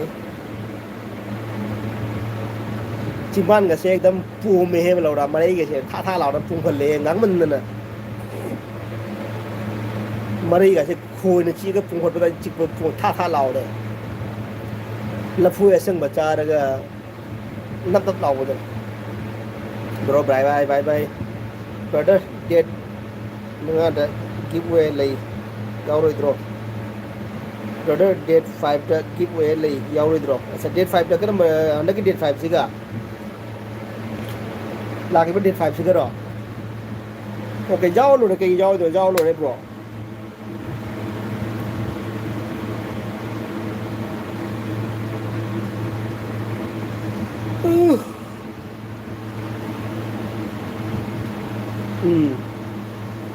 ꯑꯁ okay okay ꯌꯥꯎ ꯂꯣꯏꯔꯦ bro ꯑꯗꯨꯗꯤ ꯄꯨꯡ ꯀꯌꯥꯗ ꯇꯧꯗꯣꯏꯅꯣ ꯄꯨꯡꯁꯤꯡꯗꯣ ꯍꯥꯏꯔꯛꯎꯅꯦ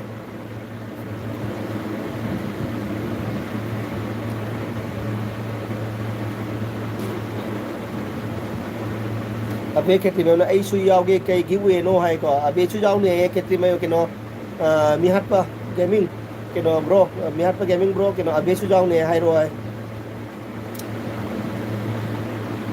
ꯒꯤꯐ ꯏꯌꯣꯗꯣ ꯒꯤꯐ ꯑꯦꯋꯦꯗꯣ ꯍꯥꯏꯗꯣꯛꯄꯗꯤ ꯌꯥꯗ꯭ꯔꯤꯀꯣ ꯑꯗꯣ ꯒꯤꯐ away ꯇꯧꯅꯤꯡꯇꯅꯤꯀꯣ ꯈꯪꯍꯜꯂꯤꯁꯦ ꯑꯗꯨꯒ ꯀꯔꯤ ꯄꯤꯅꯤꯁꯦ ꯈꯪꯍꯟꯕ ꯌꯥꯗ꯭ꯔꯦꯕ ꯄꯨꯡ ꯐꯤꯛꯁ ꯇꯥꯗ꯭ꯔꯤ ꯑꯠꯆꯥ ꯑꯠꯆꯥ ꯑꯣꯀꯦ ꯑꯠꯆꯥ ꯑꯠꯆꯥ ꯑꯣꯀꯦ ꯄꯨꯡꯗꯣ ꯐꯤꯛꯁ ꯇꯥꯔꯣ ꯑꯩ ꯑꯥꯏꯗꯤ ꯀꯨꯟ ꯀꯨꯟꯊ꯭ꯔꯥꯃꯨꯛꯇ ꯌꯥꯎꯒꯦ ꯑꯩ ꯒꯤꯐꯇ ꯂꯧꯍꯧꯕ ꯉꯝꯕ꯭ꯔꯥ ꯌꯦꯡꯒꯦ ꯑꯩ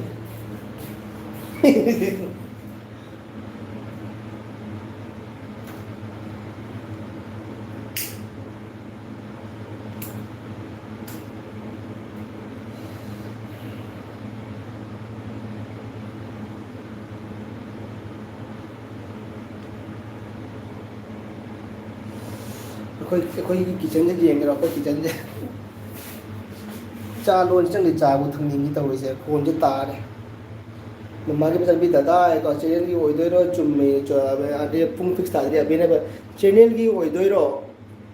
ꯆꯨꯝꯅꯩꯔꯣ ꯍꯪꯉꯤꯕꯀꯣ ꯑꯕꯦꯁꯤ ꯑꯕꯦ ꯈꯦꯇ꯭ꯔꯤꯃꯌꯨꯝꯅ ꯍꯥꯏꯕꯅꯦ ꯆꯦꯅꯦꯜꯒꯤ ꯑꯣꯏꯗꯣꯏꯔꯣ ꯅꯠꯇ꯭ꯔꯒ ꯆꯨꯝꯅꯩꯔꯣ ꯍꯥꯏꯕꯒꯤ ꯑꯣꯏꯌꯦ ꯑꯗꯣ ꯑꯣ ꯍꯥꯏ ꯅꯪꯒꯤ ꯑꯣꯏꯅ ꯀꯔꯤ ꯆꯦꯅꯦꯜꯒꯤꯔꯣ ꯅꯠꯇ꯭ꯔꯒ ꯀꯔꯤ ꯒꯨꯗ ꯅ꯭ꯌꯨꯁꯀꯤꯔꯣ ꯀꯔꯤꯅꯣ ꯑꯗꯨꯗꯤ ꯑꯩꯁꯨ ꯍꯪꯍꯧꯗ꯭ꯔꯦꯅꯦ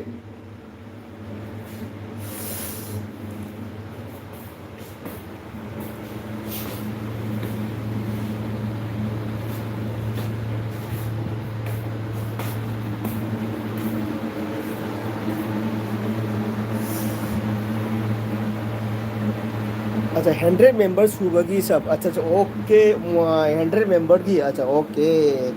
100 की आयरा 100 मेंबर अच्छा 100 मेंबर ओके ओके इस तौजो भाई फी तिंगे ले जो फी सु दिन जो से फी से ngara le tingai me ngara ngate na han dai mi hum mi su le tingai se su di tu kada ma channel no ai ba ko be na si channel se gaming ki si channel si dana tro tau doi to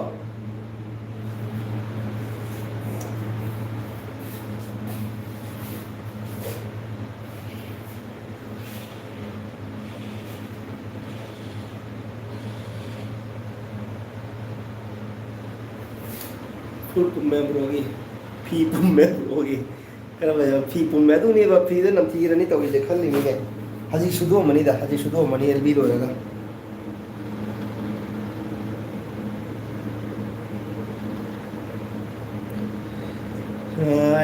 bi mi ne ba achumba yt channel 100 member o hello ne hai ba achumba yt channel 100 member o hello o hello ne hai ba ko mirror selfie aduni mi hat para kino ge mi asing bane ba ko asing ni okay okay badi thamdro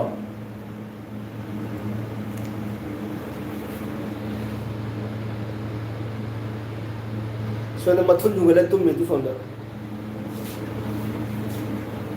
hawai ting ka tan chasile tum mi ma hawai to slam jai mo na cha ba se dia ba adu su gi ha ba ga akhoi na hawai je tham lu da bu amuk tang ga chai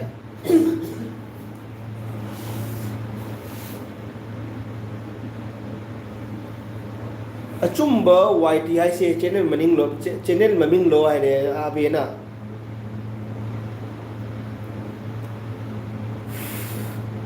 keno gaming ke bro nangi channel asi sinatro mi hat asi sinatro asi thamlin si nang lei ba thamlin asi dum lei ba ne ko nang on dai so blue pill dum lei ba ko adu ne ba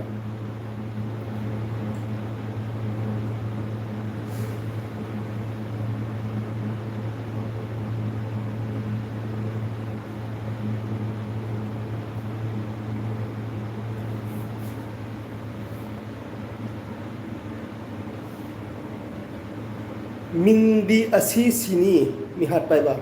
अच्छा मिंगदी ऐसी सिनी AD मिहाट बच्चा जा okay okay अबे मैं ऐसी चीज़ें सिनी तुम मिहाट बच्चे ऐसी सिनी तुम अपना सब तक सब तो अबे इचल हम तो शेफ माउंट सब तो भी रमता ꯑꯅꯧꯕ ꯍꯥꯡꯕ ꯑꯣꯏꯗꯣꯏꯔꯥ ꯃꯥ ꯑꯗꯨꯝ ꯀꯨꯏꯕ ꯌꯥꯝꯁꯨ ꯀꯨꯏꯕ ꯅꯠꯇ꯭ꯔꯤꯅꯦ ꯑꯗꯨꯝ ꯆꯍꯤ ꯐꯥꯗ꯭ꯔꯤꯗ ꯃꯥ ꯆꯍꯤ ꯐꯥꯔꯝꯈꯤꯔꯣꯏ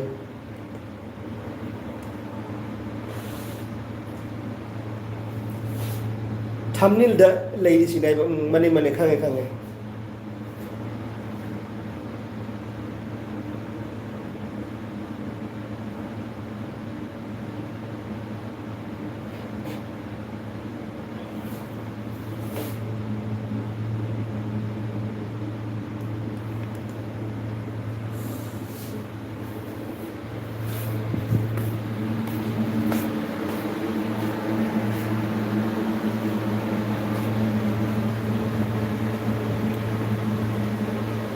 ꯐꯥꯗ꯭ꯔꯦ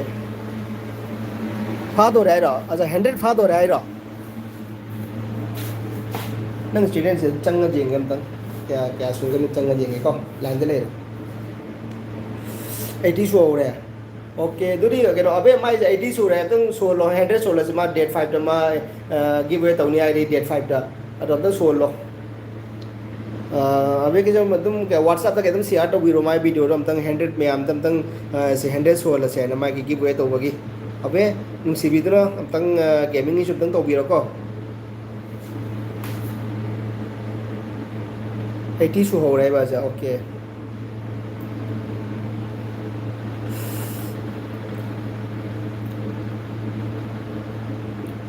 ꯑꯕꯤꯅ ꯇꯧꯒꯦ ꯑꯣꯀꯦ ꯃꯤꯌꯥꯠꯄ ꯒꯦꯃꯤꯡ ꯕ꯭ꯔꯣ ꯅꯪꯉꯣꯟꯗꯁꯨ ꯑꯕꯤꯅ ꯇꯧꯔꯛꯑꯅꯤ ꯅꯪꯉꯣꯟꯗꯁꯨ ꯍꯧꯖꯤꯛ ꯁꯞ ꯇꯧꯔꯛꯑꯅꯤ ꯁꯞꯄꯣꯔꯠ ꯇꯧꯔꯛꯑꯅꯤ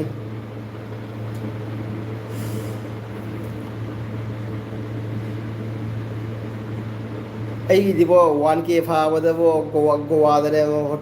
ꯍꯣꯇꯦꯜꯒ ꯀꯩꯅꯣ ꯒꯣꯋꯥꯗ ꯀꯣꯏꯕ ꯆꯠꯄꯗ ꯑꯩꯒꯤ ꯁꯕꯁꯀ꯭ꯔꯥꯏꯕꯔ ꯐꯪꯅꯗꯅ ꯁꯕꯁꯀ꯭ꯔꯥꯏꯕꯔ ꯃꯌꯥꯝꯅ ꯑꯩꯉꯣꯟꯗꯒꯤ ꯂꯨꯄꯥ 10,000 ꯑꯆꯥꯄꯣꯠ ꯆꯥꯊꯣꯛꯍꯧꯔꯦ ꯑꯩꯉꯣꯟꯗꯒꯤ ꯑꯕꯦ ꯀꯤꯗꯤ ꯑꯩꯕꯨꯗꯤ ꯇꯧꯈ꯭ꯔꯕꯅꯦ ꯍꯥꯏꯕ ꯑꯁ ꯇꯧꯈ꯭ꯔꯦ ꯑꯁ thank you Abey thank you ꯁꯣ ꯃꯁ ꯑꯕꯦ ꯅꯉꯣꯟꯗ ꯒꯦꯃꯤꯡ ꯅꯉꯣꯟꯗ ꯇꯧꯈ꯭ꯔꯦ ꯕ꯭ꯔꯣ ꯑꯕꯦꯅ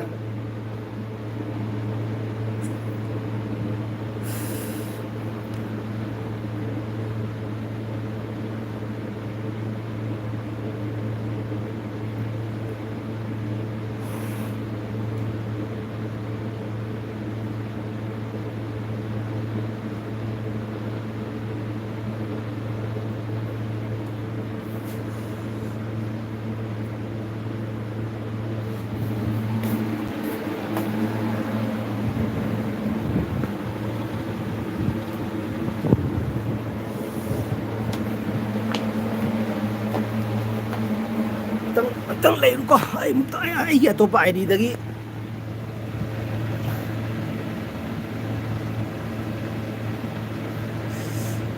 ꯑꯇꯣꯞꯄ ꯑꯥꯏꯗꯤꯗ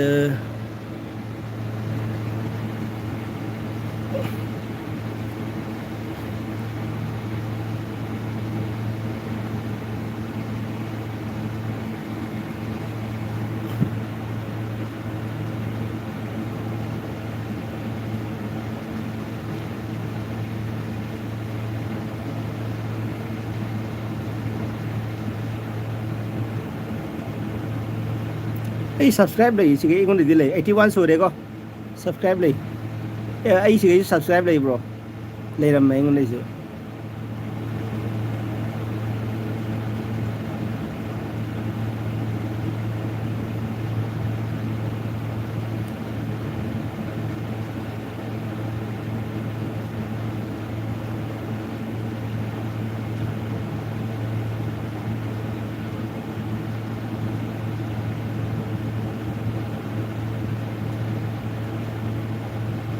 ꯊ꯭ꯔꯤꯃꯅꯦꯒꯣ ꯅꯪ ꯚꯤडिꯑꯣ ꯌꯥꯝ ꯍꯥꯞꯇꯦ ꯅꯪ ꯚꯤडिꯑꯣ ꯑꯝꯇ ꯍꯥꯞꯇꯦ ꯅꯪꯗꯤ ꯕ꯭ꯔꯣ ꯚꯤडिꯑꯣꯁꯨ ꯍꯥꯞꯇꯦ ꯅꯪꯗꯤ ꯌꯥꯝ ꯀꯨꯡꯉꯤ ꯅꯪ ꯚꯤडिꯑꯣꯁꯦ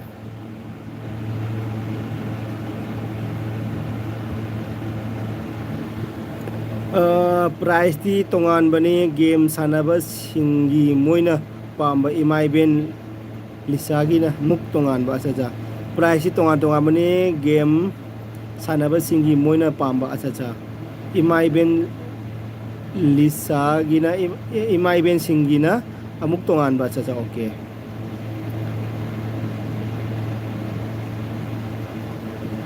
ꯍꯥꯏ ꯅꯪꯒꯤ ꯄꯦꯇꯔꯗꯣ ꯑꯩꯒ ꯃꯥꯟꯅꯩ ꯑꯣꯟꯊꯣꯛ ꯑꯆꯥꯆꯥ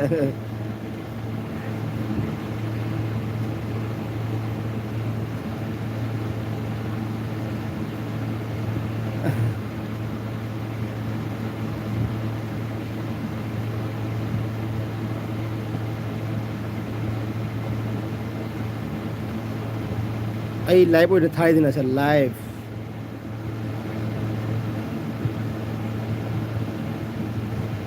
ꯏꯍꯦ ꯑꯩꯗꯤ ꯃꯤ ꯑꯩꯒꯤ ꯂꯥꯏꯚ ꯌꯦꯡ ꯂꯩꯔꯝꯃꯦ ꯅꯪꯒꯤ ꯂꯥꯏꯚ ꯌꯦꯡꯗꯨꯗꯅ ꯑꯕꯦꯅ ꯕ꯭ꯔꯣ ꯅꯪ ꯁꯤꯒꯤꯗꯤ ꯇꯨꯝꯃꯒꯦ ꯕ꯭ꯔꯣ ꯉꯁꯤꯒꯤꯗꯤ ꯇꯨꯝꯃꯒꯦ ꯒꯨꯗ ꯅꯥꯏꯠ ꯕ꯭ꯔꯣ ꯑꯅꯤ ओके ओके ओके ओके अबे थैंक यू सो मच को तुम तो good night sir good night bro thank you good night काजरे good night thank you so much अबे थैंक यू सो मच अबे ना ngasi ahamba lakpirba jam dam nungaijare ro yam kuina support tobire haninga leitam thagachari abe ko thank you so much sister bu isel bu thagachari tumo nungai tumo ko mang farasi ya fare gaming bro su ya fare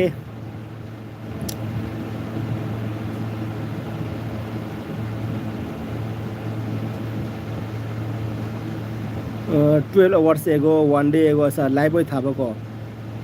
nangi live se kino view amu jaw de nangi nangi live se am view ka de ne 11 9 view 5 view 2 view nangi view se amu jaw de ne bro nangi kino chem na ming se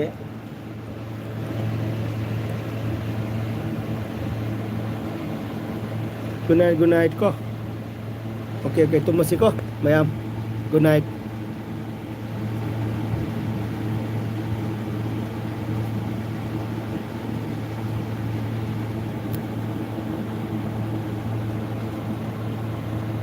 good night bye ko bye bye